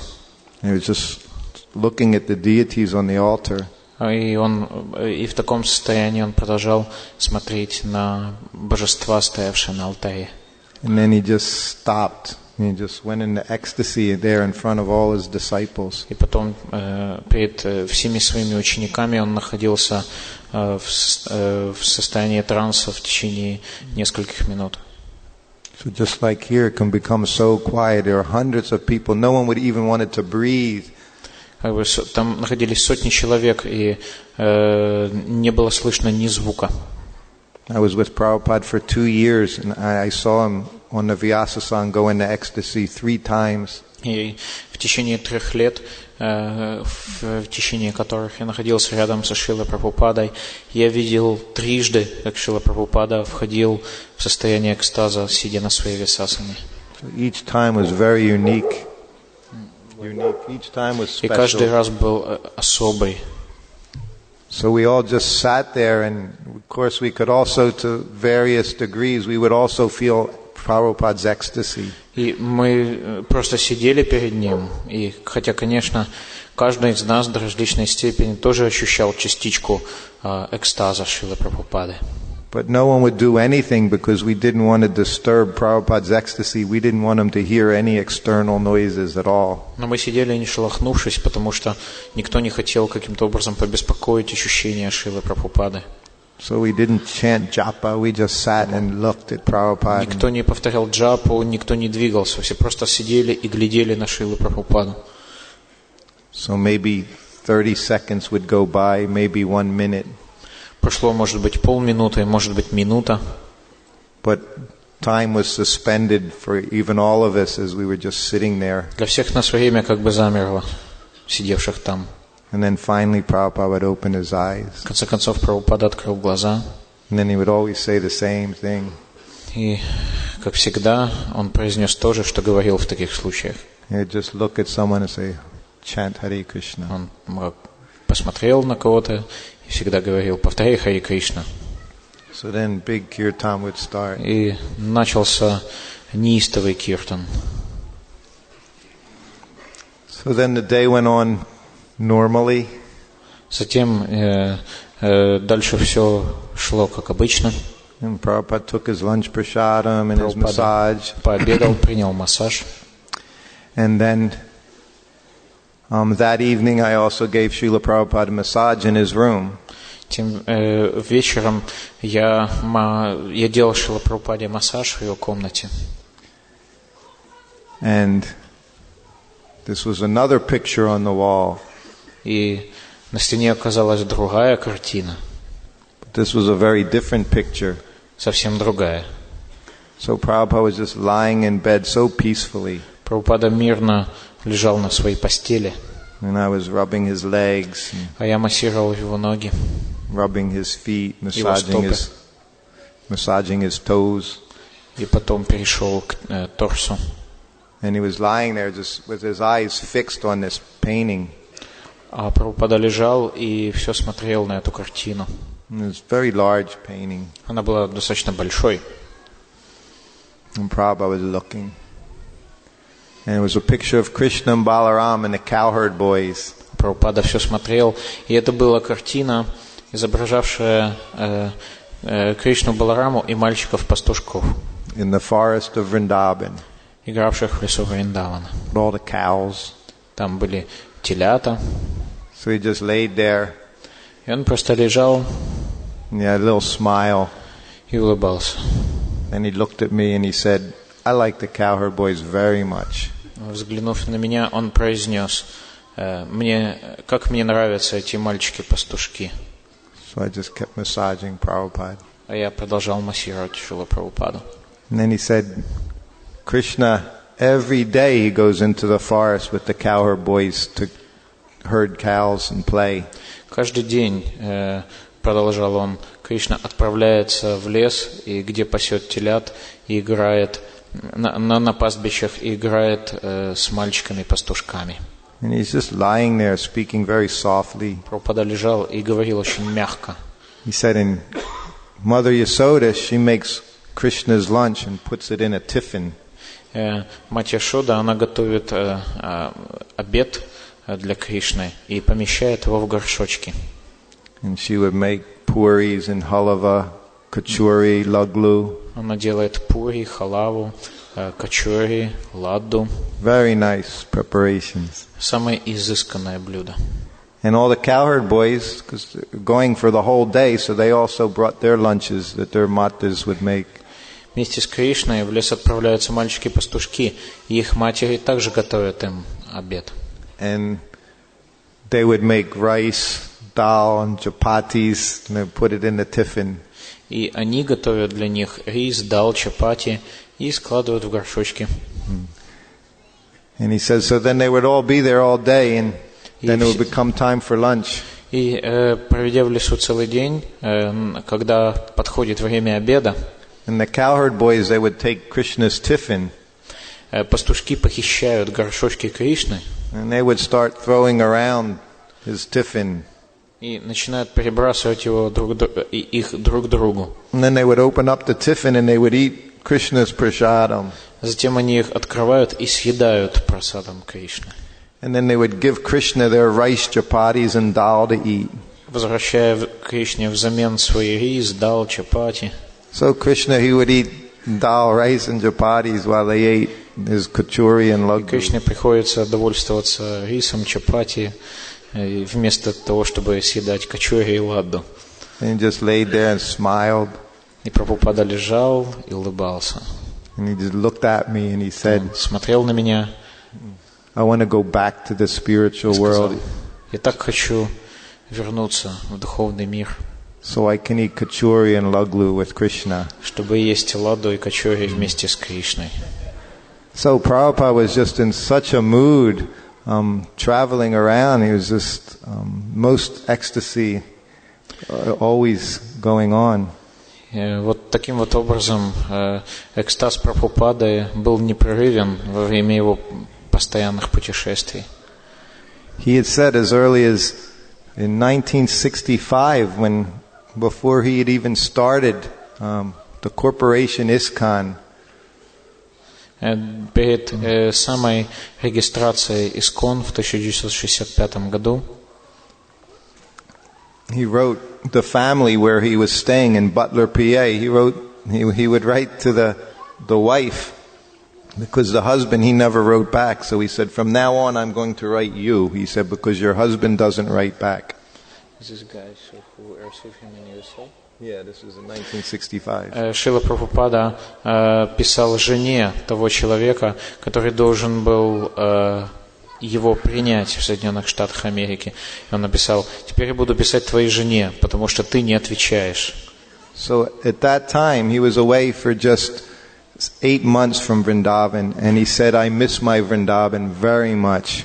И в то время он писал, что я так скучаю по Вриндавану. He said, this New York is a very nasty place. Этот Нью-Йорк отвратительное место. He said, but I have taken this duty from my spiritual master. Но я принял все это ради своего духовного учителя. He said, I must carry out this duty. Поэтому мне нужно продолжать. He said, so therefore I am here. Вот почему я здесь.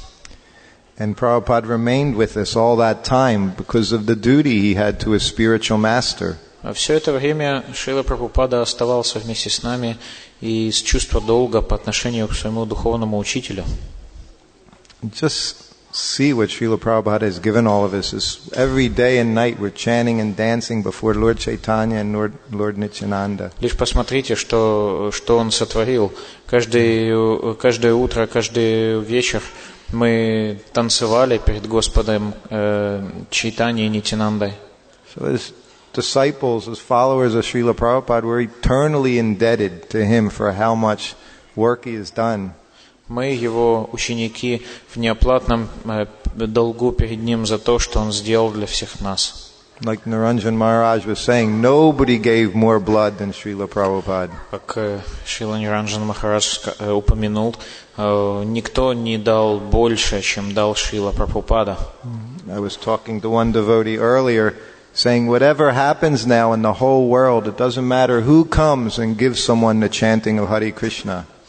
Как я говорил с одним преданным недавно, независимо от того, что там происходит в этом мире, главное, чтобы кто-нибудь дал вам пение Харе Кришна. It's all coming because Prabhupada has made this big highway that we can all just ride right down very easily and distribute Krishna consciousness. Шрила Прабхупада проложил для нас целую дорогу, целую широкую дорогу для того, чтобы мы могли идти по пути к сознанию Кришны. So then when Prabhupada left Atlanta, he went to Dallas. Уехав из Атланты, Шрила Прабхупада направился в Даллас. And there he was saying in a room conversation. И он сказал в одной беседе, которая проходила в одной из комнат. He said that one day people will understand in history. Однажды люди отметят в истории. He said that this movement came to save human society. Что это движение появилось, чтобы спасти человеческую расу. Actually he said that day will come. Такой день настанет. The whole world will understand that the purpose of this movement was to save humanity. Весь мир поймет, что назначение этого движения было спасти человечество. So Srila Prabhupada was seeing these things that were unfolding before him. He was making it happen. Шрила Прабхупада видел те вещи, которые он сам осуществлял и которые разворачивались перед ним. And he said what was in Dallas, another thing he said that was so important. Находилась наша основная гурукула. And Srila Prabhupada was saying how important it was. He says that a Vaishnava community, he said, is now established. И Прабхупада сказал, как чудесно, что теперь у нас есть наша вайшнавская община. And he was saying how on every level Krishna consciousness was there. И в которой есть каждый аспект сознания Кришны. Because devotees were going out and distributing books, so devotees were coming, being made. Вследствие того, что преданные выходили и распространяли книги, появлялись и приходили новые преданные. But just as importantly, he was saying that we have Krishna conscious families. Но что очень важно, что у нас появляются семьи, живущие в сознании Кришны. So that these families, they're having children and they're raising their children in Krishna consciousness. И они растят своих детей преданными в сознании Кришны. He saw this was very important. This was also most important. Он считал это очень важным, исключительно важным. Not just as we go out and tell others to become Krishna conscious, but we ourselves are able to raise families in Krishna consciousness. Не только чтобы мы просто выходили и рассказывали другим о сознании Кришны. Он хотел, чтобы у нас наши семьи жили в сознании Кришны. And set a nice example for the children so that they'll be attracted to Krishna. И являли для детей притягательный пример так, чтобы делать Кришну привлекательным для них. So he would see every morning the children jumping up, chanting and dancing. Каждое утро он видел, как дети прыгают, танцуют перед ним.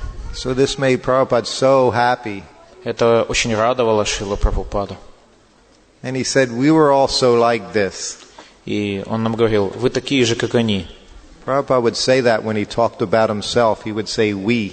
Прабхупада говорил, в действительности, имея в виду и себя, он всегда говорил «мы». When he was on the Vyasasana, when he was speaking to a mass of devotees, he would never just say, I this, I that. He would say, we. Сидя на Вьясасане перед массами преданных, он никогда не говорил «я сделал то-то и то-то», он всегда говорил «мы». So he said, we also did this. И так он говорил, мы также сделали это. And he said, my father, he was a great Vaishnava. И он сказал, мой отец был великим вайшнавом. And he only wanted that I became a Vaishnava. That's all he ever wanted. И все вообще, о чем он думал, это как сделать меня вайшнавом. Это все, чего он хотел. And he said, when I was young, I had 2 tutors, 2 teachers. В моем детстве мне наняли 2 учителей. One teacher taught him mridanga. Учителя игры на мриданге. And the other teacher was teaching him his mundane studies. И учителя различных мирских предметов. He said, so my mridanga teacher would be in there showing me how to play mridanga. И мой преподаватель игры на мриданге обучал меня этому. And the other tutor was waiting in the background in the next room. В это время преподаватель всех остальных предметов постоянно ждал в комнате. And my mother, she would say to my father, what is this nonsense? И моя мама говорила отцу, что это за глупости? Why are you having him learn this mridanga? He needs to learn his lessons. Зачем ему этот мриданг? Ему уроки нужно учить. And he laughed. И Прабхупада смеялся при этом. And he was, Мой отец знал. that was again another, sometimes Prabhupada would give these little drops of nectar. Прабхупада, он временами дарил нам эти капельки нектара. He would say, perhaps my father knew. Прабхупада говорил, мой отец знал. He would say that to me, and of course I never said anything. И Прабхупада также говорил это мне, и больше ничего, никак это не объяснял. Because it was obvious what his father would have known, who Prabhupada was. Все остальное само собой следовало, что знал, о чем знал отец Шрилы Прабхупады. And that happened when Prabhupada, 1 week later, he arrived in Mayapur. 1 week later, he arrived in Mayapur. Через неделю Шрила Прабхупада прибыл в Майяпур. And in his room, he had a conversation with the devotees. В своей комнате он беседовал с несколькими преданными. So now they had the nice guest house built. К тому времени уже была выстроена очень хорошая гостиница. And Prabhupada was appreciating it very much. Шриле Прабхупаде она очень нравилась. He liked Mayapur so much, Prabhupada. Шриле Прабхупаде вообще очень нравилось быть в Майяпуре. As he said, Mayapur is our home. Он часто говорил, что Майяпур – это мой дом. We are all followers of Lord Chaitanya. Мы все последователи Господа Чайтаньи. So Mayapur Dham, that's our home. Поэтому Майяпур – это наш дом. He said the West only has 2 purposes. Шрила Прабхупада говорил, Запад имеет лишь 2 назначения. Preaching and sense gratification. Проповедь и чувственное наслаждение. So if we're in the West, there's only one reason to be there, that's to preach. И потому, если мы находимся на Западе, мы находимся там с единственной целью, с целью проповеди. Said otherwise, Mayapur is your home. А так, наш дом – это Майяпур. So the devotees were saying how nice it was, the building, because there were such nice breezes. И здание было очень хорошим, и там постоянно дул такой очень приятный ветерок. And Prabhupada said, yes, he said, therefore I have asked that we have this cross ventilation, because the windows went from one side to the others. He said, so we have this cross ventilation here. У нас такая, Прабхупада, да, именно поэтому я организовал здесь перекрестную такую вентиляцию, когда окна выходят в оба конца. One of the devotees said, yes, it's perfect, Srila Prabhupada. Один из преданных сказал тогда, это совершенно Шрила Прабхупада. Jayapataka said, everything you do is perfect, Prabhupada. Джайапатака с вами продолжил, совершенно все, что бы вы ни делали, Шрила Прабхупада. Prabhupada said, not that I am doing, he said, but I have some imagination. Прабхупада же ответил, не то, что я все это делаю, у меня просто есть определенное воображение. Said, I have imagination to do something, but then Krishna dictates how to do it. У меня есть определенное представление, а потом Кришна говорит мне, как это делать. He said, if we just have a desire to serve, he said, Krishna will dictate how to serve. Если у нас есть желание послужить, Кришна нам сам сообщит, как осуществить то или иное служение. So then Jayapataka said, Srila Prabhupada, you're doing everything. И Джайапатака Махарадж сказал, Шрила Прабхупада, вы делаете абсолютно все. And Prabhupada said, I am simply a messenger. Прабхупада же ответил, я просто посланник. He said the mercy is coming from Srila Bhaktivinoda Thakur and Srila Prabhupada, his spiritual master. В действительности всю милость дает Шрила Бхактивинод Такур и Шрила Прабхупада, мой духовный учитель.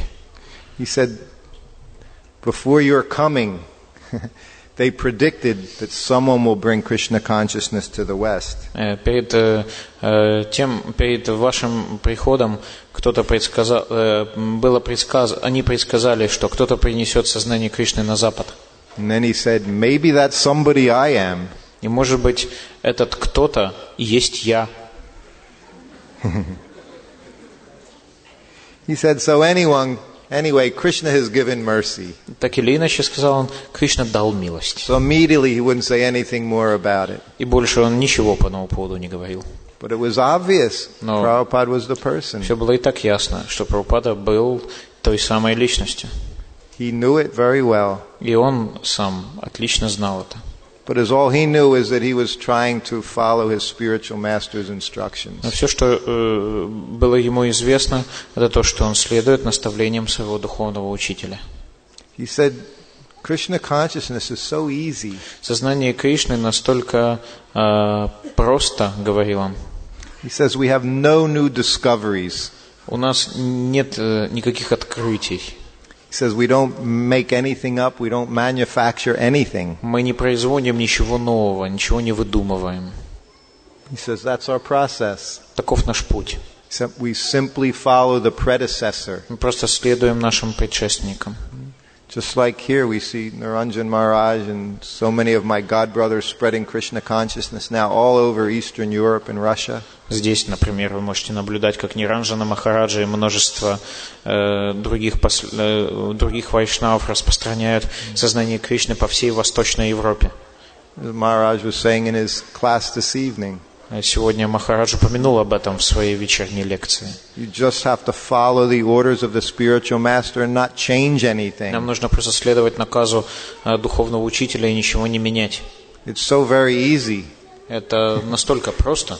You just do what you are told to do. Делайте то, что вам говорят. And it's perfect. И совершенно. And as soon as you try to make some change, then it all collapses. Как только вы пытаетесь как-то это все отрегулировать, все рушится. We were talking the other day, Maharaj and I, and we were talking about the transcendental via media.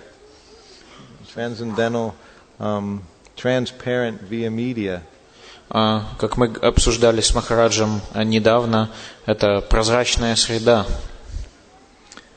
And Prabhupada would always say that if there was any miracle, everyone wants to see miracles. Прабхупада говорил, если даже и произошло какое-то чудо, потому что все стремятся увидеть какие-то чудеса. And Prabhupada would say, if I've done any miracle, it's that I have given what my spiritual master has given me without changing anything. Это то, что я дал то, что было дано мне моим духовным учителям, без всяких изменений. I haven't added anything, and I haven't taken away anything. Я ничего не добавлял и ничего не изымал. So he said, just by this simple process, Prabhupada spread Krishna consciousness all over the world. Таким простым путем Шрила Прабхупада распространил сознание Кришны по всему миру. And no one else could do it. И никто на это больше не способен. But then also he was able to do it because he had so many thousands of disciples. Однако Шрила Прабхупада был способен на это также благодаря тысячам своих учеников. And every disciple he had, he considered him to be a representative of his guru. И каждого из своих учеников Шрила Прабхупада считал представителем своего гуру.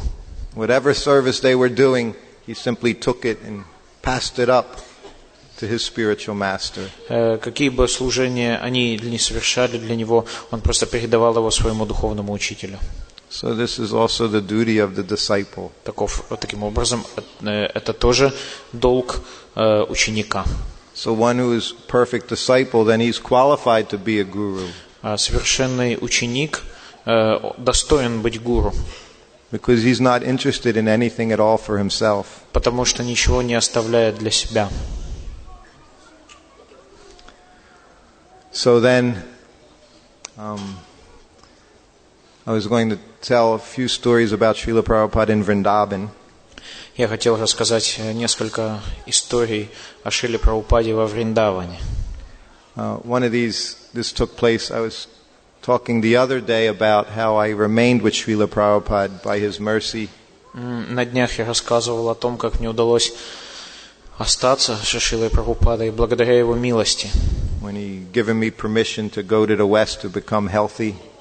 Как он разрешил мне вернуться на Запад, чтобы поправиться. And I said how hard that was to do, being with Srila Prabhupada. Я рассказал, как иногда было непросто быть рядом со Шрилой Прабхупадой. This story also describes just how hard Srila Prabhupada worked, how he was prepared to give up everything, even his own life, to serve Krishna. В них я также рассказал о том, как тяжело трудился Шрила Прабхупада и как насколько много он был готов пожертвовать, даже включая собственную жизнь. And he had complete faith that Krishna would take care of him. Он полностью полагался на Кришну и на его заботу. So this was in mid-1974, August 1974. Итак, это был август 1974 года. And as I had said, Prabhupada was in Vrindavan and he became very ill. Как я уже рассказывал, в то время Шрила Прабхупада находился в Вриндаване и был очень болен. And he was there for about 6 weeks. Он находился там в течение 6 недель. And at that time, he was taking almost no food at all. В то время он практически не принимал пищи. And he was just remaining in bed. Он лежал в постели. And whenever he wanted to walk to use the bathroom, I would put my hands under his arms there to bring him into the bathroom. Когда ему нужно было омыться, сходить в ванную, я просто брал его под руки и отводил к ванной. And in the evening he would sleep outside in the garden. И вечером он спал на свежем воздухе в саду. Because it was cooler, a little cooler. Потому что там было прохладно. So we had the bed with the 4 posts and hung a mosquito net. There would be a mosquito net over his bed. И на ручках у изголовья кровати мы привязывали противомоскитную сетку. And the mosquito net went all the way down to the ground. Эта сетка не спадала полностью закрывая кровать Шрилы Прабхупады. And I would sleep under Prabhupada's bed because the mosquito net was also to the ground. So I would just sleep on the ground right under his bed. Я спал практически под кроватью Шрилы Прабхупады. И таким образом меня тоже защищала противомоскитная сетка. So if he needed anything at all, I was right there and he would just have to call me. Я был прямо там под низом, и если Прабхупаде было что-нибудь нужно, он мог очень быстро позвать меня. So one night, it was about 1 o'clock in the morning. Как-то ночью, в час ночи, and I heard a sound, and I woke up. Я услышал определенный звук, и я проснулся. And all I had to do was look over on the ground, and I saw Srila Prabhupada, and he was on the ground. И стоило мне выглянуть из-под кровати, как я рядом с собой я увидел лежащего Шрилу Прабхупаду. So I, of course, climbed out from under, and I выполз оттуда. Picked him up, and I put him onto the bed. Осторожно поднял Шрилу Прабхупаду и поместил его на кровать. And I said, Prabhupada, what happened? Прабхупада, что случилось? And he said, I wanted to go to the bathroom. Прабхупада ответил, я всего лишь хотел добраться до ванной. He said, and I didn't want to disturb you because you were sleeping. И не хотел тебя трогать, потому что ты спал. He said, and I thought I had enough strength. Я думал, что у меня достаточно сил. He said, but I can see that I have no strength. Но я вижу, что их нет. So I said, almost like his parent chastising him, so Prabhupada, you have to tell me when you want to do something. That's why I'm here. По-родительски я читал Прабхупаду, Шрила Прабхупада, я же здесь, зачем вы это делаете? Все, что вам нужно, это позвать меня. And he so humbly said, yes, I will do that, he said. И он смиренно ответил, да, конечно. So this is how Srila Prabhupada was. Вот таким был Шрила Прабхупада. He never even wanted to take any service from anyone. Он ничего не стремился принять от других, никакого служения. He would do anything for us, and he did do everything Он for был us. готов сделать для нас все, что угодно. And yet, whenever you were sleeping, he would never want to disturb. Не хотел вас будить, пока вы спите. And then, so this was building of Krishna Balaram Mandir was going on. И там шло возведение храма Кришна Баларам Мандир. And his illness continued. И оно продолжалось. But there had been a strike, a cement strike. They couldn't get any cement to build. И возникла проблема с поставками цемента. It was all politics. Все это происходило вследствие определенных интриг. So one government official came. И пришел правительственный служащий. So Prabhupada, he went into temple room to greet him and then give a speech. И Прабхупада хотел встретиться с ним и побеседовать. And it was the only time before going out, Prabhupada, he asked me to shave, give him a shave. И это был единственный раз, когда Шрила Прабхупада за все время моего служения ему попросил меня побрить его.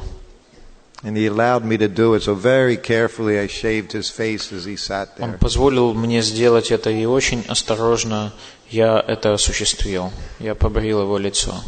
And I could tell when I was shaving him, his head was so hot, he had very high fever, it was very hot. И в то время, как я его брил, я чувствовал, насколько горячей была его голова. У него была очень высокая температура. But he would always try to do everything by himself. Но он всегда все старался делать сам. So even I would take him to the bathroom, then he would bathe himself. Я отвел его в ванну, и он помылся без посторонней помощи. So then I helped him, and he got dressed. С тем и помог ему одеться. And then he was sitting at behind his desk. He was sitting behind his И desk. он сидел за своим письменным столиком He was getting ready to go speak. и готовился к этой беседе. And I was doing some other things. Я был занят чем-то другим. And Prabhupada put his tilak on. Шрила Прабхупада носил свою тилаку. So then a few minutes later I came into the room. Через некоторое время вошел в комнату. And he said, "Okay, I'm ready to go out." И я вошел в комнату, и Прабхупада сказал мне: "Все, я готов." So I walked over to him, and then he looked at me. Я подошел к нему, он посмотрел на меня. And he said, "Have I put my tilak on?" И спросил меня: "Хорошо ли выглядит моя тилака?" I just said, "Yes, Prabhupada." Сказал: "Да, Шрила Прабхупада." He was just in a completely other world. Он был совершенно не в этом мире. He was completely transcendental. Он был полностью трансцендентен. But he was also, his body was giving so much trouble. В то же самое время его тело приносило массу беспокойств. But then he went outside and he sat down and he gave a very powerful speech. И, тем не менее, он сел и провел очень хорошую беседу. He would give no indication that there was anything at all wrong with him. И он говорил сильно, и никто не мог даже предположить, что с ним было что-то не так. And of course, after his speech, the cement started flowing again into Krishna Balaram Mandir. Как следствие этой беседы, поставки цемента в Кришна Баларам Мандир возобновились. Everything, he would never stop. Everything he did was to spread Krishna consciousness. Он был готов на все ради распространения сознания Кришны. Every moment, that was his only consideration, was how to serve his guru. Каждый миг он помышлял лишь о том, как служить своему гуру. So then, after that, Prabhupada again was traveling. После этого Шрила Прабхупада возобновил свои поездки. And one of my dear god brothers in Detroit, he was Prabhupada's guard at his door. Один из моих близких духовных братьев в Детройте выполнял служение охранника Шрилы Прабхупады. Он стоял около его дверей. So he would prevent people from sneaking in or bothering Srila Prabhupada. И он не давал людям просто проникать в комнату Шрилы Прабхупады и беспокоить его. He was very big American football player type person. Таким высокорослым американским футболистом. So every day when Prabhupada would go out for a morning walk and then he would come back in after class, he would always look at Prabhupada's feet as he was walking into his room. Преданный постоянно смотрел на стопы Шрилы Прабхупады по мере того, как он проходил мимо. And he would offer his obeisances and Prabhupada would stop at the door as the door was being opened. Он предлагал свои поклоны, в то время как Шрила Прабхупада открывал свои двери. And he would just see Prabhupada's beautiful feet, Видел lotus feet. прекрасные стопы Шрилы Прабхупады. Prabhupada's feet, they were very pinkish on the bottom, very soft. Стопы Шрилы Прабхупады были очень, очень нежными и розоватыми внизу. And he would want to touch them, but he would never touch them. Ему так хотелось прикоснуться к ним, но он не мог и никогда бы этого не сделал. Because we just never touched Srila Prabhupada's feet. Ни один из нас не прикасался к стопам Шрилы Прабхупады. Because we were always told that if he touched his feet, then he would have to take some karma. Even Srila Prabhupada said this. Even my disciples, he would say, if they touch my feet, then I have to accept some karma. Потому что нам говорили, что прикасаясь к стопам Шрилы Прабхупады, мы можем передать ему как часть своей кармы. И даже Шрила Прабхупада говорил нам об этом, что вот мои ученики, если они прикоснутся к моим стопам, я могу принять от них какую-то карму. So even though they were there and we always wanted to do it, the devotees never wanted to cause any difficulty for Prabhupada. Поэтому, так это было или нет, преданные не хотели причинять Шриле Прабхупаде никаких беспокойств. So he never ever touched Prabhupada's Поэтому feet. никто никогда не прикасался к стопам Шрилы Прабхупады. So that was 1975. Это было в 1975 году. So now this same devotee, he was in Vrindavan in November of 1977. Тот же самый преданный оказался в Вриндаване в ноябре 1977. And he was going to the temple program every day. Он каждый день посещал утреннюю программу в храме. And of course Prabhupada was in his room and he was very, very ill. He was close to leaving at that time. Прабхупада в то время был уже очень болен. Он практически прекратил есть. But he hadn't been in Prabhupada's room yet. Но в комнату Прабхупады этот преданный еще пока не попал. So one day he was leaving Mangalartik and he was walking by Prabhupada's quarters. Однажды он проходил мимо места, где жил Прабхупада, идя с Мангаларати. And Upendra was Prabhupada's servant at that time. В то время слугой Шрилы Прабхупады был Упендра. And just as he was walking by, Upendra opened the door. И в то время, как этот преданный проходил мимо, Упендра открыл дверь. And he said, Upendra said to the devotee, he said, Prabhu, would you please come in and sit with Srila Prabhupada? Прабху, не зашли бы вы и не посидели немножечко со Шрилой Прабхупадой? He said, there's no one in Prabhupada's room. Сейчас некому с ним остаться. And Prabhupada wants to know why the devotees aren't with him. И Прабхупада хочет знать, почему вокруг никого нет. He said, so do you have time? You can come in. Пока я это все сделаю, заходите. And of course he said yes. He said, I have to go back to my room. I'll be right back. Сейчас я сбегаю в свою комнату и немедленно прибегу назад. So he came right back. И он прибежал назад.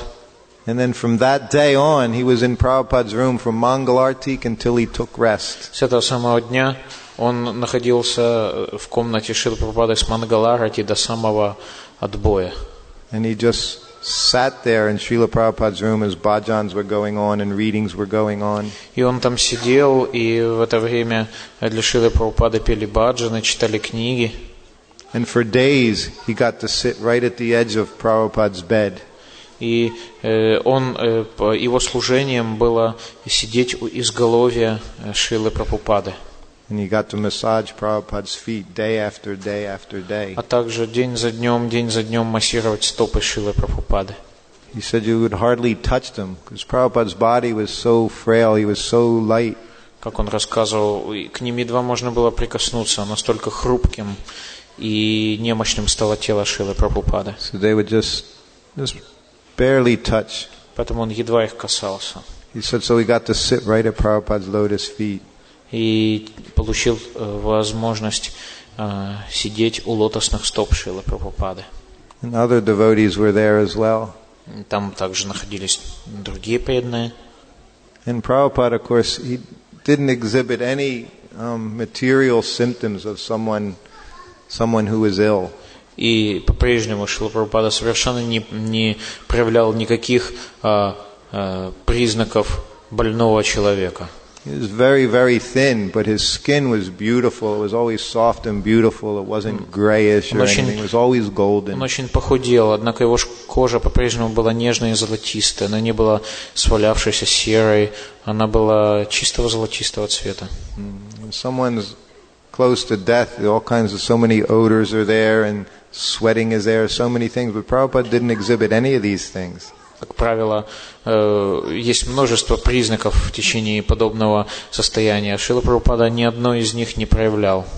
And he always liked to hear soft chanting going on by the devotees in the background. И он всегда хотел, чтобы преданные нежно повторяли для него там неподалеку. And he would like to hear readings from Krishna book.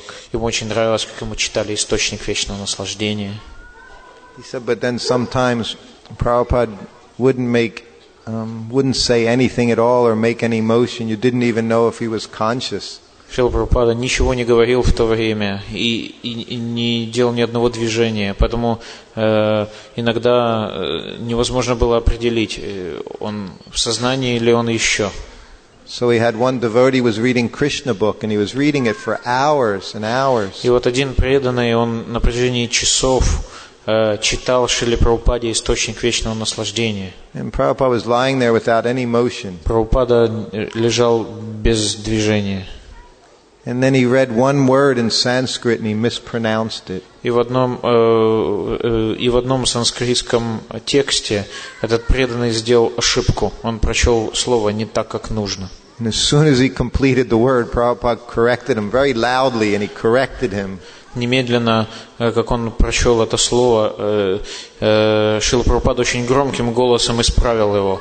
Everyone was completely shocked. Преданный был потрясен. They thought he wasn't paying any attention to anything. Потому что он думал, что Прабхупада давным-давно не обращает на него внимания. We would be thinking he was barely alive.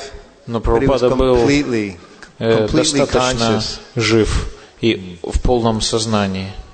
And then, of course, we know he was continued to do his work right up until the last day. He was doing his translating До самого work. последнего дня он не прекращал своей работы. He set such a wonderful example Он показывал, for a devotee. он демонстрировал такой чудесный пример. Right until the last days, he До последнего had the дня. microphone to his mouth, and he would be doing his purports. У его рта держали микрофоны, он надиктовал свои комментарии. So this is what Prabhupada spent his lifetime with us doing, giving us these books. Это то, во что Шрила Прабхупада вложил свою жизнь. Он дал нам свои книги. He said they're not mundane books, they're Krishna's words, he said. Он говорил, это не мирские книги, это слова Кришны. And his purports, he said, they're his devotional ecstasies. И свои комментарии он называл экстазом преданности. So when you're reading Srila Prabhupada's books, this is what you're reading. И вот эти книги Шрилы Прабхупады, которые вы читаете, You're getting Krishna coming directly through the disciplic succession. позволяют нам непосредственно общаться с Кришной в ученической преемственности. And then you're getting Srila Prabhupada's devotional ecstasy. И получать этот восторг преданности Шрилы Прабхупады. This is the greatest Vaishnava who's brought Krishna consciousness to every corner of the globe. Величайшего вайшнава, который распространил сознание Кришны в каждом уголке земного шара. And we're so fortunate, we're connected to Srila Prabhupada. Нам настолько повезло, что мы связаны с Шрилой Прабхупадой. There's no greater fortune anyone can have. Большего счастья невозможно даже себе представить. So this is our spiritual master, Srila Prabhupada. Таков наш духовный учитель Шрила Прабхупада. So we're so fortunate. Нам так повезло. Just like Prabhupada in his garden in Los Angeles once he said, Govindam Adi Purusham Tamaham Bhajami. In his garden in Los Angeles, в своем саду в Лос-Анджелесе Шрила Прабхупада как-то раз произнес Говиндам Ади Пурушам Тамахам Баджами. He said, we are proud to be Krishna's servants. Мы гордимся тем, что мы слуги Кришны. He said, that's our pride.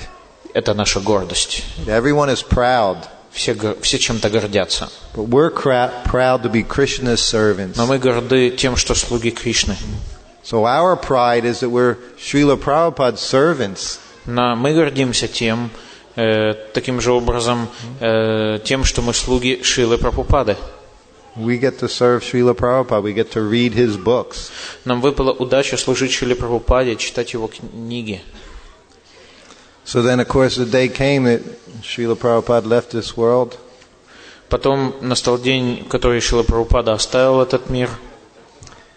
And they dressed him, and he was on the Vyasasana all night to kirtan. Шрилу Прабхупаду одели, и он находился на Вьясасане в течение длительного киртана. And the next morning they brought him all around Vrindavan to all the different temples. Который длился всю ночь. А потом они утром поместили его на паланкин и начали носить по Вриндавану. And Srila Prabhupada was so glorious at that time.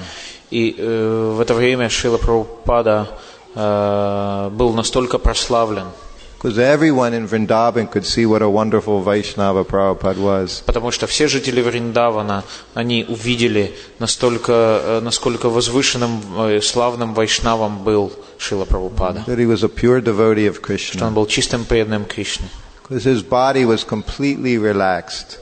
А его тело было полностью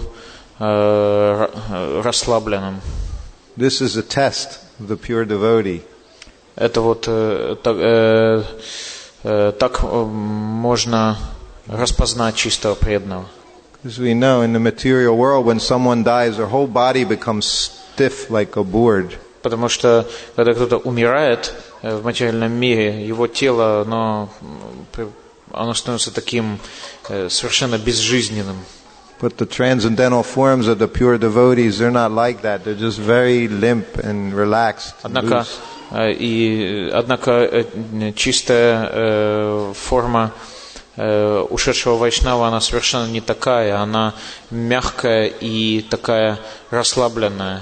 So all the residents of Vrindavan got to see Srila Prabhupada as he was paraded all around the city streets. И все жители Вриндаваны увидели, как Шрилу Прабхупаду носили по улицам этого города. So then at that time no one had any doubts of Srila Prabhupada's position. В то время были рассеяны последние сомнения в отношении положения Шрилы Прабхупады. So it's just about 8 o'clock.